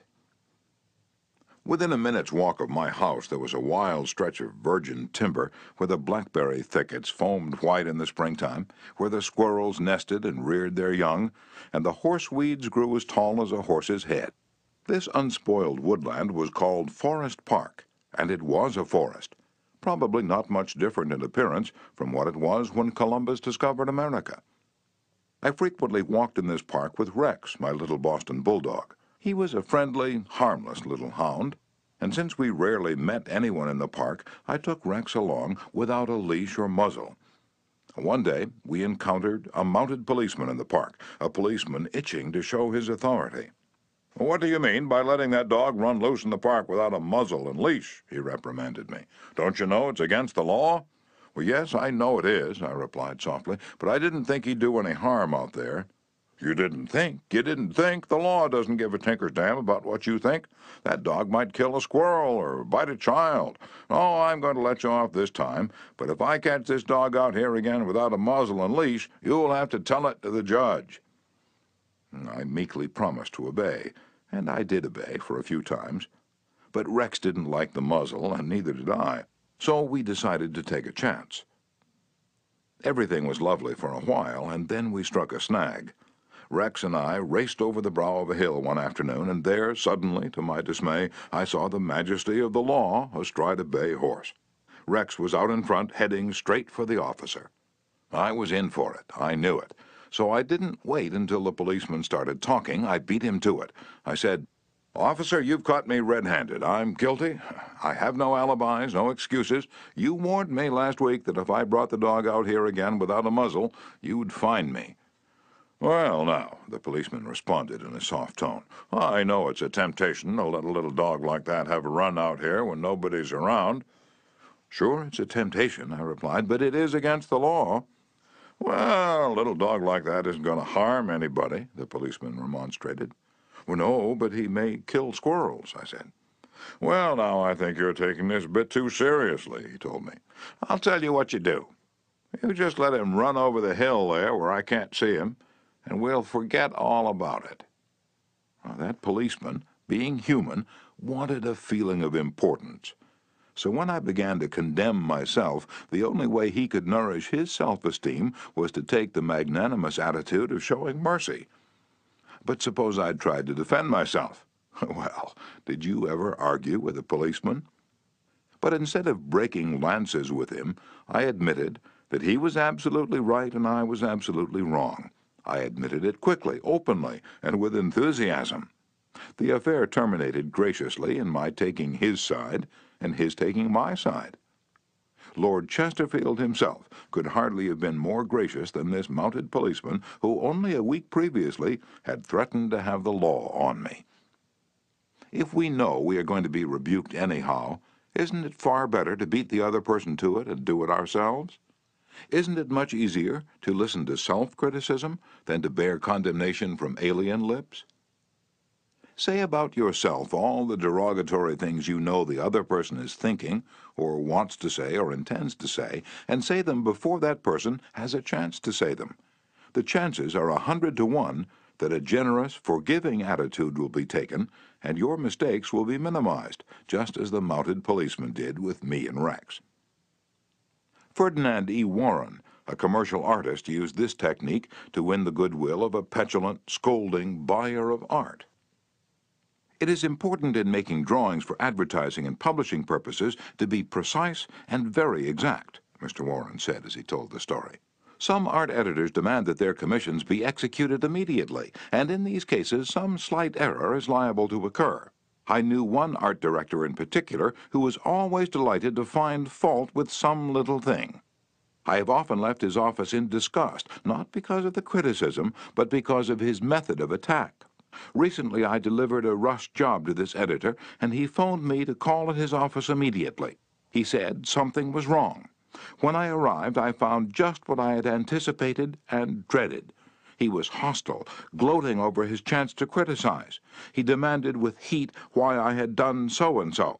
My opportunity had come to apply the self-criticism I'd been studying about, so I said, "Mr. So-and-so, if what you say is true, I am at fault, and there is absolutely no excuse for my blunder. I have been doing drawings for you long enough to know better. I am ashamed of myself." Immediately, he started to defend me. Yes, you're right, but after all, this isn't a serious mistake. It's only, and I interrupted him, any mistake, I said, may be costly, and they're all irritating. He started to break in, but I wouldn't let him. I was having a grand time. For the first time in my life, I was criticizing myself, and I loved it. I should have been more careful, I continued. You give me a lot of work, and you deserve the best, so I'm going to do this drawing all over. No, no, he protested, I wouldn't think of putting you to all that trouble. He praised my work, assured me he wanted only a minor change, and that my slight error hadn't cost his firm any money, and after all, it was a mere detail not worth worrying about. My eagerness to criticize myself took all the fight out of him. He ended up by taking me to lunch, and before we parted, he gave me a check and another commission. There's a certain degree of satisfaction in having the courage to admit one's errors. It not only clears the air of guilt and defensiveness, but often helps solve the problem created by the error. Bruce Harvey of Albuquerque, New Mexico, had incorrectly authorized payment of full wages to an employee on sick leave. When he discovered his error, he brought it to the attention of the employee and explained that to correct the mistake, he would have to reduce his next paycheck by the entire amount of the overpayment. The employee pleaded that as that would cause him a serious financial problem, could the money be repaid over a period of time? In order to do this, Harvey explained, he would have to obtain his supervisor's approval. And this, I knew, reported Harvey, would result in a boss-type explosion. While trying to decide how to handle the situation better, I realized that the whole mess was my fault, and I would have to admit it to my boss. I walked into his office, told him that I had made a mistake, and then informed him of the complete facts. He replied, in an explosive manner, that it was the fault of their personnel department. I repeated that it was my fault. He exploded again about carelessness in the accounting department. Again, I explained it was my fault. He blamed 2 other people in the office, but each time I reiterated that it was my fault. Finally, he looked at me and said, "Okay, it was your fault. Now straighten it out." The error was corrected, and nobody got into trouble. I felt great because I was able to handle a tense situation and had the courage not to seek alibis. My boss has had more respect for me ever since. Any fool can try to defend his or her mistakes, and most fools do. But it raises one above the herd and gives one a feeling of nobility and exultation to admit one's mistakes. For example, one of the most beautiful things that history records about Robert E. Lee is the way he blamed himself and only himself for the failure of Pickett's charge at Gettysburg. Pickett's charge was undoubtedly the most brilliant and picturesque attack that ever occurred in the Western world.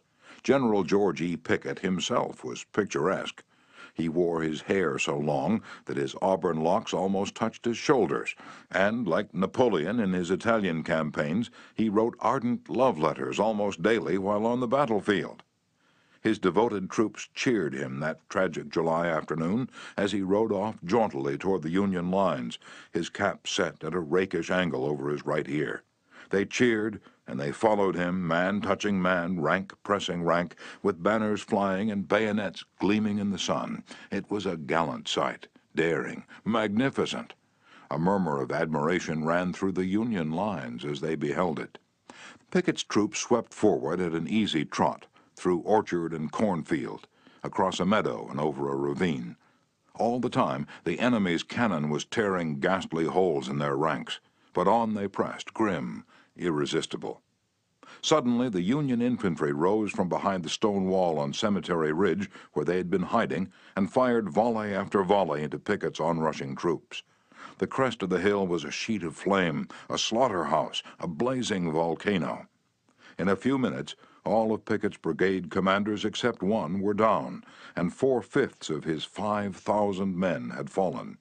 General Lewis A. Armistead, leading the troops in the final plunge, ran forward, vaulted over the stone wall, and waving his cap on top of his sword, shouted, "Give 'em steel, boys!" They did. They leaped over the wall, bayoneted their enemies, smashed skulls with clubbed muskets, and planted the battle flags of the South on Cemetery Ridge. The banner waved there only for a moment, but that moment, brief as it was, recorded the high water mark of the Confederacy. Pickett's charge, brilliant, heroic, was nevertheless the beginning of the end. Lee had failed. He could not penetrate the North, and he knew it. The South was doomed. Lee was so saddened, so shocked, that he sent in his resignation and asked Jefferson Davis, the president of the Confederacy, to appoint a younger, abler man. If Lee had wanted to blame the disastrous failure of Pickett's charge on someone else, he could have found a score of alibis. Some of his division commanders had failed him. The cavalry hadn't arrived in time to support the infantry attack. This had gone wrong, and that had gone awry. But Lee was far too noble to blame others. As Pickett's beaten and bloody troops struggled back to the Confederate lines, Robert E. Lee rode out to meet them all alone and greeted them with a self-condemnation that was little short of sublime. "All this has been my fault," he confessed. "I, and I alone, have lost this battle." Few generals in all history had had the courage and character to admit that.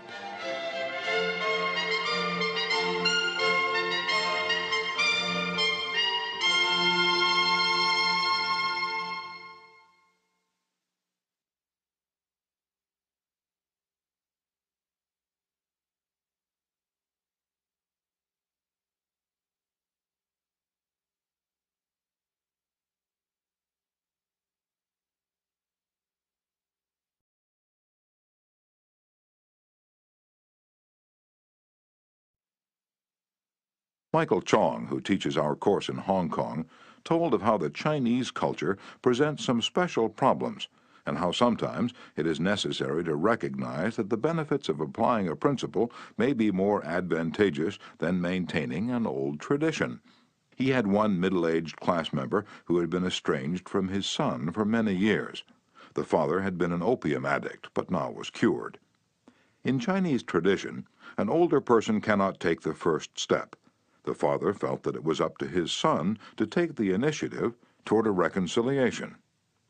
In an early session, he told the class about the grandchildren he had never seen and how much he desired to be reunited with his son. His classmates, all Chinese, understood his conflict between his desire and long-established tradition. The father felt that young people should have respect for their elders, and that he was right in not giving in to his desire, but to wait for his son to come to him. Toward the end of the course, the father again addressed the class. "I have pondered this problem," he said. "Dale Carnegie says if you are wrong, admit it quickly and emphatically. It is too late for me to admit it quickly, but I can admit it emphatically. I wronged my son. He was right in not wanting to see me and to expel me from his life. I may lose face by asking a younger person's forgiveness, but I was at fault, and it is my responsibility to admit this." The class applauded and gave him their full support. At the next class, he told how he went to his son's house, asked for and received forgiveness, and was now embarked on a new relationship with his son, his daughter-in-law, and the grandchildren he had met at last. Elbert Hubbard was one of the most original authors who ever stirred up a nation. His stinging sentences often aroused fierce resentment. But Hubbard, with his rare skill for handling people, frequently turned his enemies into friends. For example, when some irritated reader wrote in to say that he didn't agree with such and such an article and ended by calling Hubbard this and that, Elbert Hubbard would answer like this: "Come to think it over, I don't entirely agree with it myself. Not everything I wrote yesterday appeals to me today. I am glad to learn what you think on the subject. The next time you're in the neighborhood, you must visit us, and we'll get this subject threshed out for all time. So here is a hand clasp over the miles, and I am yours sincerely." And what could you say to a man who treated you like that? When we're right, let's try to win people gently and tactfully to our way of thinking. And when we're wrong, and that will be surprisingly often if we're honest with ourselves, let's admit our mistakes quickly and with enthusiasm. Not only will that technique produce astonishing results, but believe it or not, It is a lot more fun under the circumstances than trying to defend oneself. Remember the old proverb, "By fighting you never get enough, but by yielding you get more than you expected." Principle 3. If you're wrong, admit it quickly and emphatically. Chapter 4. A Drop of Honey. If your temper is aroused, and you tell him a thing or two, you'll have a fine time unloading your feelings. But what about the other person? Will he share your pleasure? Will your belligerent tones, your hostile attitude, make it easy for him to agree with you? "If you come at me with your fists doubled," said Woodrow Wilson, "I think I can promise you that mine will double as fast as yours. But if you come to me and say, 'Let us sit down and take counsel together, and if we differ from each other, understand why it is that we differ, just what the points at issue are,' we will presently find that we are not so far apart after all, that the points on which we differ are few, and the points on which we agree are many, and that if we only have the patience and the candor and the desire to get together, we will get together." Nobody appreciated the truth of Woodrow Wilson's statement more than John D. Rockefeller, Jr. Back in 1915, Rockefeller was the most fiercely despised man in Colorado. One of the bloodiest strikes in the history of American industry had been shocking the state for 2 terrible years. Irate, belligerent miners were demanding higher wages from the Colorado Fuel and Iron Company. Rockefeller controlled that company. Property had been destroyed, troops had been called out, blood had been shed. Strikers had been shot, their bodies riddled with bullets.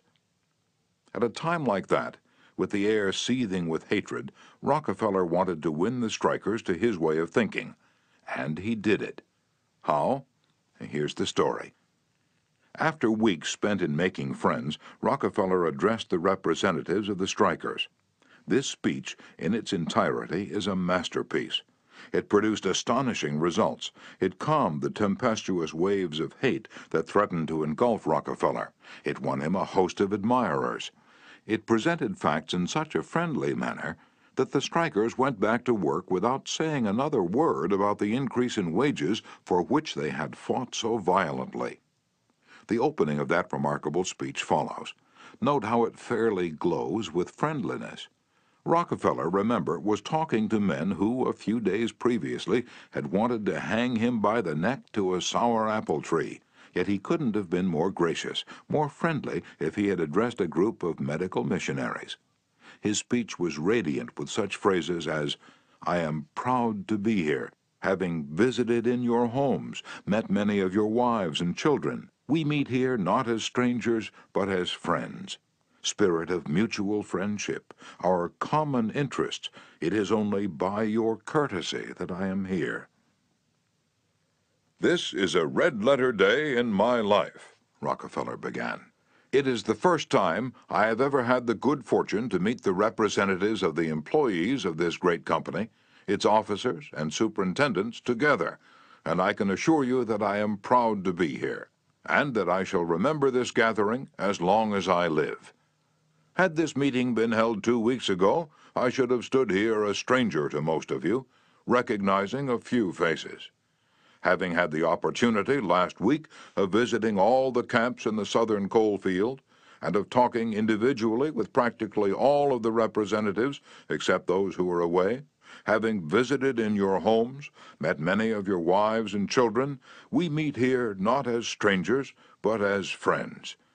And it is in that spirit of mutual friendship that I am glad to have this opportunity to discuss with you our common interests. Since this is a meeting of the officers of the company and the representatives of the employees, it is only by your courtesy that I am here, for I am not so fortunate as to be either one or the other. And yet I feel that I am intimately associated with you men, for in a sense I represent both the stockholders and the directors." Isn't that a superb example of the fine art of making friends out of enemies? Suppose Rockefeller had taken a different tack. Suppose he had argued with those miners and hurled devastating facts in their faces. Suppose he had told them by his tones and insinuations that they were wrong. Suppose that by all the rules of logic he had proved that they were wrong. What would have happened? More anger would have been stirred up, more hatred, more revolt. If a man's heart is rankling with discord and ill feeling toward you, you can't win him to your way of thinking with all the logic in Christendom.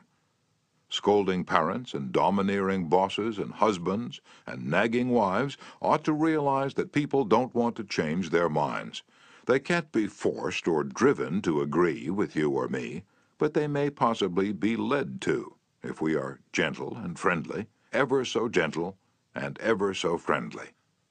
Lincoln said that, in effect, over 100 years ago. Here are his words. It is an old and true maxim that a drop of honey catches more flies than a gallon of gall. So with men, if you would win a man to your cause, first convince him that you are his sincere friend. Therein is a drop of honey that catches his heart, which, say what you will, is the great high road to his reason. Business executives have learned that it pays to be friendly to strikers. For example, when 2,500 employees in the White Motor Company's plant struck for higher wages and a union shop, Robert F. Black, then president of the company, didn't lose his temper and condemn and threaten and talk of tyranny and communists. He actually praised the strikers. He published an advertisement in the Cleveland papers, complimenting them on the peaceful way in which they laid down their tools. Finding the strike pickets idle, he bought them a couple of dozen baseball bats and gloves and invited them to play ball on vacant lots. For those who preferred bowling, he rented a bowling alley. This friendliness on Mr. Black's part did what friendliness always does. It begot friendliness. So the strikers borrowed brooms, shovels, and rubbish carts and began picking up matches, papers, cigarette stubs, and cigar butts around the factory. Imagine it. Imagine strikers tidying up the factory grounds while battling for higher wages and recognition of the union. Such an event had never been heard of before in the long, tempestuous history of American labor wars. That strike ended with a compromise settlement within a week, ended without any ill feeling or rancor. Daniel Webster, who looked like a god and talked like Jehovah, was one of the most successful advocates who ever pleaded a case. Yet he ushered in his most powerful arguments with such friendly remarks as, "It will be for the jury to consider. This may perhaps be worth thinking of. Here are some facts that I trust you will not lose sight of." Or, "You, with your knowledge of human nature, will easily see the significance of these facts." No bulldozing, no high-pressure methods, no attempt to force his opinions on others. Webster used the soft-spoken, quiet, friendly approach, and it helped to make him famous. You may never be called on to settle a strike or address a jury, but you may want to get your rent reduced. Will the friendly approach help you then? Let's see. O.L. Straub, an engineer, wanted to get his rent reduced, and he knew his landlord was hard-boiled. "I wrote him," Mr. Straub said in a speech before the class, "notifying him that I was vacating my apartment as soon as my lease expired. The truth was, I didn't want to move. I wanted to stay if I could get my rent reduced, but the situation seemed hopeless. Other tenants had tried and failed. Everyone told me that the landlord was extremely difficult to deal with. But I said to myself, I'm studying a course in how to deal with people, so I'll try it on him and see how it works. He and his secretary came to see me as soon as he got my letter. I met him at the door with a friendly greeting. I fairly bubbled with goodwill and enthusiasm. I didn't begin talking about how high the rent was. I began talking about how much I liked his apartment house. Believe me, I was hearty in my approbation and lavish in my praise. I complimented him on the way he ran the building, and I told him I should like so much to stay for another year, but I couldn't afford it. He evidently never had such a reception from a tenant. He hardly knew what to make of it. Then he started to tell me his troubles. Complaining tenants, one had written him 14 letters, some of them positively insulting. Another threatened to break his lease unless the landlord kept the man on the floor above from snoring. "What a relief it is," he said, "to have a satisfied tenant like you." and then, without my even asking him to do it, he offered to reduce my rent a little. I wanted more, so I named the figure I could afford to pay, and he accepted without a word. As he was leaving, he turned to me and asked, "What decorating can I do for you?"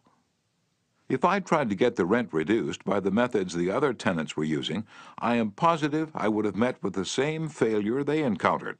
It was the friendly, sympathetic, appreciative approach that won. Dean Woodcock of Pittsburgh, Pennsylvania, is the superintendent of a department of the local electric company. His staff was called upon to repair some equipment on top of a pole. This type of work had formerly been performed by a different department and had only recently been transferred to Woodcock's section. Although his people had been trained in the work, this was the first time they ever actually had been called upon to do it. Everybody in the organization was interested in seeing if and how they could handle it. Mr. Woodcock, several of his subordinate managers, and members of the other departments of the utility went to see the operation. Many cars and trucks were there, and a number of people were standing around watching the two lone men on top of the pole. Glancing around, Woodcock noticed a man up the street getting out of his car with a camera. He began taking pictures of the scene. Utility people are extremely conscious of public relations, and suddenly Woodcock realized what this setup looked like to the man with the camera. Overkill, dozens of people being called out to do a two-person job. He strolled up the street to the photographer. "I see you're interested in our operation." "Yes, and my mother will be more than interested. She owns stock in your company. This will be an eye-opener for her. She may even decide her investment was unwise. I've been telling her for years that there's a lot of waste motion in companies like yours. This proves it. The newspapers might like these pictures, too." "Well, it does look like it, doesn't it? I'd think the same thing in your position, but this is a unique situation." And Dean Woodcock went on to explain how this was the first job of this type for his department, and how everybody, from executives down, was interested. He assured the man that under normal conditions, two people could handle the job. The photographer put away his camera, shook Woodcock's hand, and thanked him for taking the time to explain the situation to him. Dean Woodcock's friendly approach saved his company much embarrassment and bad publicity.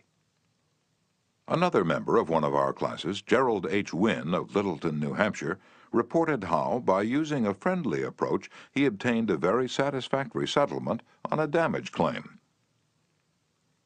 "Early in the spring," he reported, "before the ground had thawed from the winter freezing, there was an unusually heavy rainstorm, and the water, which normally would have run off to nearby ditches and storm drains along the road, took a new course onto a building lot where I just built a new home. Not being able to run off, the water pressure built up around the foundation of the house. The water forced itself under the concrete basement floor, causing it to explode, and the basement filled with water. This ruined the furnace and the hot water heater. The cost to repair this damage was in excess of $2,000. I had no insurance to cover this type of damage. However, I soon found out that the owner of the subdivision had neglected to put in a storm drain near the house, which could have prevented this problem. I made an appointment to see him. During the 25-mile trip to his office, I carefully reviewed the situation, and remembering the principles I learned in this course, I decided that showing my anger would not serve any worthwhile purpose. When I arrived, I kept very calm and started by talking about his recent vacation to the West Indies. And then, when I felt the timing was right, I mentioned the little problem of water damage. He quickly agreed to do his share in helping to correct the problem. A few days later, he called and said he would pay for the damage and also put in a storm drain to prevent the same thing from happening in the future. Even though it was the fault of the owner of the subdivision, if I'd not begun in a friendly way, there would have been a great deal of difficulty in getting him to agree to the total liability. Years ago, when I was a barefoot boy walking through the woods to a country school out in northwest Missouri, I read a fable about the sun and the wind. They quarreled about which was the stronger, and the wind said, "I'll prove I am. See the old man down there with the coat? I can get that coat off him quicker than you can." So the sun went behind a cloud, and the wind blew until it was almost a tornado. But the harder it blew, the tighter the old man clutched his coat to him. Finally, the wind calmed down and gave up, and then the sun came out from behind the clouds and smiled kindly on the old man. Presently he mopped his brow and pulled off his coat. The sun then told the wind that gentleness and friendliness were always stronger than fury and force. The use of gentleness and friendliness is demonstrated day after day by people who have learned that a drop of honey catches more flies than a gallon of gall. F. Gale Connor of Lutherville, Maryland, proved this when he had to take his 4-month-old car to the service department of the car dealer for the 3rd time. He told our class, "It was apparent that talking to, reasoning with, or shouting at the service manager was not going to lead to a satisfactory resolution of my problems. I walked over to the showroom and asked to see the agency owner, Mr. White. After a short wait, I was ushered into Mr. White's office. I introduced myself and explained to him that I had bought my car from his dealership because of the recommendation of friends who had had previous dealings with him. I was told that his prices were very competitive and that his service was outstanding." He smiled with satisfaction as he listened to me. Then I explained the problem that I was having with the service department. "I thought you might want to be aware of any situation that might tarnish your fine reputation," I added. He thanked me for calling this to his attention and assured me that my problem would be taken care of. Not only did he personally get involved, but he also lent me his car to use while mine was being repaired. Aesop was a Greek slave who lived at the court of Croesus and spun immortal fables 600 years before Christ. Yet the truths he taught about human nature are just as true in Boston and Birmingham now as they were 26 centuries ago in Athens. The sun can make you take off your coat more quickly than the wind, and kindliness, the friendly approach, and appreciation can make people change their minds more readily than all the bluster and storming in the world. Remember what Lincoln said, "A drop of honey catches more flies than a gallon of gall." Principle 4. Begin in a friendly way. Chapter 5. The Secret of Socrates. In talking with people, don't begin by discussing the things on which you differ. Begin by emphasizing and keep on emphasizing the things on which you agree. Keep emphasizing, if possible, that you are both striving for the same end, and that your only difference is one of method and not of purpose. Get the other person saying yes, yes at the outset. Keep your opponent, if possible, from saying no. A no response, according to Professor Overstreet, is a most difficult handicap to overcome. When you have said no, all your pride of personality demands that you remain consistent with yourself. You may later feel that the no was ill-advised. Nevertheless, there is your precious pride to consider. Once having said a thing, you feel you must stick to it. Hence it is of the very greatest importance that a person be started in the affirmative direction. The skillful speaker gets at the outset a number of yes responses. This sets the psychological process of the listeners moving in the affirmative direction. It's like the movement of a billiard ball. Propel in one direction, and it takes some force to deflect it, far more force to send it back in the opposite direction. The psychological patterns here are quite clear. When a person says no and really means it, he or she is doing far more than saying a word of 2 letters. The entire organism, glandular, nervous, muscular, gathers itself together into a condition of rejection. There is, usually in minutes, but sometimes in observable degree, a physical withdrawal or readiness for withdrawal. The whole neuromuscular system, in short, sets itself on guard against acceptance. When, to the contrary, a person says yes, none of the withdrawal activities takes place. The organism is in a forward-moving, accepting, open attitude. Hence, the more yeses we can at the very outset induce, the more likely we are to succeed in capturing the attention for our ultimate proposal. It is a very simple technique, this yes response. and yet how much it is neglected. It often seems as if people get a sense of their own importance by antagonizing others at the outset. Get a student to say no at the beginning, or a customer, child, husband, or wife, and it takes the wisdom and the patience of angels to transform that bristling negative into an affirmative. The use of this yes, yes technique enabled James Eberson, who was a teller at the Greenwich Savings Bank in New York City, to secure a prospective customer who might otherwise have been lost. "This man came in to open an account," said Mr. Eberson, "and I gave him our usual form to fill out. Some of the questions he answered willingly, but there were others he flatly refused to answer. Before I began the study of human relations, I would have told this prospective depositor that if he refused to give the bank this information, we should have to refuse to accept this account. I'm ashamed that I've been guilty of doing that very thing in the past. Naturally, an ultimatum like that made me feel good. I had shown who was boss, that the bank's rules and regulations couldn't be flouted. But that sort of attitude certainly didn't give a feeling of welcome and importance to the man who'd walked in to give us his patronage. I resolved this morning to use a little horse sense. I resolved not to talk about what the bank wanted, but about what the customer wanted. And above all else, I was determined to get him saying yes, yes from the very start. So I agreed with him. I told him the information he refused to give was not absolutely necessary.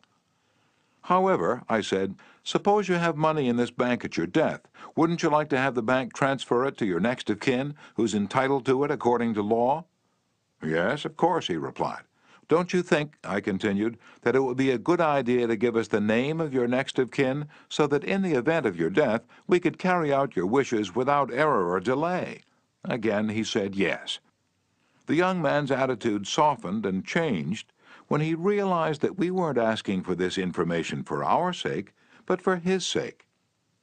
Before leaving the bank, this young man not only gave me complete information about himself, but he opened, at my suggestion, a trust account, naming his mother as the beneficiary for his account, and he gladly answered all the questions concerning his mother also. I found that by getting him to say yes, yes from the outset, he forgot the issue at stake and was happy to do all the things that I suggested. Joseph Allison, a sales representative for Westinghouse Electric Company, had this story to tell.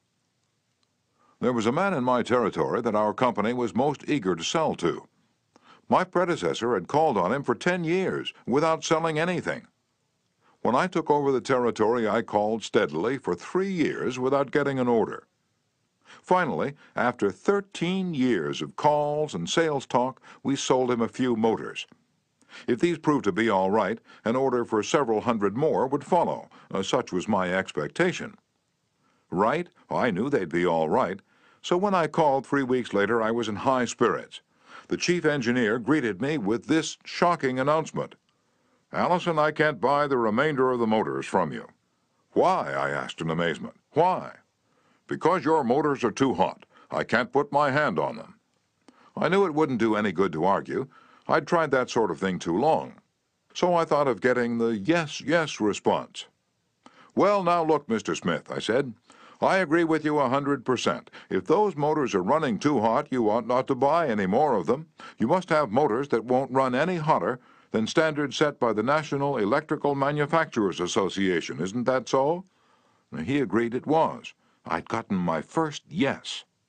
The Electrical Manufacturers Association regulations say that a properly designed motor may have a temperature of 72 degrees Fahrenheit above room temperature. Is that correct? Yes, he agreed. That's quite correct. But your motors are much hotter. I didn't argue with him. I merely asked, how hot is the mill room? Oh, he said, about 75 degrees Fahrenheit. Well, I replied, if the mill room is 75 degrees, and you add 72 to that, that makes a total of 147 degrees Fahrenheit. Wouldn't you scald your hand if you held it under a spigot of hot water at a temperature of 147 degrees Fahrenheit? Again, he had to say yes. Well, I suggested, wouldn't it be a good idea to keep your hands off those motors? Oh, well, I guess you're right, he admitted. We continued to chat for a while, Then he called his secretary and lined up approximately $35,000 worth of business for the ensuing month. It took me years and cost me countless thousands of dollars in lost business before I finally learned that it doesn't pay to argue, that it is much more profitable and much more interesting to look at things from the other person's viewpoint and to try to get that person saying yes, yes.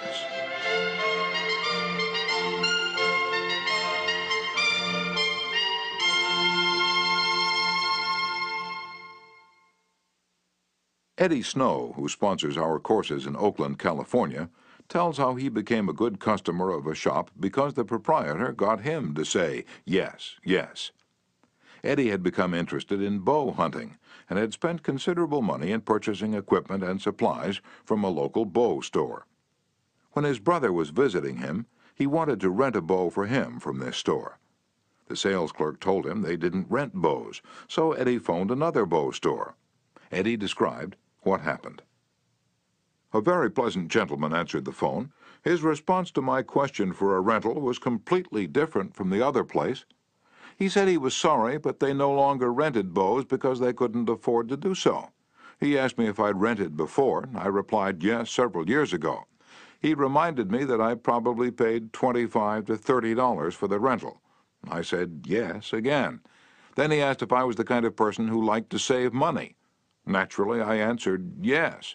He went on to explain that they had bow sets with all the necessary equipment on sale for $34.95. I could buy a complete set for only $4.95 more than I could rent one. He explained that is why they had discontinued renting them. Did I think that was reasonable? My yes response led to a purchase of the set, and when I picked it up, I purchased several more items at this shop and have since become a regular customer. Socrates, the gadfly of Athens, was one of the greatest philosophers the world has ever known. He did something that only a handful of men in all history have been able to do. He sharply changed the whole course of human thought.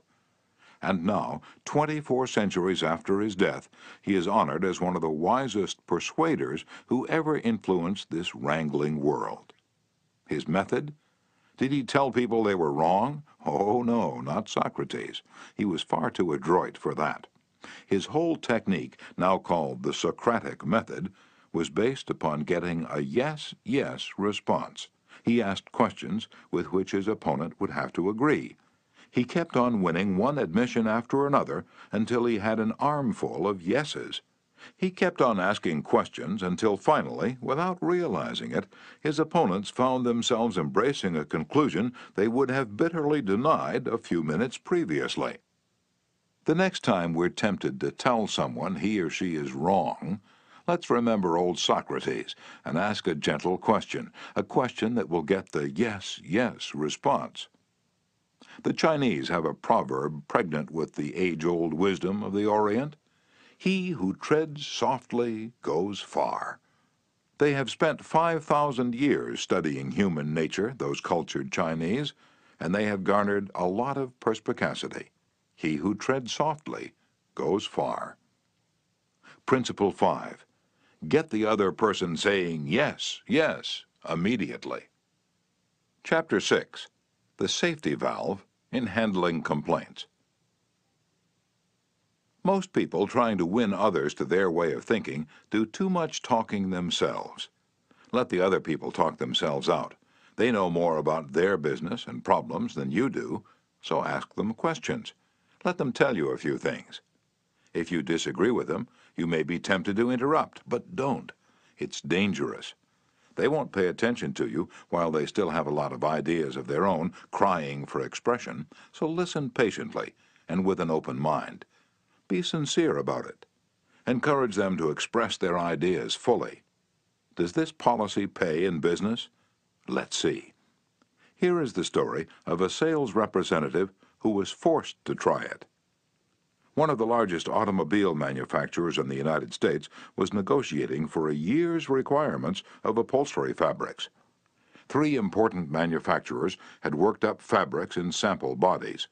These had all been inspected by the executives of the motor company, and notice had been sent to each manufacturer saying that on a certain day a representative from each supplier would be given an opportunity to make a final plea for the contract. GBR, a representative of one manufacturer, arrived in town with a severe attack of laryngitis. When it came my turn to meet the executives in conference, Mr. R. said, as he related the story before one of my classes, I had lost my voice. I could barely whisper. I was ushered into a room and found myself face to face with the textile engineer, the purchasing agent, the director of sales, and the president of the company. I stood up and made a valiant effort to speak, but I couldn't do anything more than squeak. They were all seated around a table, so I wrote on a pad of paper, "Gentlemen, I have lost my voice. I am speechless." "I'll do the talking for you," the president said. He did. He exhibited my samples and praised their good points. A lively discussion arose about the merits of my goods, and the president, since he was talking for me, took the position I would have had during the discussion. My sole participation consisted of smiles, nods, and a few gestures. As a result of this unique conference, I was awarded the contract, which called for over 500,000 yards of upholstery fabrics at an aggregate value of $1,600,000, the biggest order I had ever received. I know I would have lost the contract if I hadn't lost my voice, because I had the wrong idea about the whole proposition. I discovered, quite by accident, how richly it sometimes pays to let the other person do the talking. Letting the other person do the talking helps in family situations as well as in business. Barbara Wilson's relationship with her daughter, Lori, was deteriorating rapidly. Lori, who had been a quiet, complacent child, had grown into an uncooperative, sometimes belligerent teenager. Mrs. Wilson lectured her, threatened her, and punished her, but all to no avail. One day, Mrs. Wilson told one of our classes, I just gave up. Lori had disobeyed me and had left the house to visit her girlfriend before she had completed her chores. When she returned, I was about to scream at her for the 10,000th time, but I just didn't have the strength to do it. I just looked at her and said sadly, "Why, Lori, why?" Lori noted my condition and in a calm voice asked, "Do you really want to know?" I nodded, and Lori told me, first hesitantly, and then it all flowed out. I had never listened to her. I was always telling her to do this or that. When she wanted to tell me her thoughts, feelings, ideas, I interrupted with more orders. I began to realize that she needed me not as a bossy mother, but as a confidant, an outlet for all her confusion about growing up, and all I'd been doing was talking when I should have been listening. I had never heard her. From that time on, I let her do all the talking she wanted. She tells me what is on her mind, and our relationship has improved immeasurably. She is, again, a cooperative person. A large advertisement appeared on the financial page of a New York newspaper, calling for a person with unusual ability and experience. Charles T. Kubellis answered the advertisement, sending his reply to a box number. A few days later, he was invited by letter to call for an interview. Before he called, he spent hours in Wall Street finding out everything possible about the person who had founded the business. During the interview, he remarked, "I should be mighty proud to be associated with an organization with a record like yours. I understand you started 28 years ago with nothing but desk room and one stenographer. Is that true?" Almost every successful person likes to reminisce about his early struggles, and this man was no exception. He talked for a long time about how he'd started with $450 in cash and an original idea.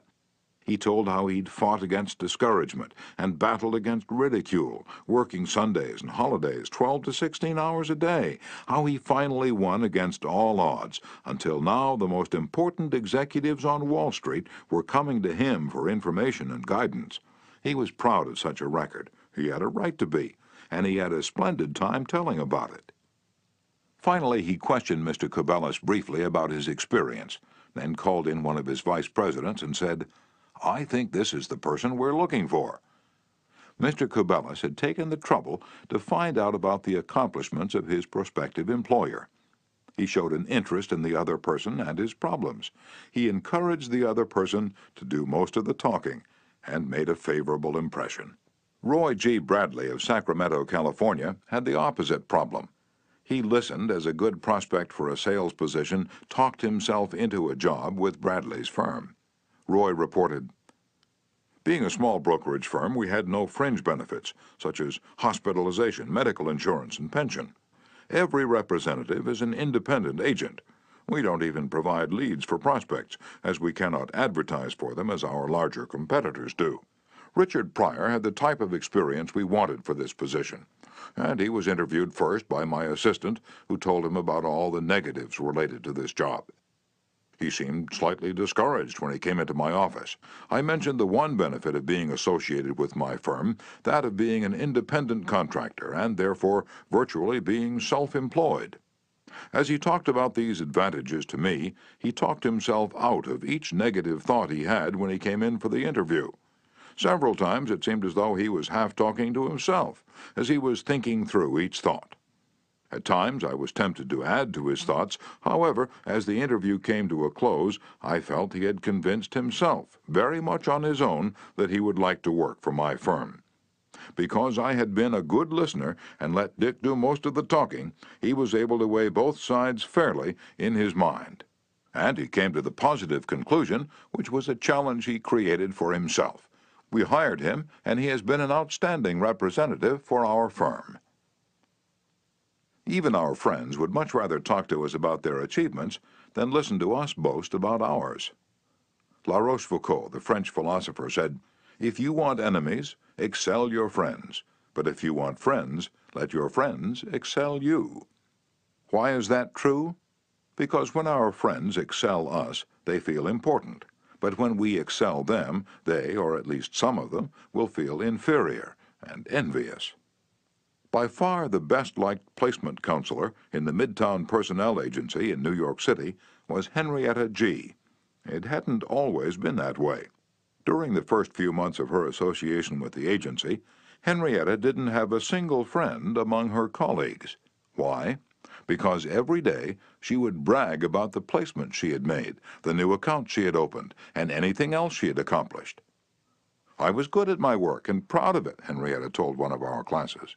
"But instead of my colleagues sharing my triumphs, they seemed to resent them. I wanted to be liked by these people. I really wanted them to be my friends. After listening to some of the suggestions made in this course, I started to talk about myself less and listen more to my associates. They also had things to boast about and were more excited about telling me about their accomplishments than about listening to my boasting. Now, when we have some time to chat, I ask them to share their joys with me, and I only mention my achievements when they ask." Principle 6. Let the other person do a great deal of the talking. Chapter 7. How to Get Cooperation. Don't you have much more faith in ideas that you discover for yourself than in ideas that are handed to you on a silver platter? If so, isn't it bad judgment to try to ram your opinions down the throats of other people? Isn't it wiser to make suggestions and let the other person think out the conclusion? Adolph Seltz of Philadelphia, sales manager in an automobile showroom and a student in one of my courses, suddenly found himself confronted with the necessity of injecting enthusiasm into a discouraged and disorganized group of automobile salespeople. Calling a sales meeting, he urged his people to tell him exactly what they expected from him. As they talked, he wrote their ideas on the blackboard. Then he said, "I'll give you all these qualities you expect from me. Now I want you to tell me what I have a right to expect from you." The replies came quick and fast. Loyalty, honesty, initiative, optimism, teamwork, 8 hours a day of enthusiastic work. The meeting ended with a new courage, a new inspiration. One salesperson volunteered to work 14 hours a day, and Mr. Seltz reported to me that the increase of sales was phenomenal. "The people had made sort of a moral bargain with me," Mr. Seltz said, "and as long as I lived up to my part in it, they were determined to live up to theirs. Consulting them about their wishes and desires was just the shot in the arm they needed." No one likes to feel he or she is being sold something or told to do a thing. We much prefer to feel that we're buying of our own accord or acting on our own ideas. We like to be consulted about our wishes, our wants, our thoughts. Take the case of Eugene Wesson. He lost countless thousands of dollars in commissions before he learned this truth. Mr. Wesson sold sketches for a studio that created designs for stylists and textile manufacturers. Mr. Wesson had called on one of the leading stylists in New York once a week, every week, for 3 years. "He never refused to see me," said Mr. Wesson, "but he never bought. He always looked over my sketches very carefully and then said, 'No, Wesson, I guess we don't get together today.'" After 150 failures, Wesson realized he must be in a mental rut, so he resolved to devote one evening a week to the study of influencing human behavior to help him develop new ideas and generate new enthusiasm. He decided on this new approach. With half a dozen unfinished artist sketches under his arm, he rushed over to the buyer's office. "Here's some uncompleted sketches. Won't you please tell me how we could finish them up in such a way that you could use them?" The buyer looked at the sketches for a while without uttering a word. Finally, he said, "Leave these with me for a few days, Wesson, and then come back and see me." Wesson returned 3 days later, got his suggestions, took the sketches back to the studio, and had them finished according to the buyer's ideas. The result? All accepted.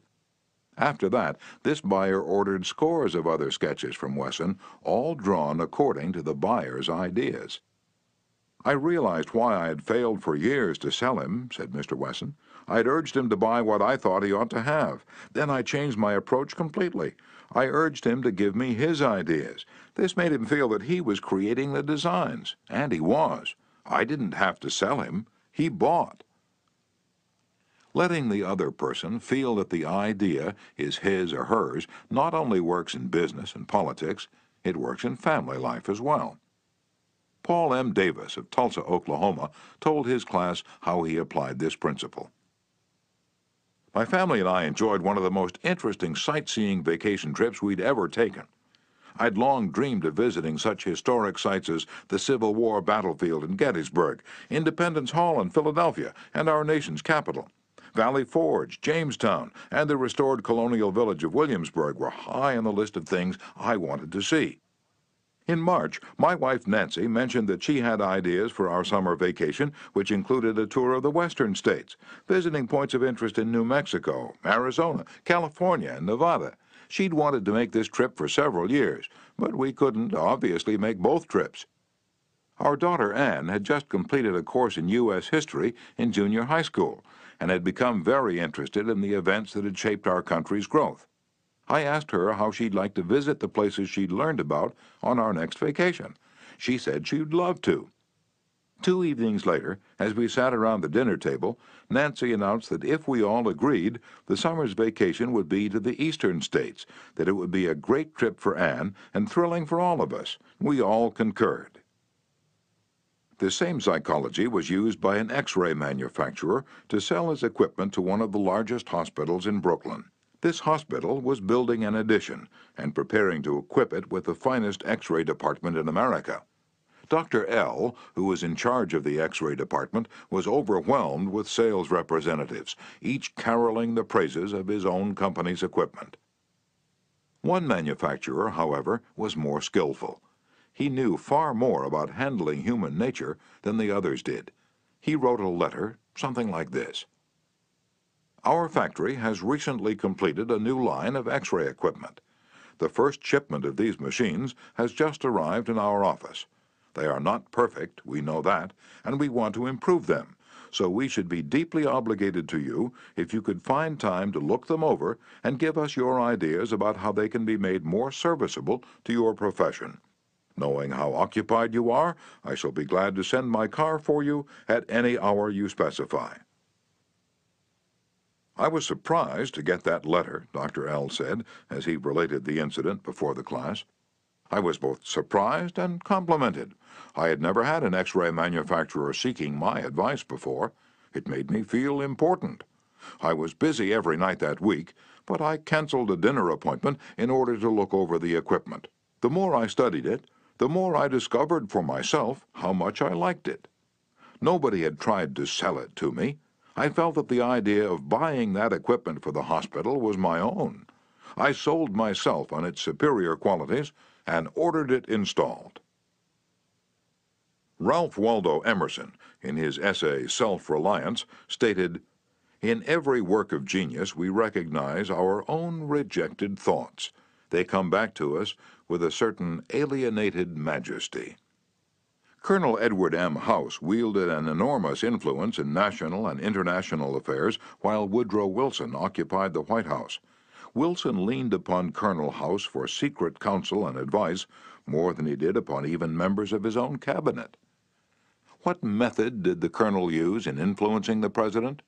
Fortunately, we know, for House himself revealed it to Arthur D. Howden Smith, and Smith quoted House in an article in the Saturday Evening Post. "After I got to know the president," House said, "I learned the best way to convert him to an idea was to plant it in his mind casually, but so as to interest him in it, so as to get him thinking about it on his own account. The first time this worked, it was an accident.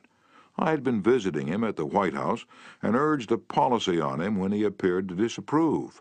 But several days later, at the dinner table, I was amazed to hear him trot out my suggestion as his own."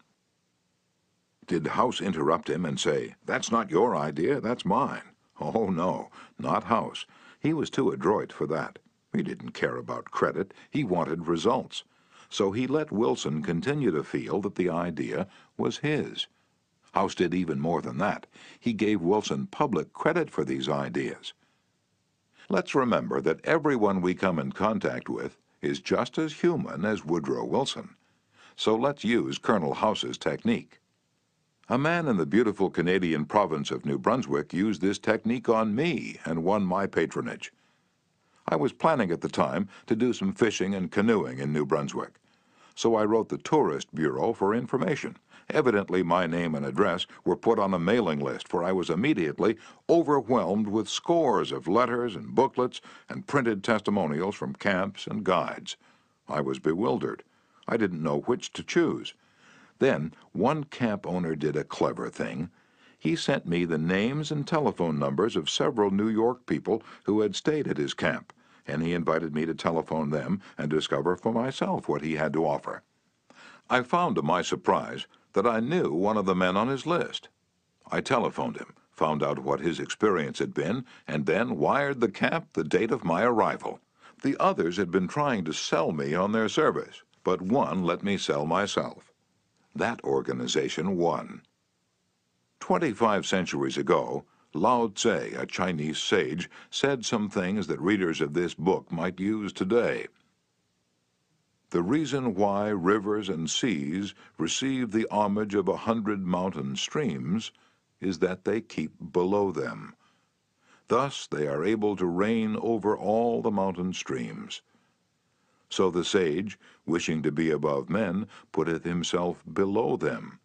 Wishing to be before them, he putteth himself behind them. Thus, though his place be above men, they do not feel his weight. Though his place be before them, they do not count it an injury. Principle 7. Let the other person feel that the idea is his or hers. Chapter 8. A formula that will work wonders for you. Remember that other people may be totally wrong, but they don't think so. Don't condemn them. Any fool can do that. Try to understand them. Only wise, tolerant, exceptional people even try to do that. There's a reason why the other man thinks and acts as he does. Ferret out that reason, and you have the key to his actions, perhaps to his personality. Try honestly to put yourself in his place. If you say to yourself, "How would I feel? How would I react if I were in his shoes?" you will save yourself time and irritation, for by becoming interested in the cause, we are less likely to dislike the effect. And in addition, you will sharply increase your skill in human relationships.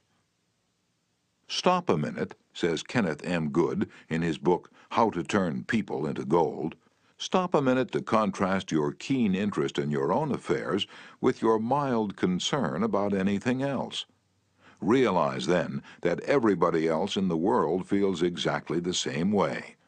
Then, along with Lincoln and Roosevelt, you will have grasped the only solid foundation for interpersonal relationships.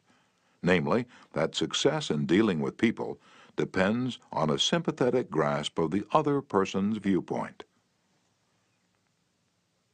Sam Douglas of Hempstead, New York, used to tell his wife that she spent too much time working on their lawn, pulling weeds, fertilizing, cutting the grass twice a week when the lawn didn't look any better than it had when they moved into their home 4 years earlier. Naturally, she was distressed by his remarks, and each time he made such remarks, the balance of the evening was ruined. After taking our course, Mr. Douglas realized how foolish he'd been all those years. It never occurred to him that she enjoyed doing that work, and she might really appreciate a compliment on her diligence. One evening after dinner, his wife said she wanted to pull some weeds and invited him to keep her company. He first declined, but then thought better of it and went out after her and began to help her pull weeds. She was visibly pleased, and together they spent an hour in hard work and pleasant conversation. After that, he often helped her with the gardening and complimented her on how fine the lawn looked. What a fantastic job she was doing with a yard where the soil was like concrete. Result? A happier life for both, because he had learned to look at things from her point of view, even if the subject was only weeds.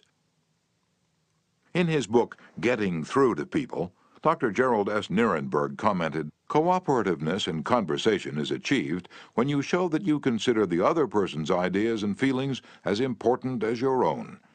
Starting your conversation by giving the other person the purpose or direction of your conversation, governing what you say by what you would want to hear if you were the listener, and accepting his or her viewpoint will encourage the listener to have an open mind to your ideas."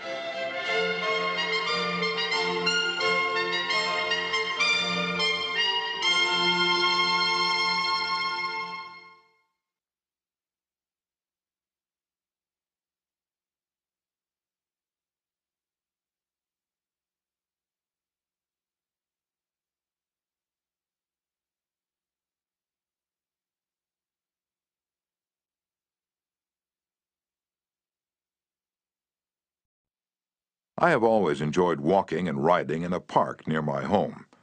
Like the Druids of ancient Gaul, I all but worship an oak tree, so I was distressed season after season to see the young trees and shrubs killed off by needless fires. These fires weren't caused by careless smokers. They were almost all caused by youngsters who went out to the park to go native and cook a frankfurter or an egg under the trees. Sometimes these fires raged so fiercely that the fire department had to be called out to fight the conflagration. There was a sign on the edge of the park saying that anyone who started a fire was liable to fine and imprisonment, but the sign stood in an unfrequented part of the park, and few of the culprits ever saw it. A mounted policeman was supposed to look after the park, but he didn't take his duties too seriously, and the fires continued to spread season after season. On one occasion, I rushed up to a policeman and told him about a fire rapidly spreading through the park and wanted him to notify the fire department. And he nonchalantly replied that it was none of his business because it wasn't in his precinct. I was desperate. So after that, when I went riding, I acted as a self-appointed committee of one to protect the public domain. In the beginning, I'm afraid I didn't even attempt to see the other people's point of view. When I saw a fire blazing under the trees, I was so unhappy about it, so eager to do the right thing, that I did the wrong thing.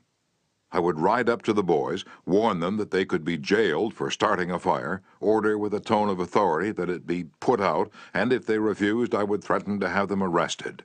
I was merely unloading my feelings without thinking of their point of view. The result?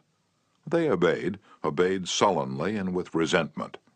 After I rode on over the hill, they probably rebuilt the fire and longed to burn up the whole park. With the passing of the years, I acquired a trifle more knowledge of human relations, a little more tact, and a somewhat greater tendency to see things from the other person's standpoint. Then, instead of giving orders, I would ride up to a blazing fire and begin something like this. Having a good time, boys? What are you going to cook for supper? I loved to build fires myself when I was a boy, and I still love to. But you know they're very dangerous here in the park. I know you boys don't mean to do any harm, but other boys aren't so careful. They come along and see that you've built a fire, so they build one. They don't put it out when they go home, and it spreads among the dry leaves and kills the trees. We won't have any trees here at all if we aren't more careful. You could be put in jail for building this fire, but I don't want to be bossy, interfere with your pleasure. I'd like to see you enjoy yourselves. But won't you please rake all the leaves away from the fire right now, and you'll be careful to cover it with dirt, a lot of dirt, before you leave, won't you? And the next time you want to have some fun, won't you please build your fire over the hill there in the sand pit? Can't do any harm there. Thanks so much, boys. Have a good time. What a difference that kind of talk made. It made the boys want to cooperate. No sullenness, no resentment. They hadn't been forced to obey orders. They had saved their faces. They felt better, and I felt better, because I'd handled the situation with consideration for their point of view. Seeing things through another person's eyes may ease tensions when personal problems become overwhelming. Elizabeth Novak of New South Wales, Australia, was 6 weeks late with her car payment. On a Friday, she reported, I received a nasty phone call from the man who was handling my account, informing me if I did not come up with $122 by Monday morning, I could anticipate further action from the company. I had no way of raising the money over the weekend, so when I received his phone call first thing on Monday morning, I expected the worst. Instead of becoming upset, I looked at the situation from his point of view. I apologized most sincerely for causing him so much inconvenience, and remarked that I must be his most troublesome customer, as this was not the first time I was behind in my payments. His tone of voice changed immediately, and he reassured me that I was far from being one of his really troublesome customers. He went on to tell me several examples of how rude his customers sometimes were, how they lied to him, and often tried to avoid talking to him at all. I said nothing. I listened and let him pour out his troubles to me. Then, without any suggestion from me, he said it did not matter if I couldn't pay all the money immediately. It would be all right if I paid him $20 by the end of the month and made up the balance whenever it was convenient for me to do so. Tomorrow, before asking anyone to put out a fire or buy your product or contribute to your favorite charity, why not pause and close your eyes and try to think the whole thing through from another person's point of view? Ask yourself, why should he or she want to do it? True, this will take time, but it will avoid making enemies, and will get better results, and with less friction and less shoe leather. I would rather walk the sidewalk in front of a person's office for 2 hours before an interview, said Dean Dunham of the Harvard Business School, than step into that office without a perfectly clear idea of what I was going to say and what that person, from my knowledge of his or her interests and motives, was likely to answer. That is so important that I'm going to repeat it for the sake of emphasis. I would rather walk the sidewalk in front of a person's office for 2 hours before an interview than to step into that office without a perfectly clear idea of what I was going to say and what that person, from my knowledge of his or her interests and motives, was likely to answer. If, as a result of listening to this book, you get only one thing, an increased tendency to think always in terms of the other person's point of view and see things from that person's angle as well as your own, if you get only that one thing from this book, it may easily prove to be one of the stepping stones of your career. Principle 8. Try honestly to see things from the other person's point of view. Chapter 9. What everybody wants.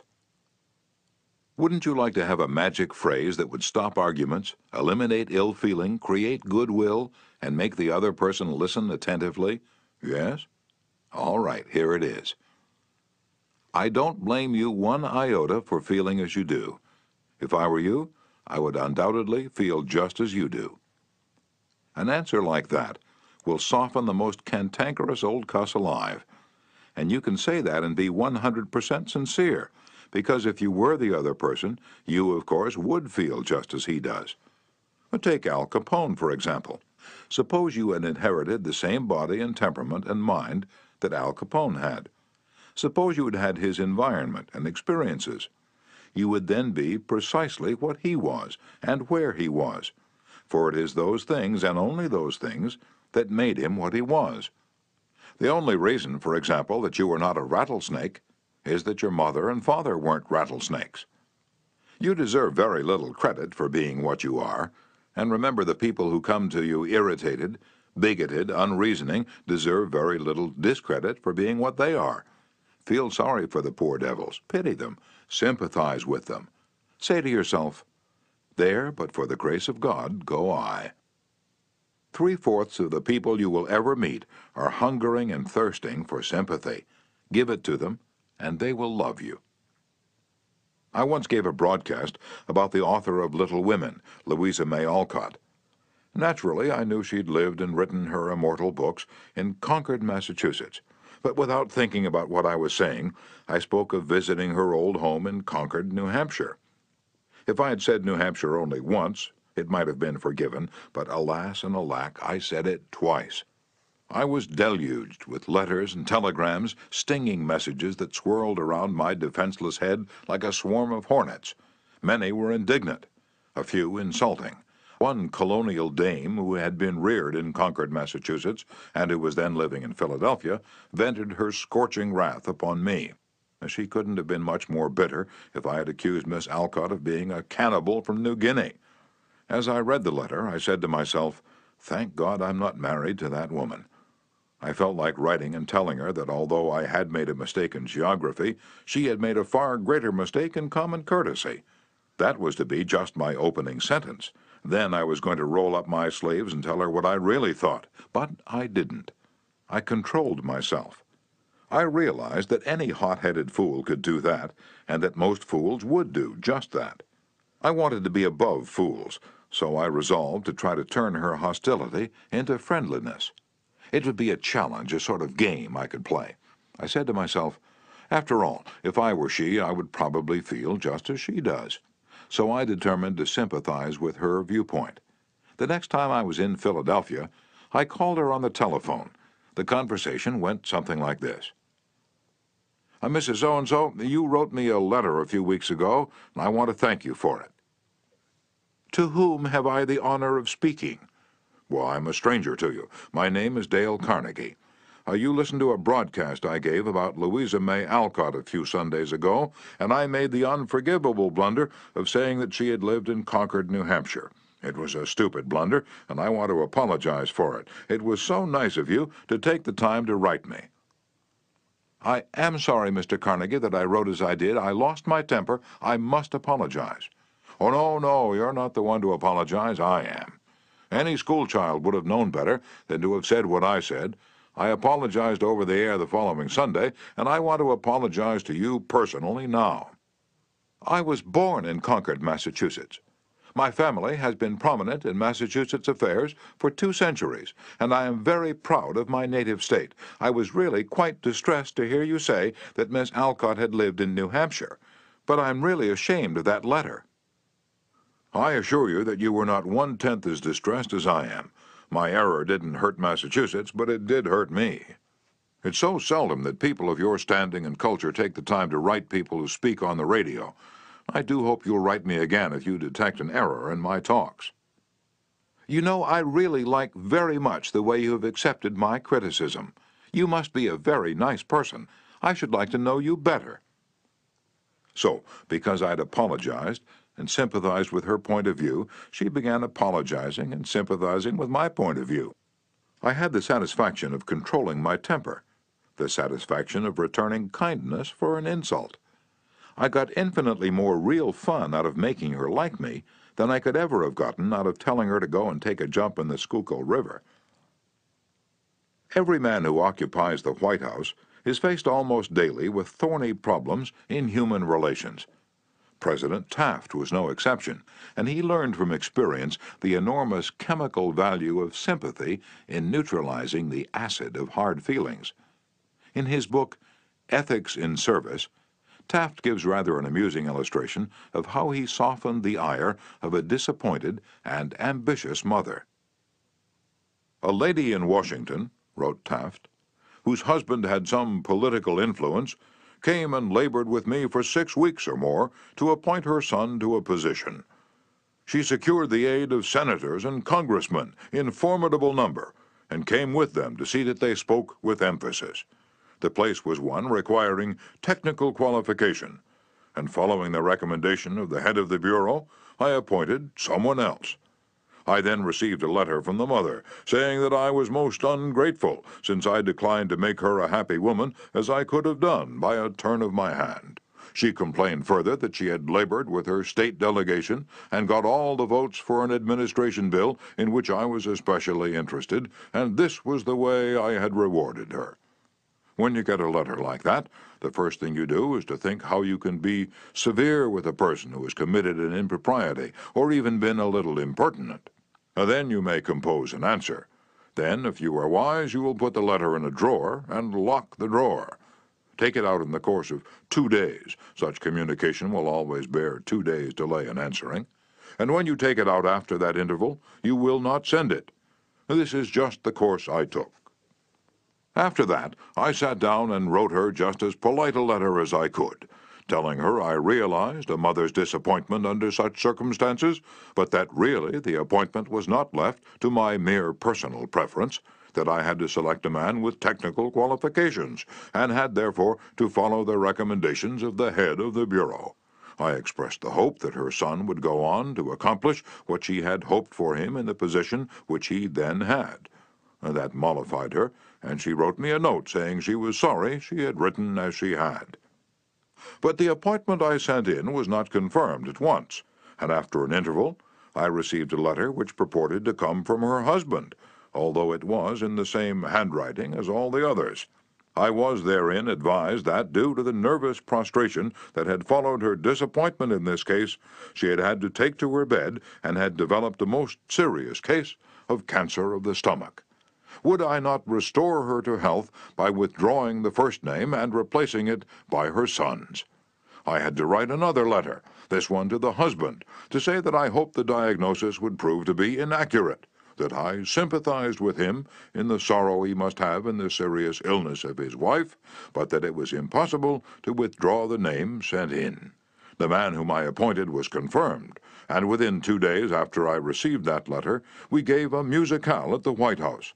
The first 2 people to greet Mrs. Taft and me were this husband and wife, though the wife had so recently been in articulo mortis.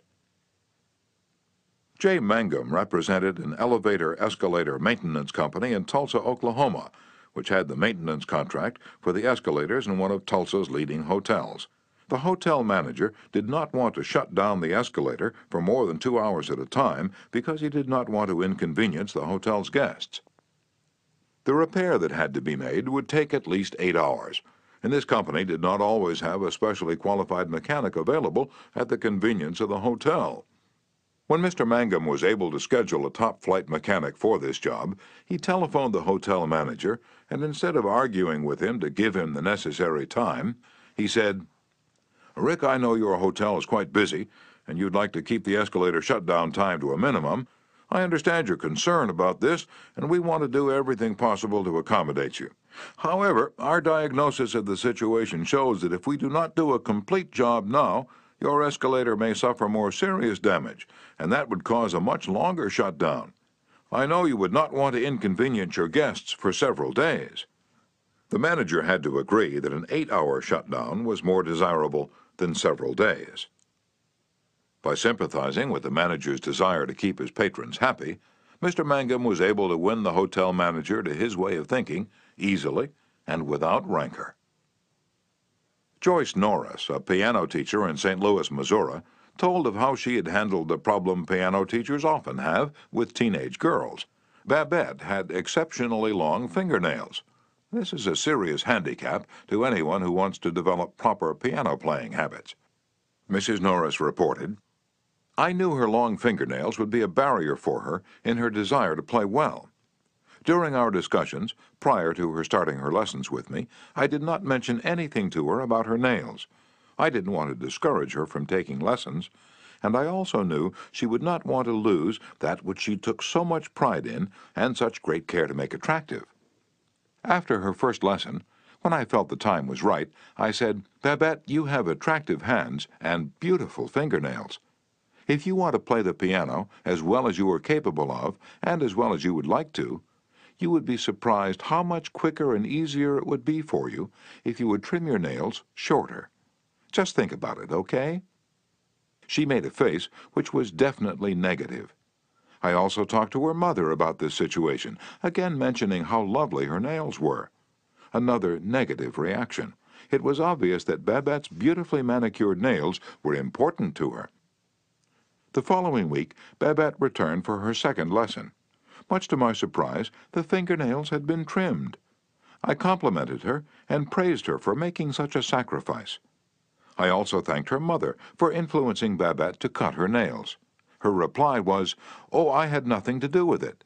Babette decided to do it on her own, and this is the first time she has ever trimmed her nails for anyone." Did Mrs. Norris threaten Babette? Did she say she would refuse to teach a student with long fingernails? No, she did not. She let Babette know that her fingernails were a thing of beauty, and it would be a sacrifice to cut them. She implied, "I sympathize with you. I know it won't be easy, but it will pay off in your better musical development." Saul Hurok was probably America's #1 impresario. For almost half a century, he handled artists, such world-famous artists as Chaliapin, Isadora Duncan, and Pavlova.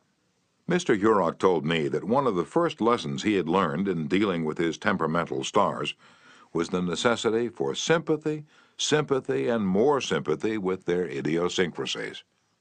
For 3 years, he was impresario for Fyodor Chaliapin, one of the greatest bassos who ever thrilled the ritzy box-holders at the Metropolitan. Yet Chaliapin was a constant problem. He carried on like a spoiled child. To put it in Mr. Hurok's own inimitable phrase, he was a hell of a fellow in every way.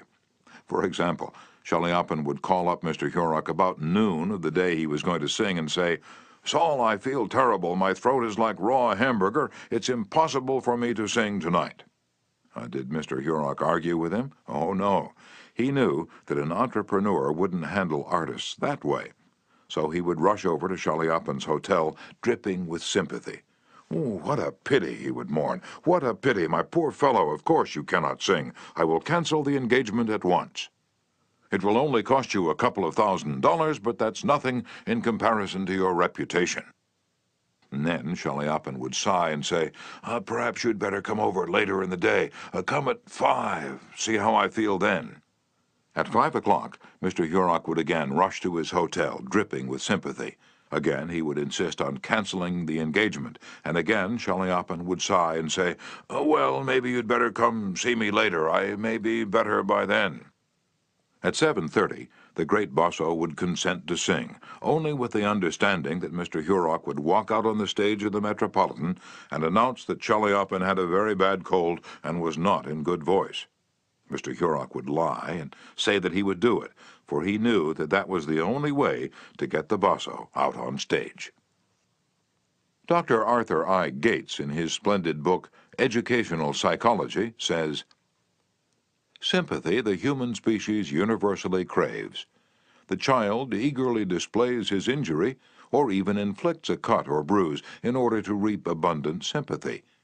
For the same purpose, adults show their bruises, relate their accidents, illness, especially details of surgical operations.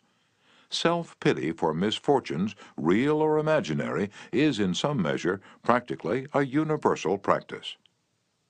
So, if you want to win people to your way of thinking, put in practice Principle 9. Be sympathetic with the other person's ideas and desires. Chapter 10. An Appeal That Everybody Likes.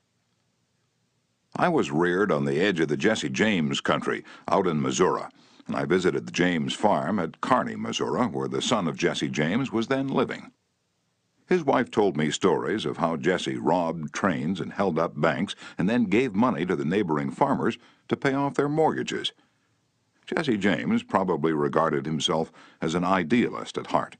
just as Dutch Schultz, Two-Gun Crowley, Al Capone, and many other organized crime godfathers did generations later.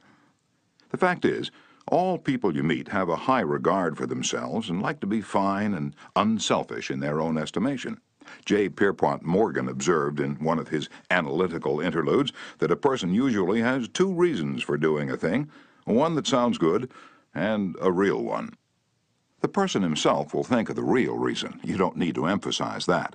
But all of us, being idealists at heart, like to think of motives that sound good. So in order to change people, appeal to the nobler motives. Is that too idealistic to work in business? Let's see. Let's take the case of Hamilton J. Farrell of the Farrell-Mitchell Company of Glenolden, Pennsylvania.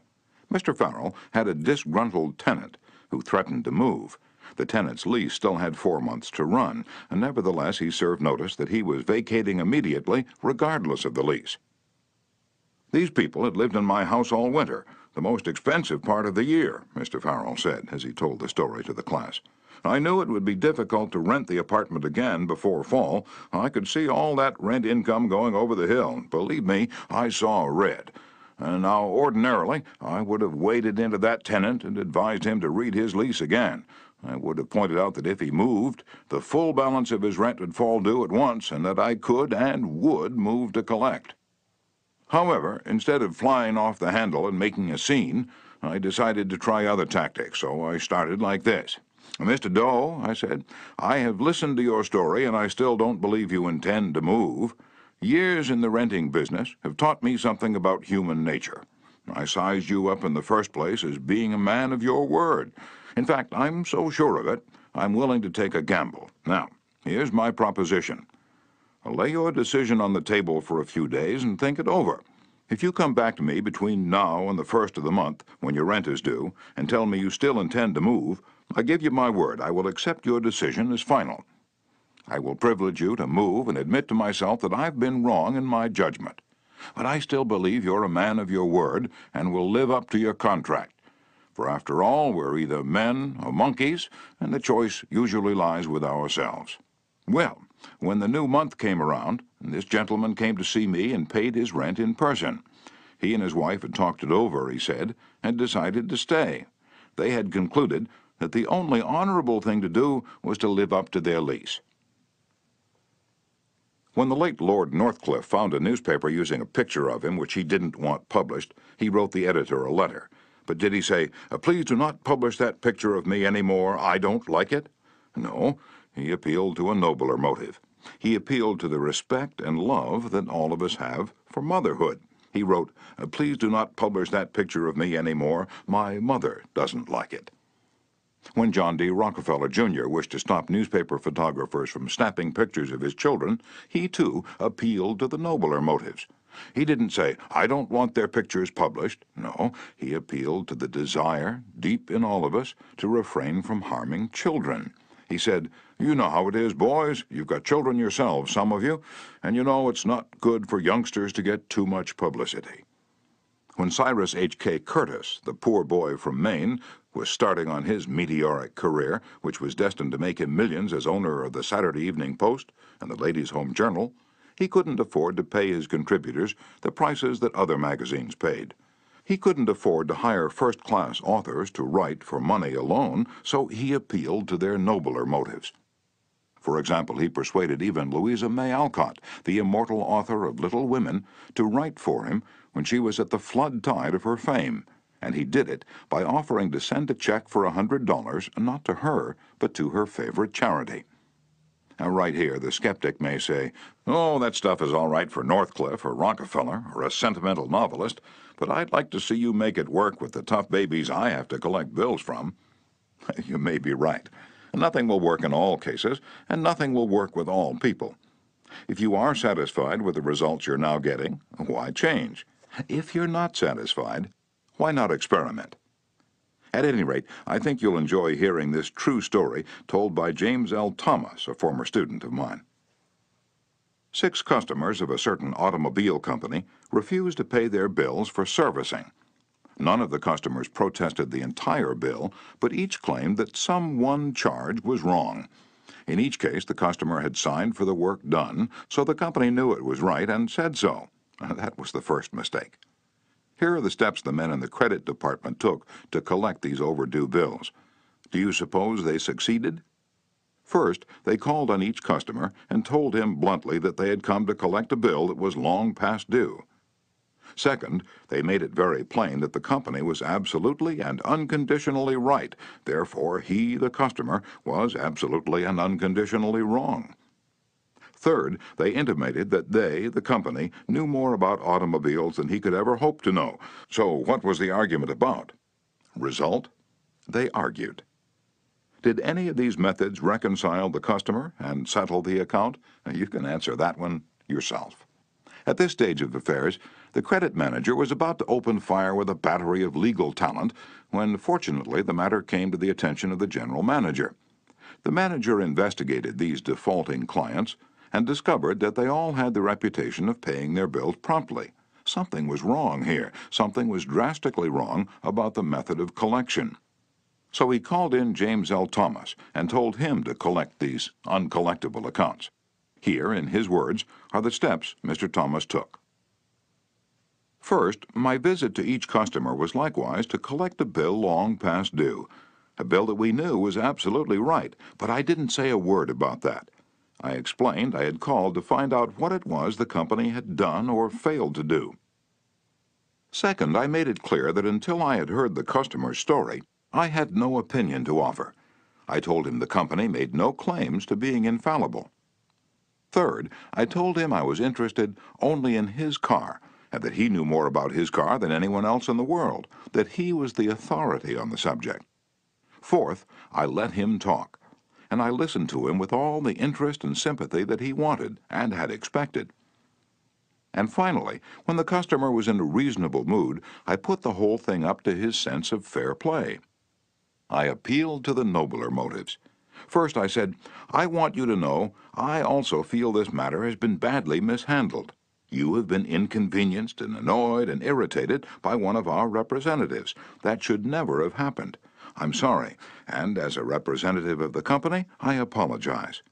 As I sat here and listened to your side of the story, I could not help being impressed by your fairness and patience.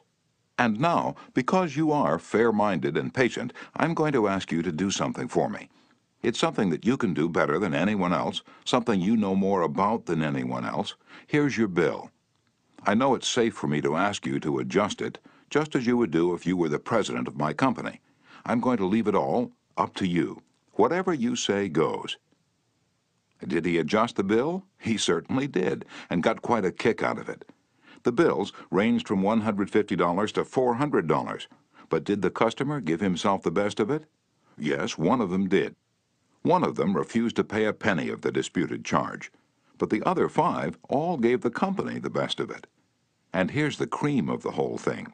We delivered new cars to all 6 of these customers within the next 2 years. Experience has taught me, says Mr. Thomas, that when no information can be secured about the customer, the only sound basis on which to proceed is to assume that he or she is sincere, honest, truthful, and willing and anxious to pay the charges once convinced they're correct. To put it differently, and perhaps more clearly, people are honest and want to discharge their obligations. The exceptions to that rule are comparatively few, and I'm convinced that the individuals who are inclined to chisel will in most cases react favorably if you make them feel that you consider them honest, upright, and fair. Principle 10. Appeal to the nobler motives.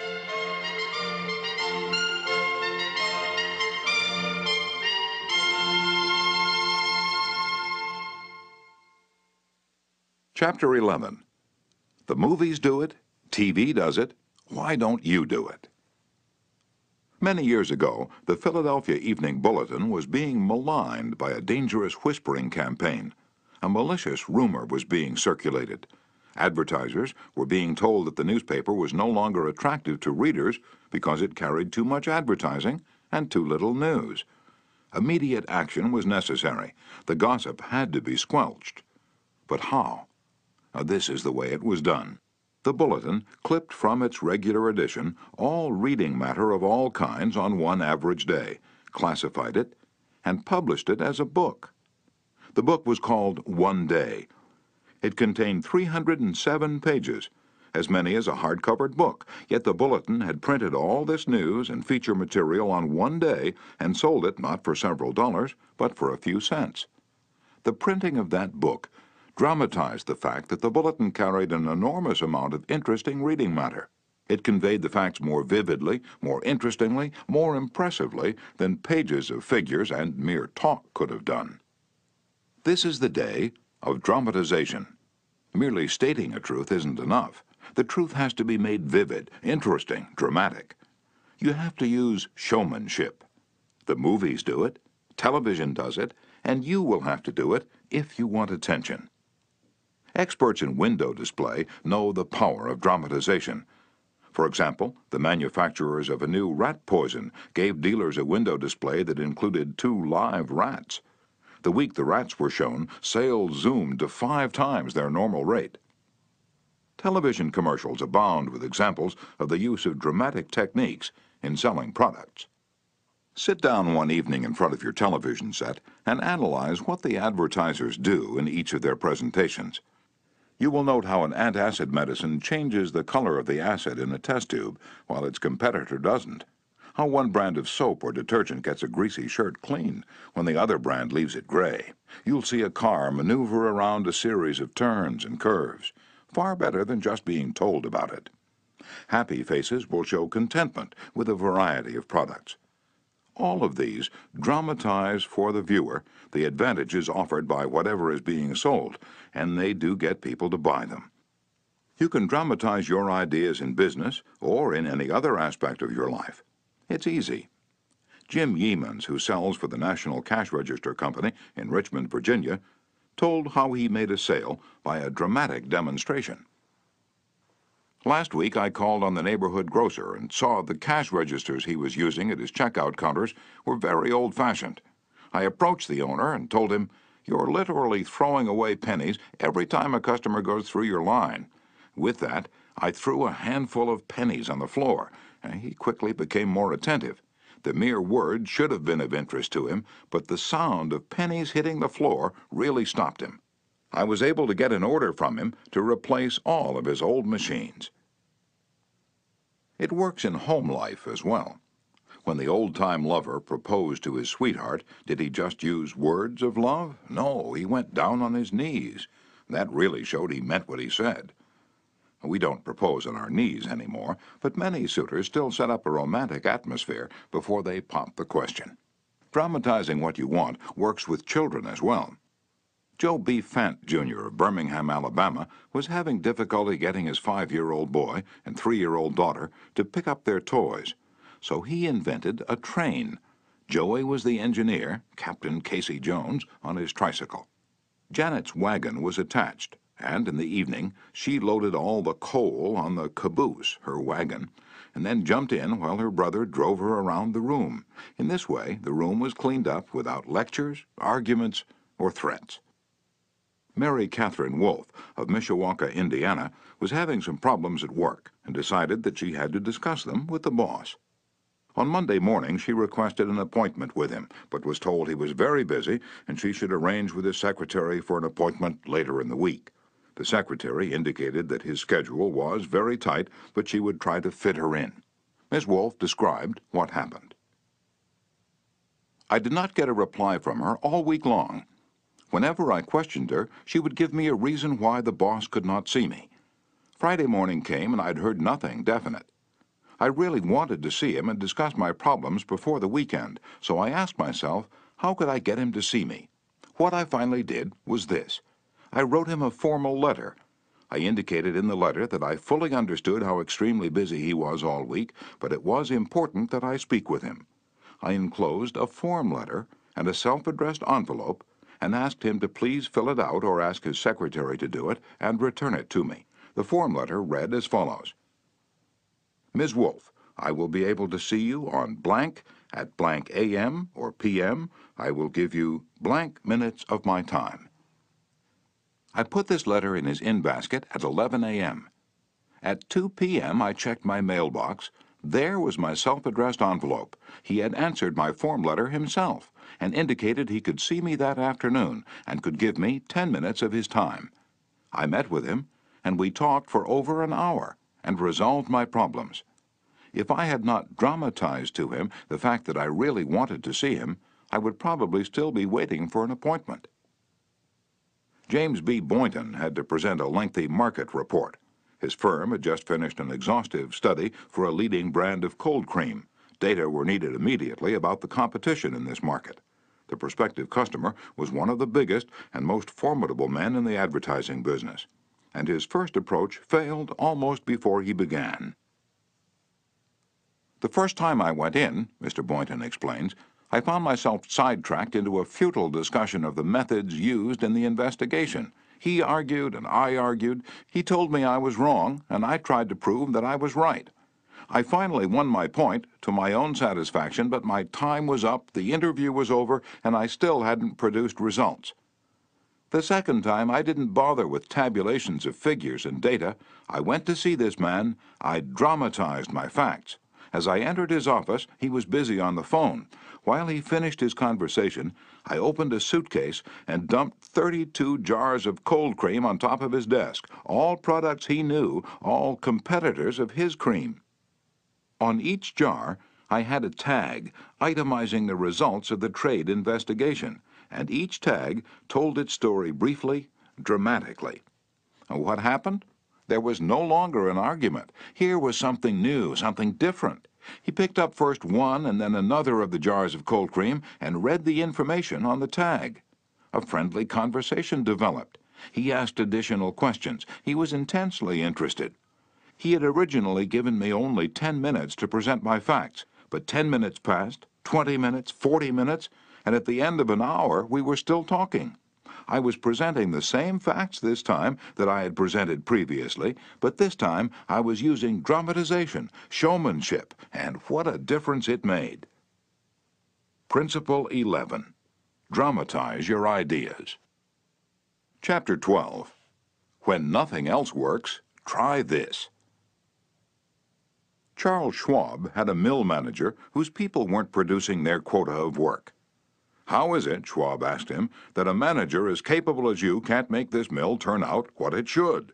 "I don't know," the manager replied. I've coaxed the men, I've pushed them, I've sworn and cussed. I've threatened them with damnation and being fired, but nothing works. They just won't produce." This conversation took place at the end of the day, just before the night shift came on.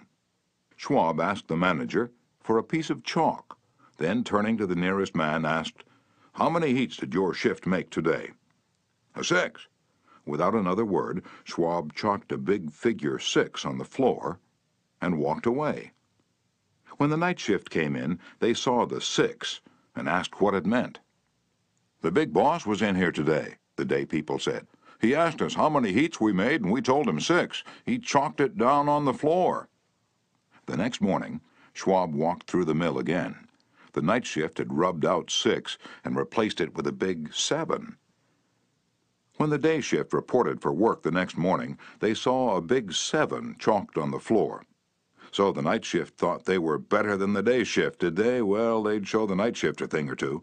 The crew pitched in with enthusiasm, and when they quit that night, they left behind an enormous, swaggering 10. Things were stepping up. Shortly, this mill, which had been lagging way behind in production, was turning out more work than any other mill in the plant. The principle? Let Charles Schwab say it in his own words. "The way to get things done," says Schwab, "is to stimulate competition. I do not mean in a sordid, money-getting way, but in the desire to excel."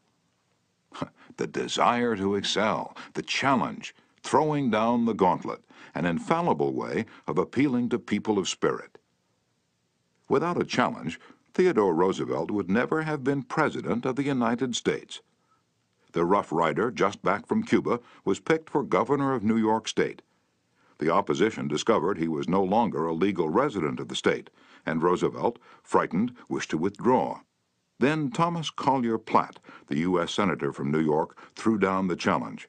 Turning suddenly on Theodore Roosevelt, he cried in a ringing voice, "Is the hero of San Juan Hill a coward?" Roosevelt stayed in the fight, and the rest is history. A challenge not only changed his life, it had a real effect upon the future of his nation. All men have fears, but the brave put down their fears and go forward, sometimes to death, but always to victory, was the motto of the King's Guard in ancient Greece. What greater challenge can be offered than the opportunity to overcome those fears? When Al Smith was governor of New York, he was up against it. Sing Sing, at the time the most notorious penitentiary west of Devil's Island, was without a warden. Scandals had been sweeping through the prison walls, scandals and ugly rumors. Smith needed a strong man to rule Sing Sing, an Iron Man. But who? He sent for Lewis E. Laws of New Hampton. "How about going up to take charge of Sing Sing?" he said jovially when Laws stood before him. "They need a man up there with experience." Laws was flabbergasted. He knew the dangers of Sing Sing. It was a political appointment, subject to the vagaries of political whims. Wardens had come and gone. One had lasted only 3 weeks. He had a career to consider. Was it worth the risk? Then Smith, who saw his hesitation, leaned back in his chair and smiled. "Young fella," he said, "I don't blame you for being scared. It's a tough spot. It'll take a big person to go up there and stay." So Smith was throwing down a challenge, was he? Laws liked the idea of attempting a job that called for someone big. So he went, and he stayed. He stayed to become the most famous warden of his time. His book, 20,000 Years in Sing Sing, sold into the hundreds of thousands of copies. His broadcasts on the air and his stories of prison life have inspired dozens of movies. His humanizing of criminals wrought miracles in the way of prison reform. "I have never found," said Harvey S. Firestone, founder of the great Firestone Tire and Rubber Company, "that pay and pay alone would either bring together or hold good people. I think it was the game itself." Frederick Hertzberg, one of the great behavioral scientists, concurred. He studied in depth the work attitudes of thousands of people, ranging from factory workers to senior executives. What do you think he found to be the most motivating factor, the one facet of the jobs that was most stimulating? Money? Good working conditions? Fringe benefits? No, not any of those. The one major factor that motivated people was the work itself. If the work was exciting and interesting, the worker looked forward to doing it and was motivated to do a good job. That is what every successful person loves, the game, the chance for self-expression, the chance to prove his or her worth, to excel, to win. That is what makes foot races and hog calling and pie-eating contests, the desire to excel, the desire for a feeling of importance. Principle 12. Throw down a challenge. In a nutshell, win people to your way of thinking. Principle 1. The only way to get the best of an argument is to avoid it. Principle 2. Show respect for the other person's opinions. Never say, "You're wrong." Principle 3. If you are wrong, admit it quickly and emphatically. Principle 4. Begin in a friendly way. Principle 5. Get the other person saying yes, yes, immediately.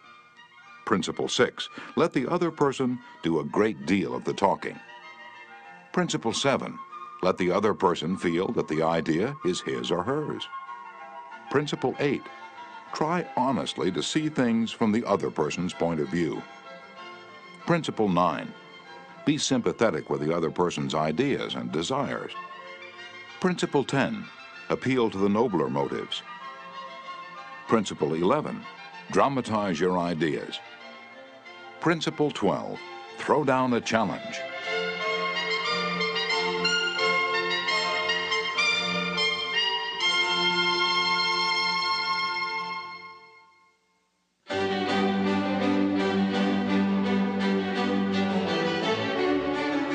Part 4. Be a leader. How to change people without giving offense or arousing resentment. Chapter 1. If you must find fault, this is the way to begin.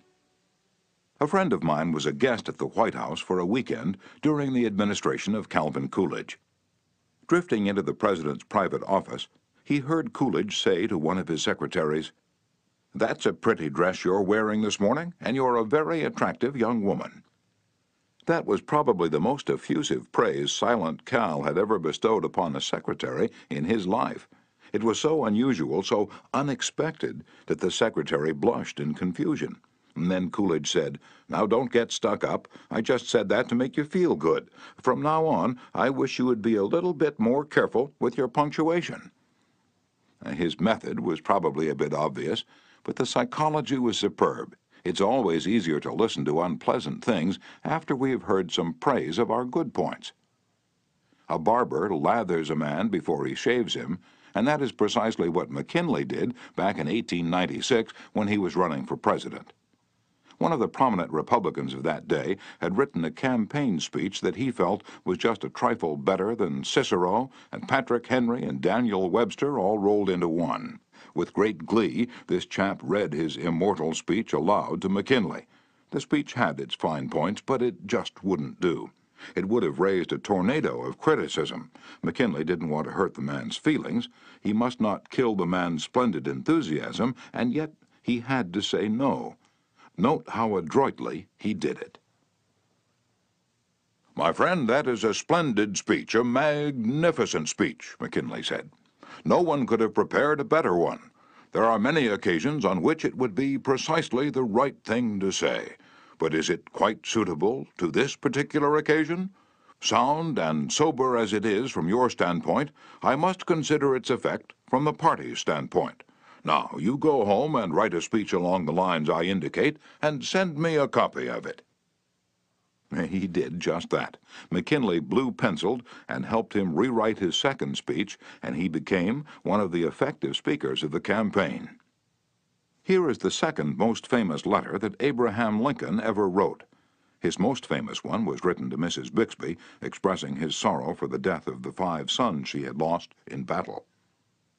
Lincoln probably dashed this letter off in 5 minutes, yet it sold at public auction in 1926 for $12,000, and that, by the way, was more money than Lincoln was able to save during half a century of hard work.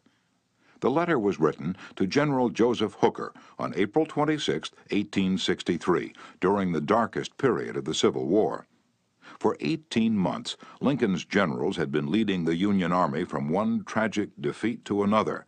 Nothing but futile, stupid human butchery. The nation was appalled. Thousands of soldiers had deserted from the army, and even the Republican members of the Senate had revolted and wanted to force Lincoln out of the White House. "We are now on the brink of destruction," Lincoln said. "It appears to me that even the Almighty is against us. I can hardly see a ray of hope."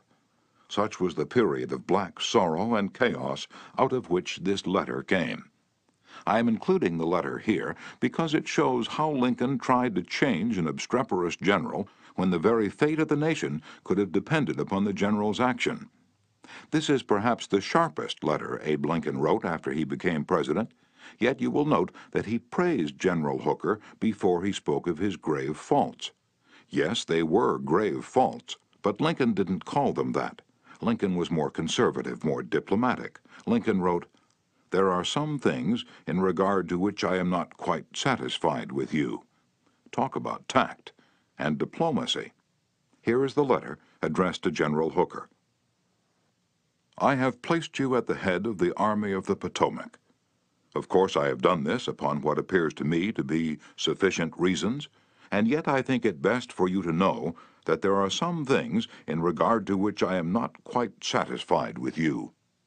I believe you to be a brave and skillful soldier, which of course I like. I also believe you do not mix politics with your profession, in which you are right. You have confidence in yourself, which is a valuable if not an indispensable quality. You are ambitious, which, within reasonable bounds, does good rather than harm. But I think that during General Burnside's command of the Army, you have taken counsel of your ambition and thwarted him as much as you could, in which you did a great wrong to the country and to a most meritorious and honorable brother officer. I have heard in such a way as to believe it of your recently saying that both the Army and the government needed a dictator. Of course, it was not for this, but in spite of it, that I have given you command. Only those generals who gain successes can set up as dictators. What I now ask of you is military success, and I will risk the dictatorship. The government will support you to the utmost of its ability, which is neither more nor less than it has done and will do for all commanders. I much fear that the spirit which you have aided to infuse into the army, of criticizing their commander and withholding confidence from him, will now turn upon you. I shall assist you, as far as I can, to put it down. Neither you nor Napoleon, if he were alive again, could get any good out of an army while such spirit prevails in it. And now beware of rashness. Beware of rashness, but with energy and sleepless vigilance, go forward and give us victories. You are not a Coolidge, a McKinley, or a Lincoln. You want to know whether this philosophy will operate for you in everyday business contacts. Will it? Let's see. Let's take the case of W.P. Gaw of the Wark Company of Philadelphia. The Wark Company had contracted to build and complete a large office building in Philadelphia by a certain specified date. Everything was going along well. The building was almost finished when suddenly the subcontractor making the ornamental bronze work to go on the exterior of this building declared that he couldn't make delivery on schedule. What? An entire building held up? Heavy penalties, distressing losses, all because of one man. Long-distance telephone calls, arguments, heated conversations, all in vain. Then Mr. Gaw was sent to New York to beard the bronze lion in his den. "Do you know you're the only person in Brooklyn with your name?" Mr. Gaw asked the president of the subcontracting firm shortly after they were introduced. The president was surprised.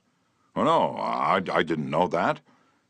"Well," Mr. Gaw said, "when I got off the train this morning, I looked in the telephone book to get your address, and you're the only person in the Brooklyn phone book with your name."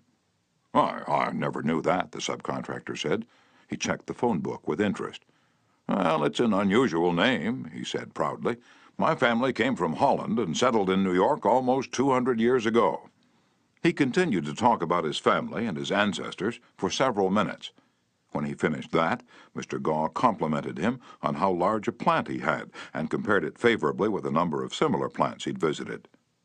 "It's one of the cleanest and neatest bronze factories I ever saw," said Gaw. "I've spent a lifetime building up this business," the subcontractor said, "and I'm rather proud of it. Would you like to take a look around the factory?" During this tour of inspection, Mr. Gaw complimented the other man on his system of fabrication and told him how and why it seemed superior to those of some of his competitors. Gaw commented on some unusual machines, and the subcontractor announced that he himself had invented those machines. He spent considerable time showing Gaw how they operated and the superior work they turned out. He insisted on taking his visitor to lunch. So far, mind you, not a word had been said about the real purpose of Gaw's visit. After lunch, the subcontractor said, "Now to get down to business. Naturally, I know why you're here. I didn't expect that our meeting would be so enjoyable. You can go back to Philadelphia with my promise that your materials will be fabricated and shipped, even if other orders have to be delayed." Mr. Gaw got everything that he wanted without even asking for it. The materials arrived on time, and the building was completed on the day the completion contract specified. Would this have happened had Mr. Gaw used the hammer and dynamite method generally employed on such occasions?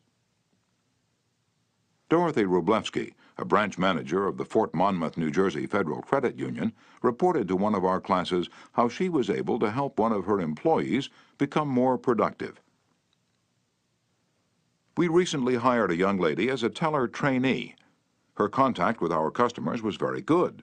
She was accurate and efficient in handling individual transactions. The problem developed at the end of the day when it was time to balance out. The head teller came to me and strongly suggested that I fire this woman. She's holding up everyone else because she's so slow in balancing out.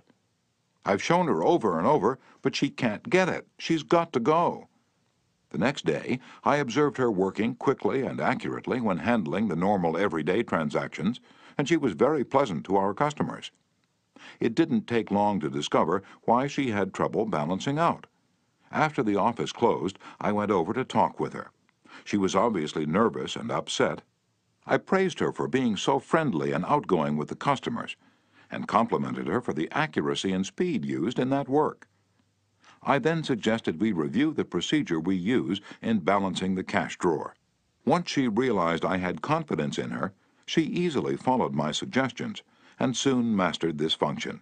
We've had no problems with her since then. Beginning with praise is like the dentist who begins his work with Novocaine. The patient still gets a drilling, but the Novocaine is pain-killing. A leader will use Principle 1. Begin with praise and honest appreciation. Chapter 2. How to criticize and not be hated for it. Charles Schwab was passing through one of his steel mills one day at noon when he came across some of his employees smoking. Immediately above their heads was a sign that said, "No smoking." Did Schwab point to the sign and say, "Can't you read?" Oh no, not Schwab. He walked over to the men, handed each one a cigar, and said, "I'll appreciate it, boys, if you'll smoke these on the outside." They knew that he knew that they'd broken a rule, and they admired him because he said nothing about it and gave them a little present and made them feel important. Couldn't keep from loving a man like that, could you? John Wanamaker used the same technique. Wanamaker used to make a tour of his great store in Philadelphia every day. Once he saw a customer waiting at a counter. No one was paying the slightest attention to her. The salespeople, oh, they were in a huddle at the far end of the counter, laughing and talking among themselves. Wanamaker didn't say a word. Quietly slipping behind the counter, he waited on the woman himself, and then handed the purchase to the salespeople to be wrapped as he went on his way. Public officials are often criticized for not being accessible to their constituents. They are busy people, and the fault sometimes lies in overprotective assistants who don't want to overburden their bosses with too many visitors. Carl Langford, who has been mayor of Orlando, Florida, the home of Disney World, for many years, frequently admonished his staff to allow people to see him. He claimed he had an open-door policy. Yet the citizens of his community were blocked by secretaries and administrators when they called. Finally, the mayor found the solution. He removed the door from his office. His aides got the message, and the mayor has had a truly open administration since the day his door was symbolically thrown away. Simply changing one three-letter word can often spell the difference between failure and success in changing people without giving offense or arousing resentment. Many people begin their criticism with sincere praise, followed by the word "but," and ending with a critical statement. For example, in trying to change a child's careless attitude toward studies, we might say, "We're really proud of you, Johnny, for raising your grades this term, but if you had worked harder on your algebra, the results would have been better." In this case, Johnny might feel encouraged until he heard the word "but." He might then question the sincerity of the original praise. To him, the praise seemed only to be a contrived lead-in to a critical inference of failure. Credibility would be strained, and we probably would not achieve our objectives of changing Johnny's attitude toward his studies. This could be easily overcome by changing the word "but" to "and." We're really proud of you, Johnny, for raising your grades this term, and by continuing the same conscientious efforts next term, your algebra grade can be up with all the others. Now Johnny would accept the praise, because there was no follow-up of an inference of failure. We have called his attention to the behavior we wished to change indirectly, and the chances are he will try to live up to our expectations. Calling attention to one's mistakes indirectly works wonders with sensitive people who may resent bitterly any direct criticism. Marge Jacob of Woonsocket, Rhode Island, told one of our classes how she convinced some sloppy construction workers to clean up after themselves when they were building additions to her house. For the first few days of the work, when Mrs. Jacob returned from her job, she noticed that the yard was strewn with the cut ends of lumber. She didn't want to antagonize the builders because they did excellent work, so after the workers had gone home, she and her children picked up and neatly piled all the lumber debris in a corner. The following morning, she called the foreman to one side and said, "I'm really pleased with the way the front lawn was left last night. It's nice and clean and doesn't offend the neighbors." From that day forward, the workers picked up and piled the debris to one side, and the foreman came in each day seeking approval of the condition the lawn was left in after a day's work.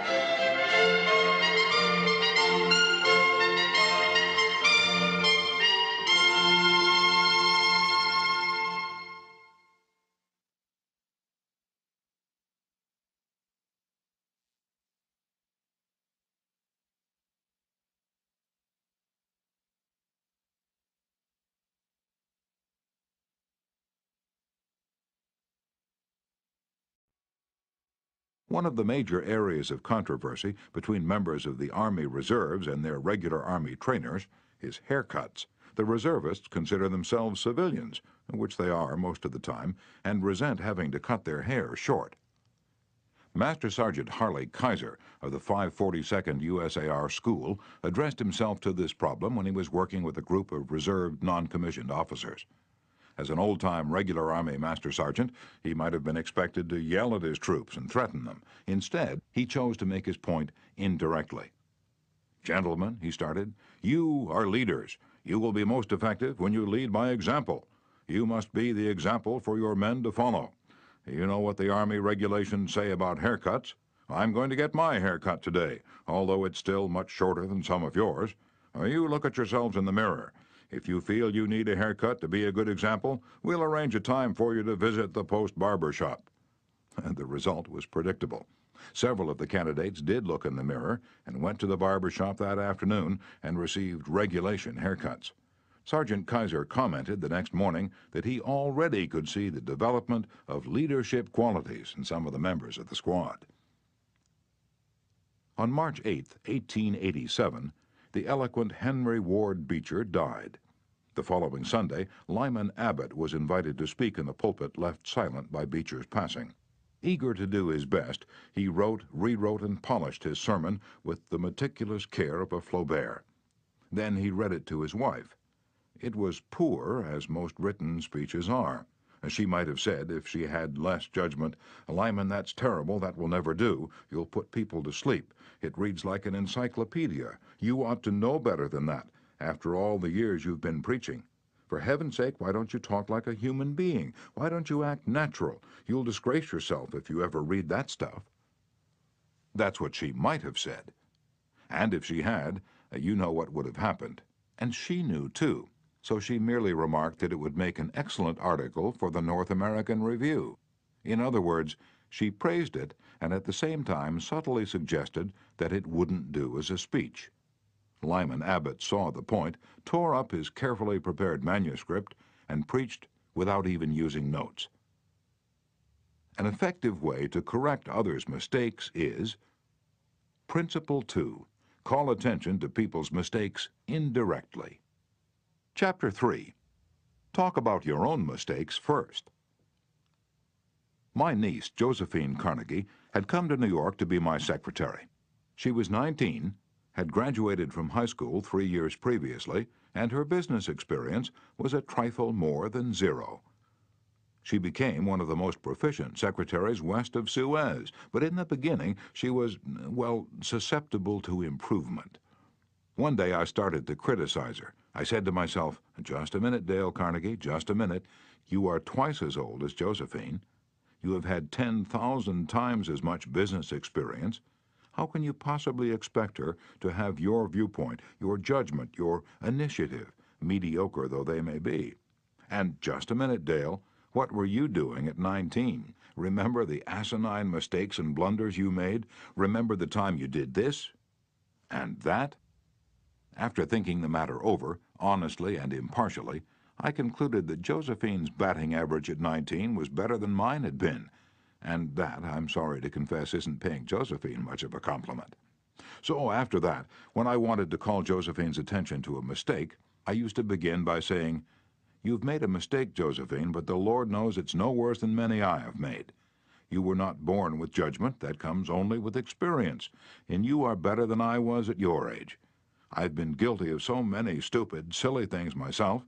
I have very little inclination to criticize you or anyone, but don't you think it would have been wise if you had done so-and-so?" It isn't nearly so difficult to listen to a recital of your faults if the person criticizing begins by humbly admitting that he, too, is far from impeccable. E.G. Dillistone, an engineer in Brandon, Manitoba, Canada, was having problems with his new secretary. Letters he dictated were coming to his desk for signature with 2 or 3 spelling mistakes per page. Mr. Dillistone reported how he handled this. Like many engineers, I've not been noted for my excellent English or spelling. For years, I've kept a little black thumb-index book for words I had trouble spelling. When it became apparent that merely pointing out the errors was not going to cause my secretary to do more proofreading and dictionary work, I resolved to take another approach. When the next letter came to my attention that had errors in it, I sat down with the typist and I said, "Somehow this word doesn't look right. It's one of the words I've always had trouble with. That's the reason I started this little spelling book of mine." I opened the book to the appropriate page. Yes, here it is.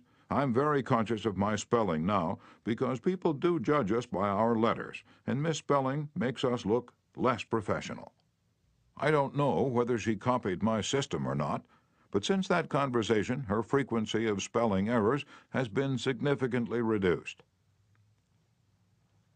The polished Prince Bernhard von Bülow learned the sharp necessity of doing this back in 1909.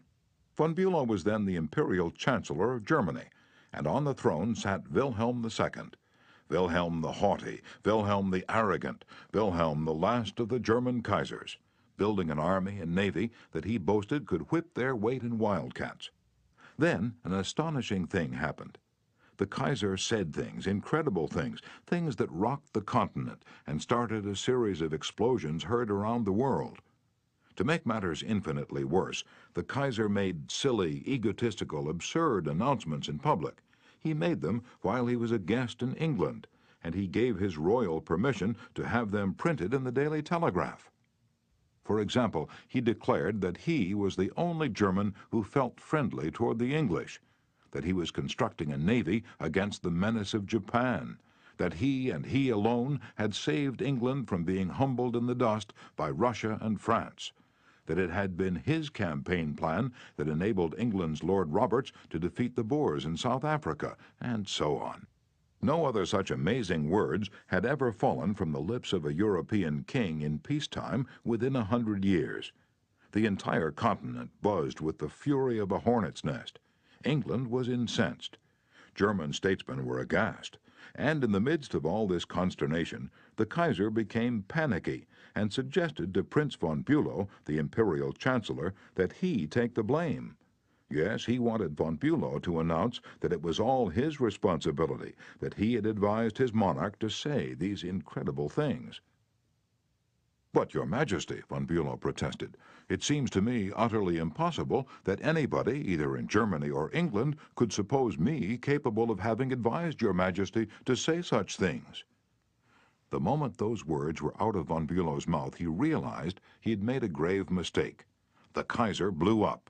"You consider me a donkey," he shouted, "capable of blunders you yourself could never have committed." Von Bülow knew that he ought to have praised before he condemned, but since that was too late, he did the next best thing. He praised after he had criticized, and it worked a miracle. "I am far from suggesting that," he answered respectfully. "Your Majesty surpasses me in many respects, not only, of course, in naval and military knowledge, but above all in natural science. I have often listened in admiration when Your Majesty explained the barometer, or wireless telegraphy, or the Röntgen rays. I am shamefully ignorant of all branches of natural science, have no notion of chemistry, of physics, and am quite incapable of explaining the simplest of natural phenomena. But," von Bülow continued, "in compensation I possess some historical knowledge and perhaps certain qualities useful in politics, especially diplomacy." The Kaiser beamed. Von Bülow had praised him. Von Bülow had exalted him and humbled himself. The Kaiser could forgive anything after that. "Haven't I always told you," he exclaimed with enthusiasm, "that we complete one another famously? We should stick together, and we will." He shook hands with von Bülow, not once but several times. and later in the day he waxed so enthusiastic that he exclaimed with doubled fists, "If anyone says anything to me against Prince von Bülow, I shall punch him in the nose."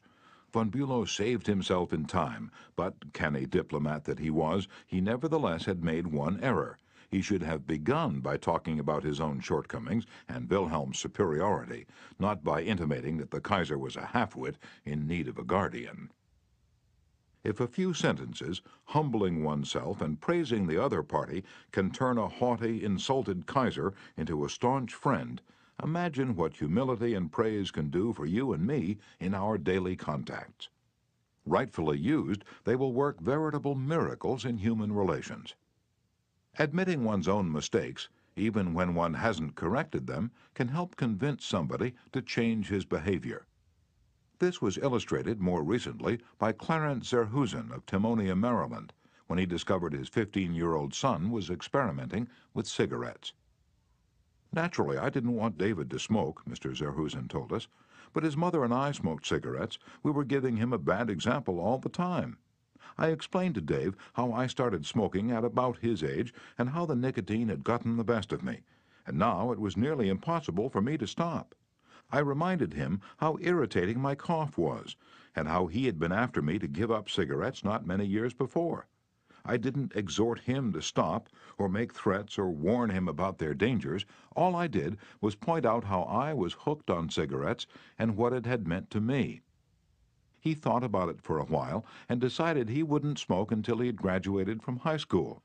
As the years went by, David never did start smoking and has no intention of ever doing so.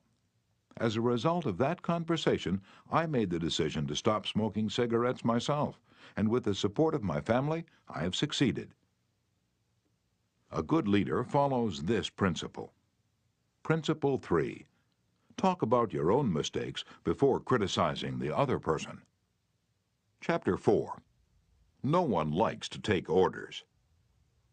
I once had the pleasure of dining with Miss Ida Tarbell, the Dean of American Biographers. When I told her I was writing this book, we began discussing this all-important subject of getting along with people, and she told me that while she was writing her biography of Owen D. Young, she interviewed a man who had sat for 3 years in the same office with Mr. Young. This man declared that during all that time he had never heard Owen D. Young give a direct order to anyone. He always gave suggestions, not orders. Owen D. Young never said, for example, "Do this or do that," or "Don't do this, don't do that." He would say, "You might consider this," or "Do you think that would work?" Frequently he would say, after he had dictated a letter, "What do you think of this?" In looking over a letter of one of his assistants, he would say, "Maybe if we were to phrase it this way, it would be better." He always gave people the opportunity to do things themselves. He never told his assistants to do things. He let them do them, let them learn from their mistakes. A technique like that makes it easy for a person to correct errors. A technique like that saves a person's pride and gives him or her a feeling of importance. It encourages cooperation instead of rebellion. Resentment caused by a brash order may last a long time, even if the order was given to correct an obviously bad situation. Dan Santarelli, a teacher at a vocational school in Wyoming, Pennsylvania, told one of our classes how one of his students had blocked the entranceway to one of the school's shops by illegally parking his car in it. One of the other instructors stormed into the classroom and asked in an arrogant tone, "Whose car is blocking the driveway?" When the student who owned the car responded, the instructor screamed, "Move that car and move it right now, or I'll wrap a chain around it and drag it out of there." Now, that student was wrong. The car should not have been parked there. But from that day on, not only did that student resent the instructor's action, but all the students in the class did everything they could to give the instructor a hard time and make his job unpleasant.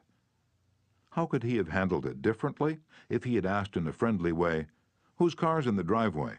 and then suggested that if it were moved, other cars could get in and out? The student would have gladly moved it, and neither he nor his classmates would have been upset and resentful.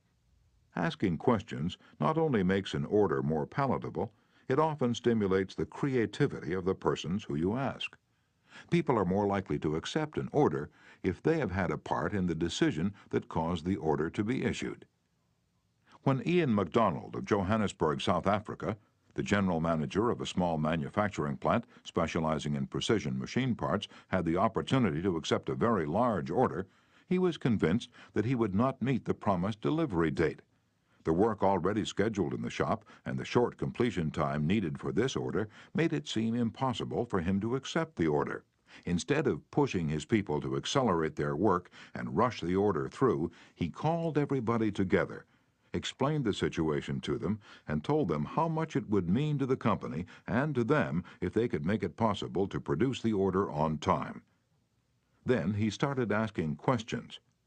Is there anything we can do to handle this order? Can anyone think of different ways to process it through the shop that will make it possible to take the order? Is there any way to adjust our hours or personnel assignments that would help? The employees came up with many ideas and insisted that he take the order. They approached it with a "we can do it" attitude, and the order was accepted, produced, and delivered on time. An effective leader will use Principle 4. Ask questions instead of giving direct orders.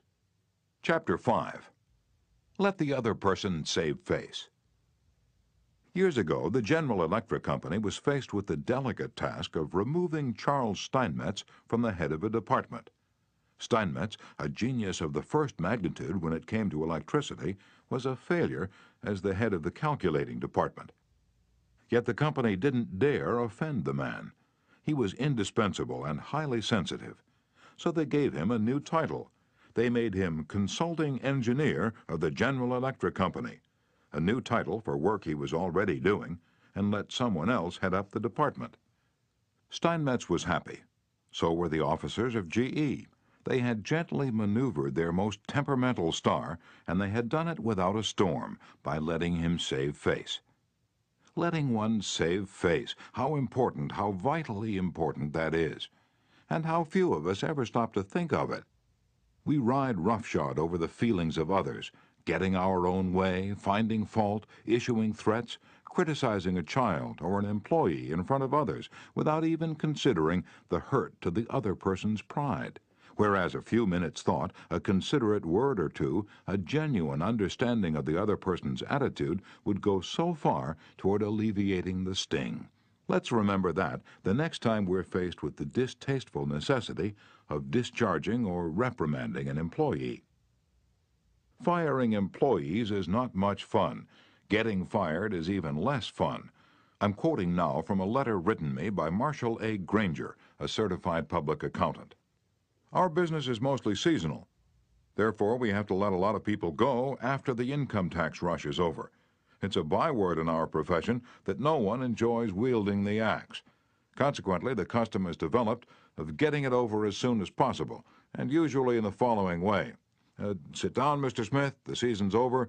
We don't seem to see any more assignments for you. Of course, you understand you were only employed for the busy season anyhow, etc., etc. The effect on these people is one of disappointment and a feeling of being let down. Most of them are in the accounting field for life, and they retain no particular love for the firm that drops them so casually. I recently decided to let our seasonal personnel go with a little more tact and consideration, so I call each one in only after carefully thinking over his or her work during the winter. And I've said something like this: Mr. Smith, you've done a fine job, if he has. At that time, we sent you to Newark. You had a tough assignment. You were on the spot, but you came through with flying colors, and we want you to know the firm is proud of you. You've got the stuff. You're going a long way, wherever you're working. This firm believes in you and is rooting for you, and we don't want you to forget it. Effect? The people go away feeling a lot better about being fired. They don't feel let down. They know if we had work for them, we'd keep them on. And when we need them again, they come to us with a keen personal affection. At one session of our course, 2 class members discussed the negative effects of fault-finding versus the positive effects of letting the other person save face. Fred Clark of Harrisburg, Pennsylvania, told of an incident that occurred in his company. At one of our production meetings, a vice president was asking very pointed questions of one of our production supervisors regarding a production process. His tone of voice was aggressive and aimed at pointing out faulty performance on the part of the supervisor. Not wanting to be embarrassed in front of his peers, the supervisor was evasive in his responses. This caused the vice president to lose his temper, berate the supervisor, and accuse him of lying. Any working relationship that might have existed prior to this encounter was destroyed in a few brief moments. This supervisor, who was basically a good worker, was useless to our company from that time on. A few months later, he left our firm and went to work for a competitor, where I understand he's doing a fine job. Another class member, Anna Mazzone, related how a similar incident had occurred at her job, but what a difference in approach and results. Ms. Mazzone, a marketing specialist for a food packer, was given her first major assignment, the test marketing of a new product. She told the class, "When the results of the test came in, I was devastated. I'd made a serious error in my planning, and the entire test had to be done all over again. To make this worse, I had no time to discuss it with my boss before the meeting in which I was to make my report on the project. When I was called on to give the report, I was shaking with fright. I had all I could do to keep from breaking down, but I resolved I would not cry and have all those men make remarks about women not being able to handle a management job because they're too emotional. I made my report briefly and stated that due to an error, I would repeat the study before the next meeting. I sat down, expecting my boss to blow up. Instead, he thanked me for my work and remarked that it was not unusual for a person to make an error on a new project and that he had confidence that the repeat survey would be accurate and meaningful to the company. He assured me in front of all my colleagues that he had faith in me and knew I had done my best, and that my lack of experience, not my lack of ability, was the reason for the failure. I left that meeting with my head up in the air and with the determination that I would never let that boss of mine down again." Even if we are right and the other person is definitely wrong, we only destroy ego by causing someone to lose face. The legendary French aviation pioneer and author Antoine de Saint-Exupéry wrote, "I have no right to say or do anything that diminishes a man in his own eyes. What matters is not what I think of him, but what he thinks of himself. Hurting a man in his dignity is a crime." A real leader will always follow Principle 5. Let the other person save face. Chapter 6. How to Spur People On to Success. Pete Barlow was an old friend of mine. He had a dog and pony act and spent his life traveling with circuses and vaudeville shows. I love to watch Pete train new dogs for his act. I noticed that the moment a dog showed the slightest improvement, Pete patted and praised him and gave him meat and made a great to-do about it. That's nothing new. Animal trainers have been using that same technique for centuries. Why, I wonder, don't we use the same common sense when trying to change people that we use when trying to change dogs? Why don't we use meat instead of a whip? Why don't we use praise instead of condemnation? Let us praise even the slightest improvement.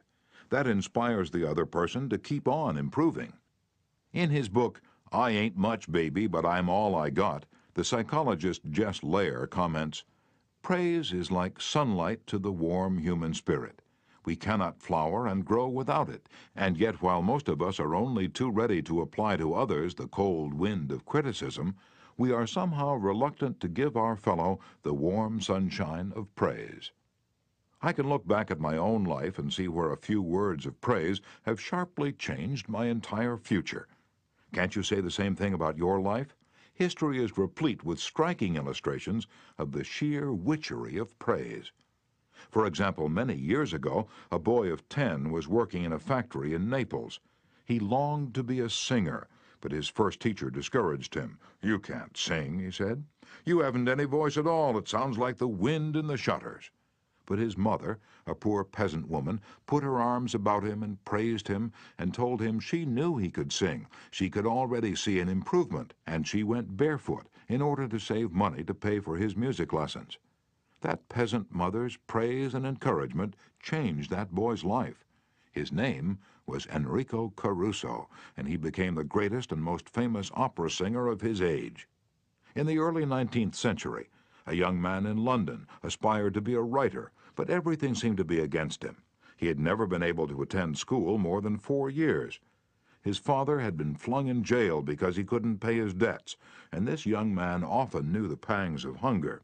Finally, he got a job pasting labels on bottles of blacking in a rat-infested warehouse, and he slept at night in a dismal attic room with 2 other boys, gutter snipes from the slums of London.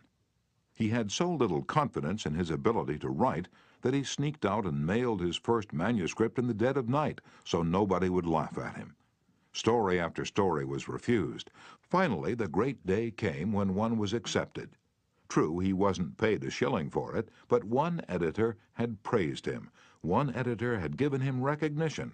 He was so thrilled that he wandered aimlessly around the streets with tears rolling down his cheeks. The praise, the recognition that he'd received through getting one story in print changed his whole life. For if it hadn't been for that encouragement, he might have spent his entire life working in rat-infested factories. You may have heard of that boy. His name was Charles Dickens. Another boy in London made his living as a clerk in a dry goods store. He had to get up at 5 o'clock, sweep out the store, and slave for 14 hours a day. It was sheer drudgery, and he despised it. After 2 years, he could stand it no longer. So he got up one morning and, without waiting for breakfast, tramped 15 miles to talk to his mother, who was working as a housekeeper. He was frantic. He pleaded with her. He wept. He swore he would kill himself if he had to remain in the shop any longer.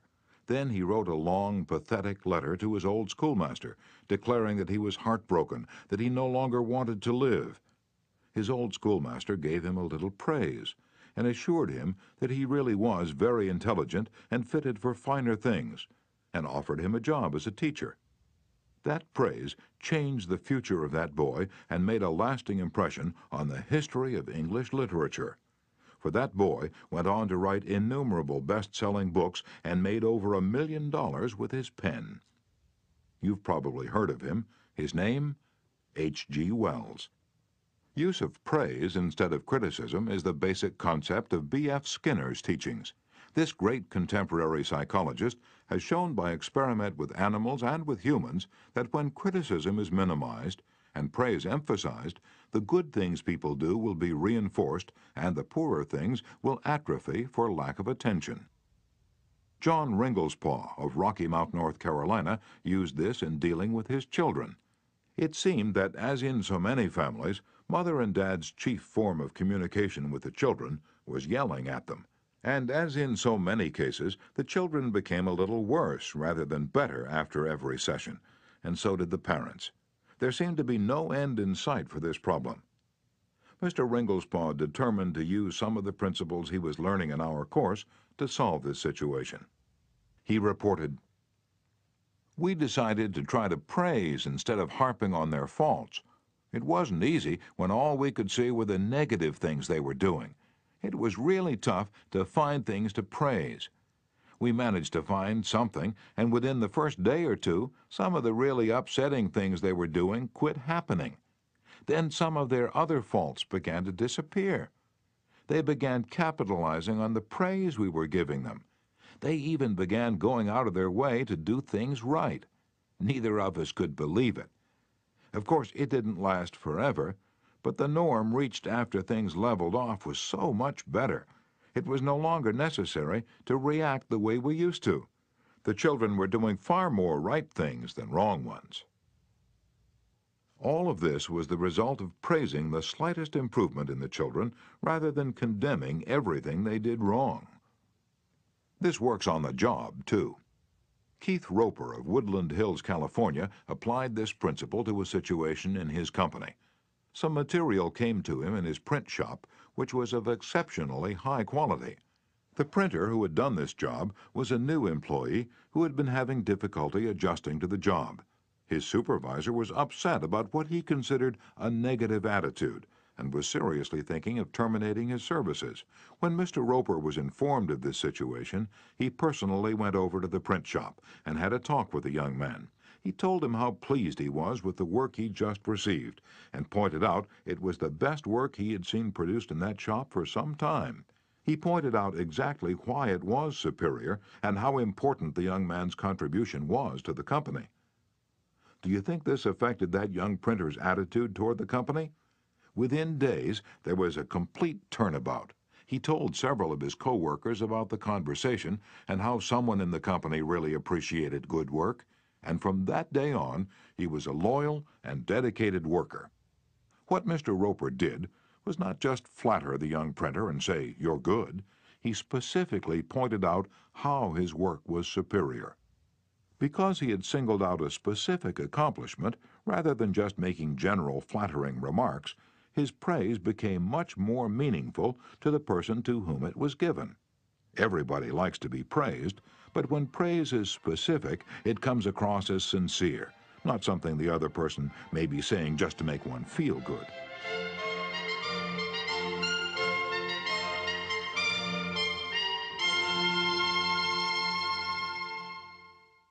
Remember, we all crave appreciation and recognition and will do almost anything to get it. But nobody wants insincerity. Nobody wants flattery. Let me repeat. The principles taught in this book will work only when they come from the heart. I'm not advocating a bag of tricks. I'm talking about a new way of life. Talk about changing people. If you and I will inspire the people with whom we come in contact to a realization of the hidden treasures they possess, we can do far more than change people. We can literally transform them. Exaggeration? Then listen to these sage words from William James, one of the most distinguished psychologists and philosophers America has ever produced. Compared with what we ought to be, we are only half awake. We are making use of only a small part of our physical and mental resources. Stating the thing broadly, the human individual thus lives far within his limits. He possesses powers of various sorts which he habitually fails to use. Yes, you possess powers of various sorts which you habitually fail to use. And one of these powers you are probably not using to the fullest extent is your magic ability to praise people and inspire them with a realization of their latent possibilities. Abilities wither under criticism, they blossom under encouragement. To become a more effective leader of people, apply Principle 6. Praise the slightest improvement, and praise every improvement. Be hearty in your approbation, and lavish in your praise. Chapter 7. Give a dog a good name. What do you do when a person who's been a good worker begins to turn in shoddy work? You can fire him or her, but that really doesn't solve anything. You can berate the worker, but this usually causes resentment. Henry Henke, a service manager for a large truck dealership in Lowell, Indiana, had a mechanic whose work had become less than satisfactory. Instead of bawling him out or threatening him, Mr. Henke called him into his office and had a heart-to-heart talk with him. "Bill," he said, "you're a fine mechanic. You've been in this line of work for a good number of years. You've repaired many vehicles to the customer's satisfaction. In fact, we've had a number of compliments about the good work you've done. Yet of late the time you take to complete each job has been increasing, and your work has not been up to your own old standards. And because you've been such an outstanding mechanic in the past, I felt sure you'd want to know that I'm not happy with the situation. Perhaps jointly we could find some way to correct the problem." Bill responded that he hadn't realized he'd been falling down in his duties, and assured his boss that the work he was getting was not out of his range of expertise and that he would try to improve in the future. Did he do it? You can be sure he did. He once again became a fast and thorough mechanic. With that reputation Mr. Henke had given him to live up to, how could he do anything else but turn out work comparable to that which he had done in the past? "The average person," said Samuel Vauclain, then president of the Baldwin Locomotive Works, "can be led readily if you have his or her respect, and if you show that you respect that person for some kind of ability. In short, if you want to improve a person in a certain respect, act as though that particular trait were already one of his or her outstanding characteristics. Shakespeare said, Assume a virtue if you have it not.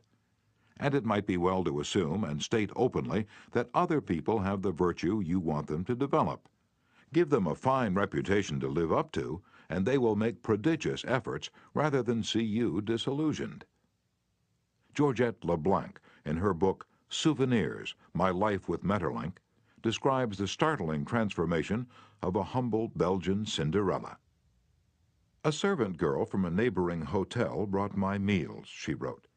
She was called Marie the dishwasher because she had started her career as a scullery assistant. She was a kind of monster, cross-eyed, bandy-legged, poor in flesh and spirit.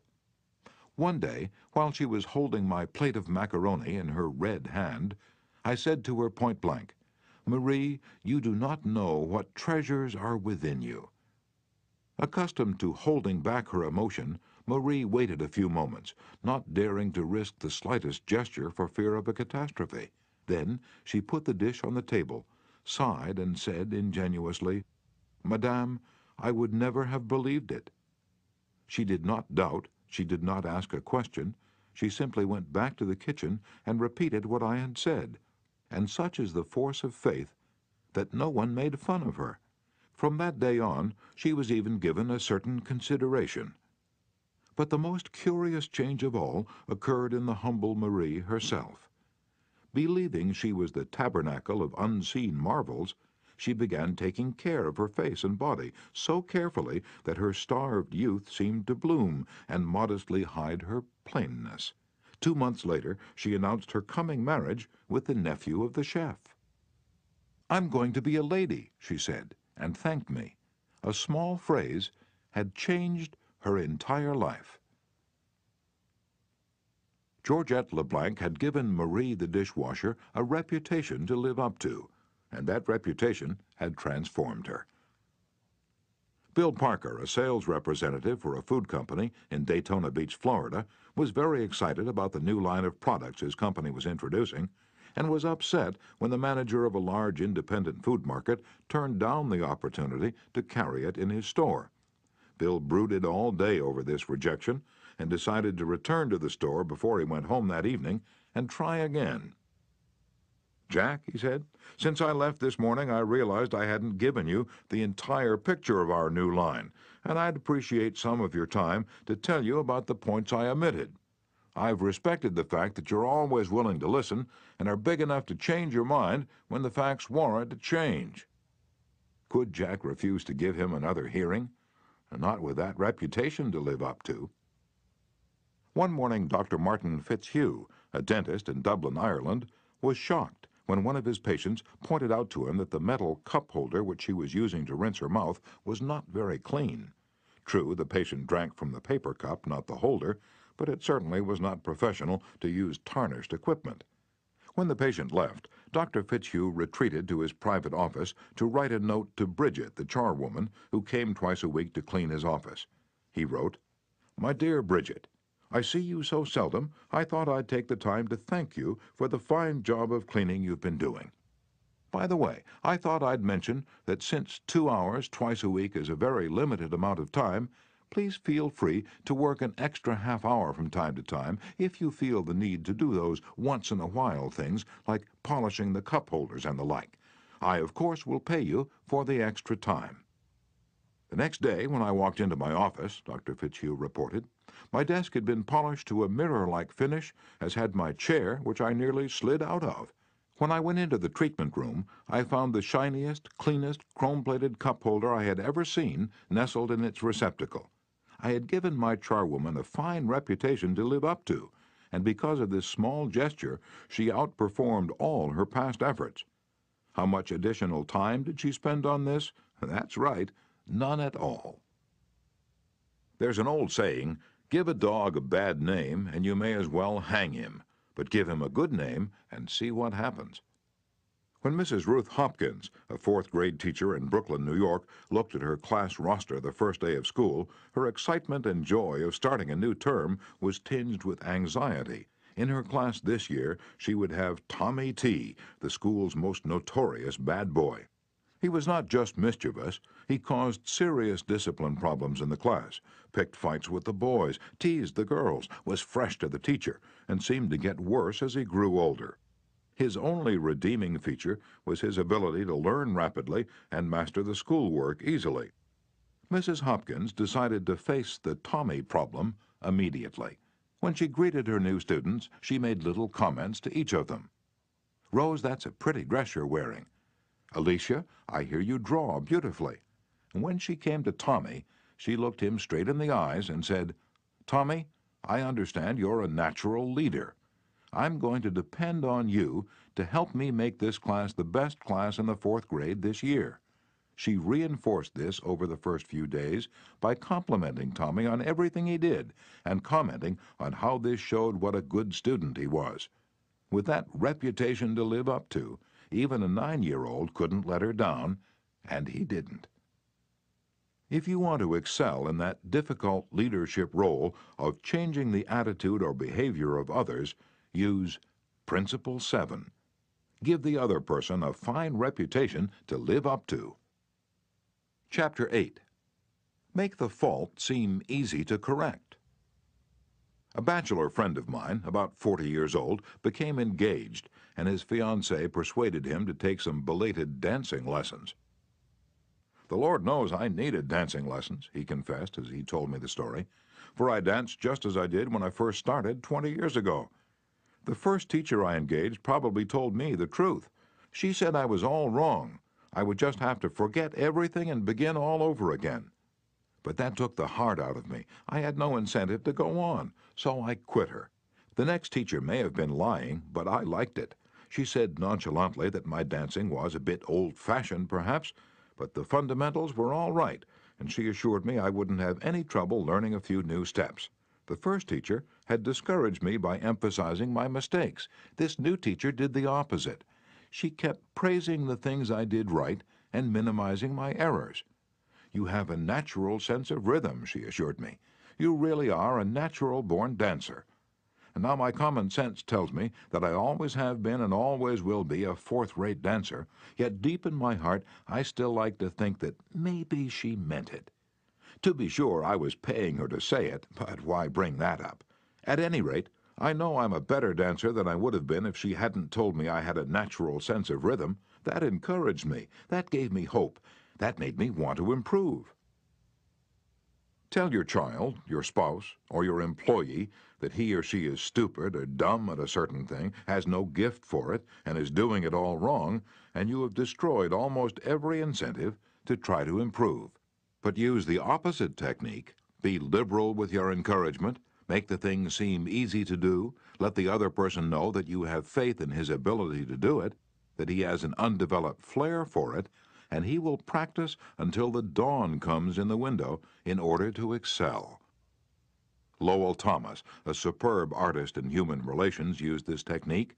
He gave you confidence, inspired you with courage and faith. For example, I spent a weekend with Mr. and Mrs. Thomas, and on Saturday night I was asked to sit in on a friendly bridge game before a roaring fire. Bridge? Oh, no, not me. I knew nothing about it. The game had always been a black mystery to me. No, impossible. "Why, Dale, it's no trick at all," Lowell replied. "There's nothing to bridge except memory and judgment. You've written articles on memory. Bridge will be a cinch for you. It's right up your alley." And presto, almost before I realized what I was doing, I found myself for the first time at a bridge table, all because I was told I had a natural flair for it, and the game was made to seem easy. Speaking of bridge reminds me of Eli Culbertson, whose books on bridge have been translated into a dozen languages and have sold more than 1 million copies. Yet he told me he never would have made a profession out of the game if a certain young woman hadn't assured him that he had a flair for it. When he came to America in 1922, he tried to get a job teaching in philosophy and sociology, but he couldn't. Then he tried selling coal, and he failed at that. Then he tried selling coffee, and he failed at that too. He had played some bridge, but it had never occurred to him in those days that someday he would teach it. He was not only a poor card player, but he was also very stubborn. He asked so many questions and held so many post-mortem examinations that no one wanted to play with him. Then he met a pretty bridge teacher, Josephine Dillon, fell in love and married her. She noticed how carefully he analyzed his cards and persuaded him that he was a potential genius at the card table. It was that encouragement and that alone, Culbertson told me, that caused him to make a profession of bridge. Clarence M. Jones, one of the instructors of our course in Cincinnati, Ohio, told how encouragement and making faults seem easy to correct completely changed the life of his son. In 1970, my son David, who was then 15 years old, came to live with me in Cincinnati. He had led a rough life. In 1958, his head was cut open in a car accident, leaving a very bad scar on his forehead. In 1960, his mother and I were divorced, and he moved to Dallas, Texas with his mother. Until he was 15, he'd spent most of his school years in special classes for slow learners in the Dallas school system. Possibly because of the scar, school administrators decided that he was brain injured and could not function at a normal level. He was 2 years behind his age group, so he was only in the 7th grade. Yet he did not know his multiplication tables, added on his fingers, and could barely read. There was one positive point. He loved to work on radio and TV sets. He wanted to become a TV technician. I encouraged this and pointed out that he needed math to qualify for the training. I decided to help him become proficient in this subject. We obtained 4 sets of flashcards: multiplication, division, addition, and subtraction. As we went through the cards, we put the correct answers in a discard stack. When David missed one, I gave him the correct answer and then put the card in the repeat stack until there were no cards left. I made a big deal out of each card he got right, particularly if he had missed it previously.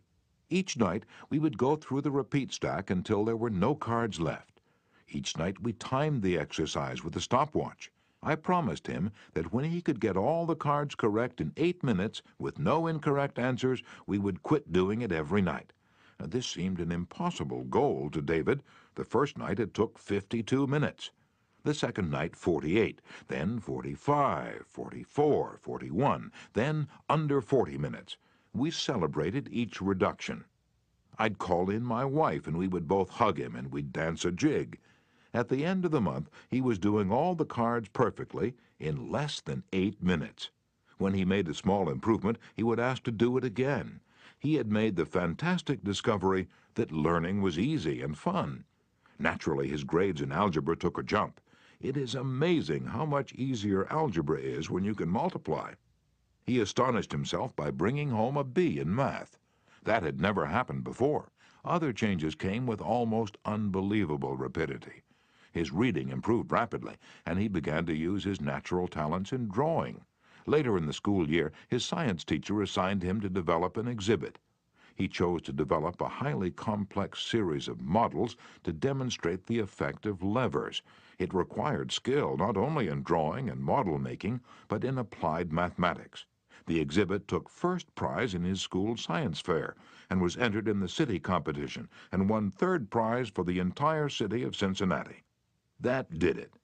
Here was a kid who had flunked 2 grades, who had been told he was brain damaged, who'd been called Frankenstein by his classmates, and told his brains must have leaked out of the cut on his head. Suddenly he discovered he could really learn and accomplish things.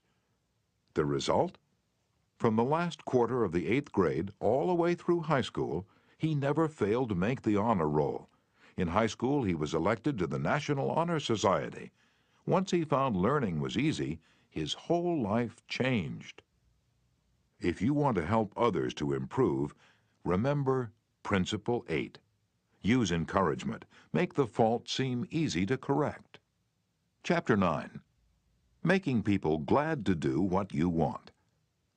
Back in 1915, America was aghast. For more than a year, the nations of Europe had been slaughtering one another on a scale never before dreamed of in all the bloody annals of mankind. Could peace be brought about? No one knew. But Woodrow Wilson was determined to try. He would send a personal representative, a peace emissary, to counsel with the warlords of Europe.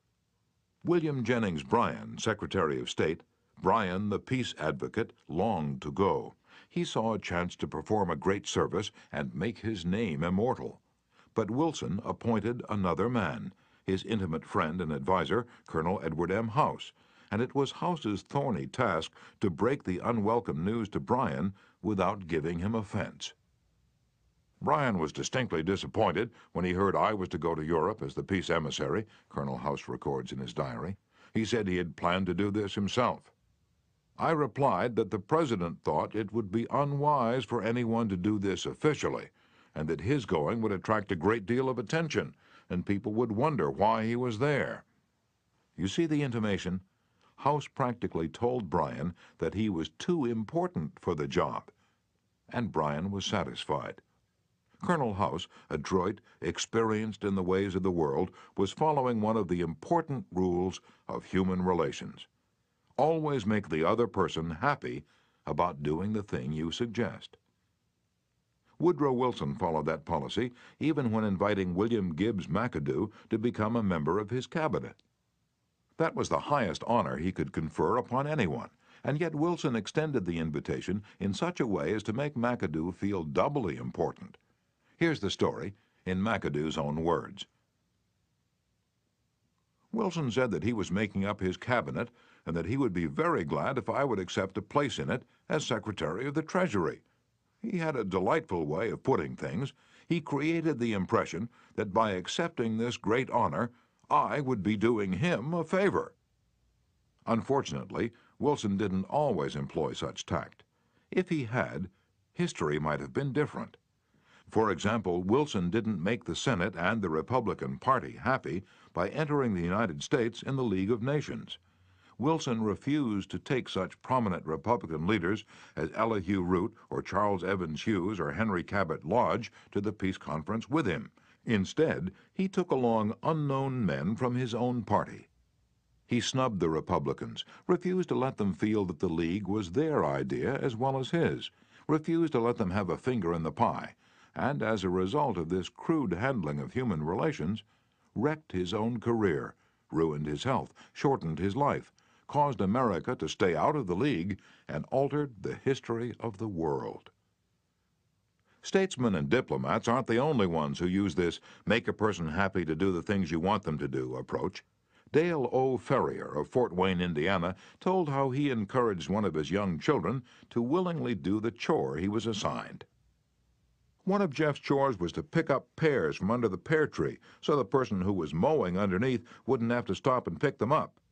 He didn't like this chore, and frequently it was either not done at all or it was done so poorly that the mower had to stop and pick up several pears that he'd missed.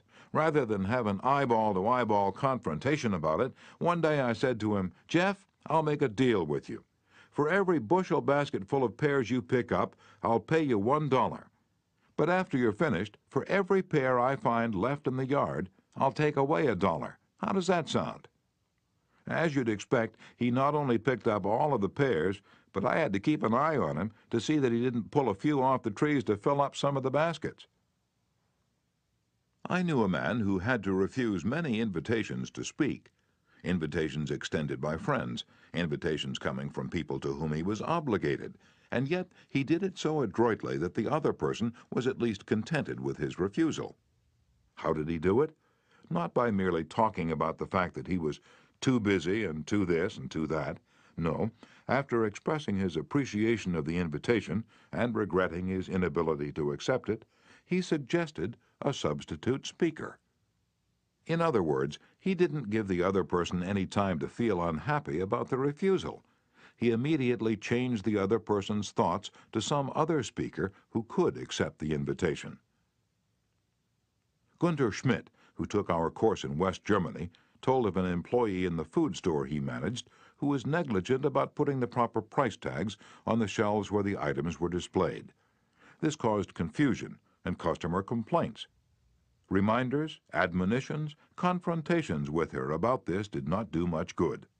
Finally, Mr. Schmidt called her into his office and told her he was appointing her supervisor of price tag posting for the entire store, and she would be responsible for keeping all of the shelves properly tagged.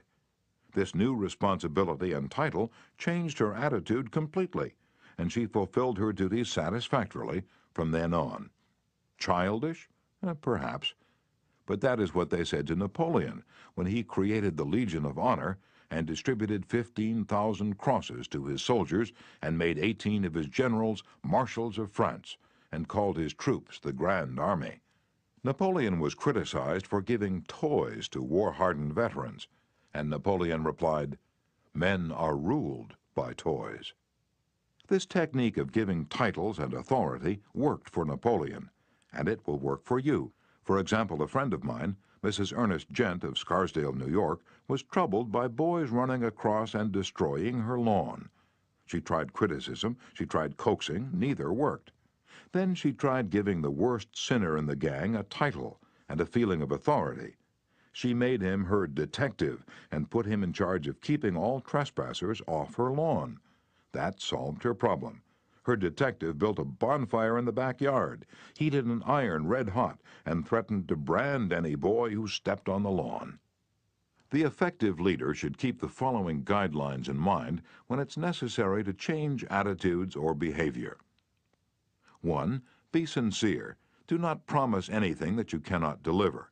Forget about the benefits to yourself and concentrate on the benefits to the other person. 2. Know exactly what it is you want the other person to do. 3. Be empathetic. Ask yourself what it is the other person really wants. 4. Consider the benefits that person will receive from doing what you suggest. 5. Match those benefits to the other person's wants. And 6. When you make your request, put it in a form that will convey to the other person the idea that he personally will benefit. We could give a curt order like this: "John, we have customers coming in tomorrow, and I need the stockroom cleaned out. So sweep it out, put the stock in neat piles on the shelves, and polish the counter." Or we could express the same idea by showing John the benefits he will get from doing the task. "John, we have a job that should be completed right away. If it's done now, we won't be faced with it later. I'm bringing some customers in tomorrow to show our facilities.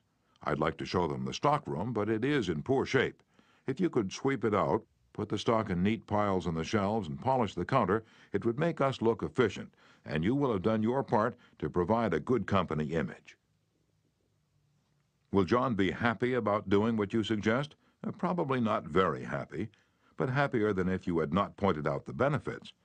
Assuming you know that John has pride in the way his stockroom looks and is interested in contributing to the company image, he will be more likely to be cooperative.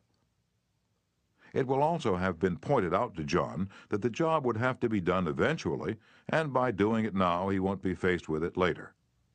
It is naive to believe you will always get a favorable reaction from other persons when you use these approaches, but the experience of most people shows that you are more likely to change attitudes this way than by not using these principles.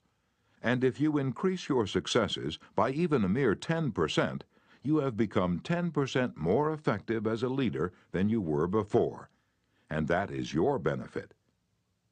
People are more likely to do what you would like them to do when you use Principle 9. Make the other person happy about doing the thing you suggest. In a nutshell, be a leader. A leader's job often includes changing your people's attitudes and behavior. Some suggestions to accomplish this: Principle 1. Begin with praise and honest appreciation. Principle 2. Call attention to people's mistakes indirectly. Principle 3. Talk about your own mistakes before criticizing the other person. Principle 4. Ask questions instead of giving direct orders. Principle 5. Let the other person save face. Principle 6. Praise the slightest improvement and praise every improvement. Be hearty in your approbation and lavish in your praise. Principle 7. Give the other person a fine reputation to live up to. Principle 8. Use encouragement. Make the fault seem easy to correct. Principle 9. Make the other person happy about doing the thing you suggest.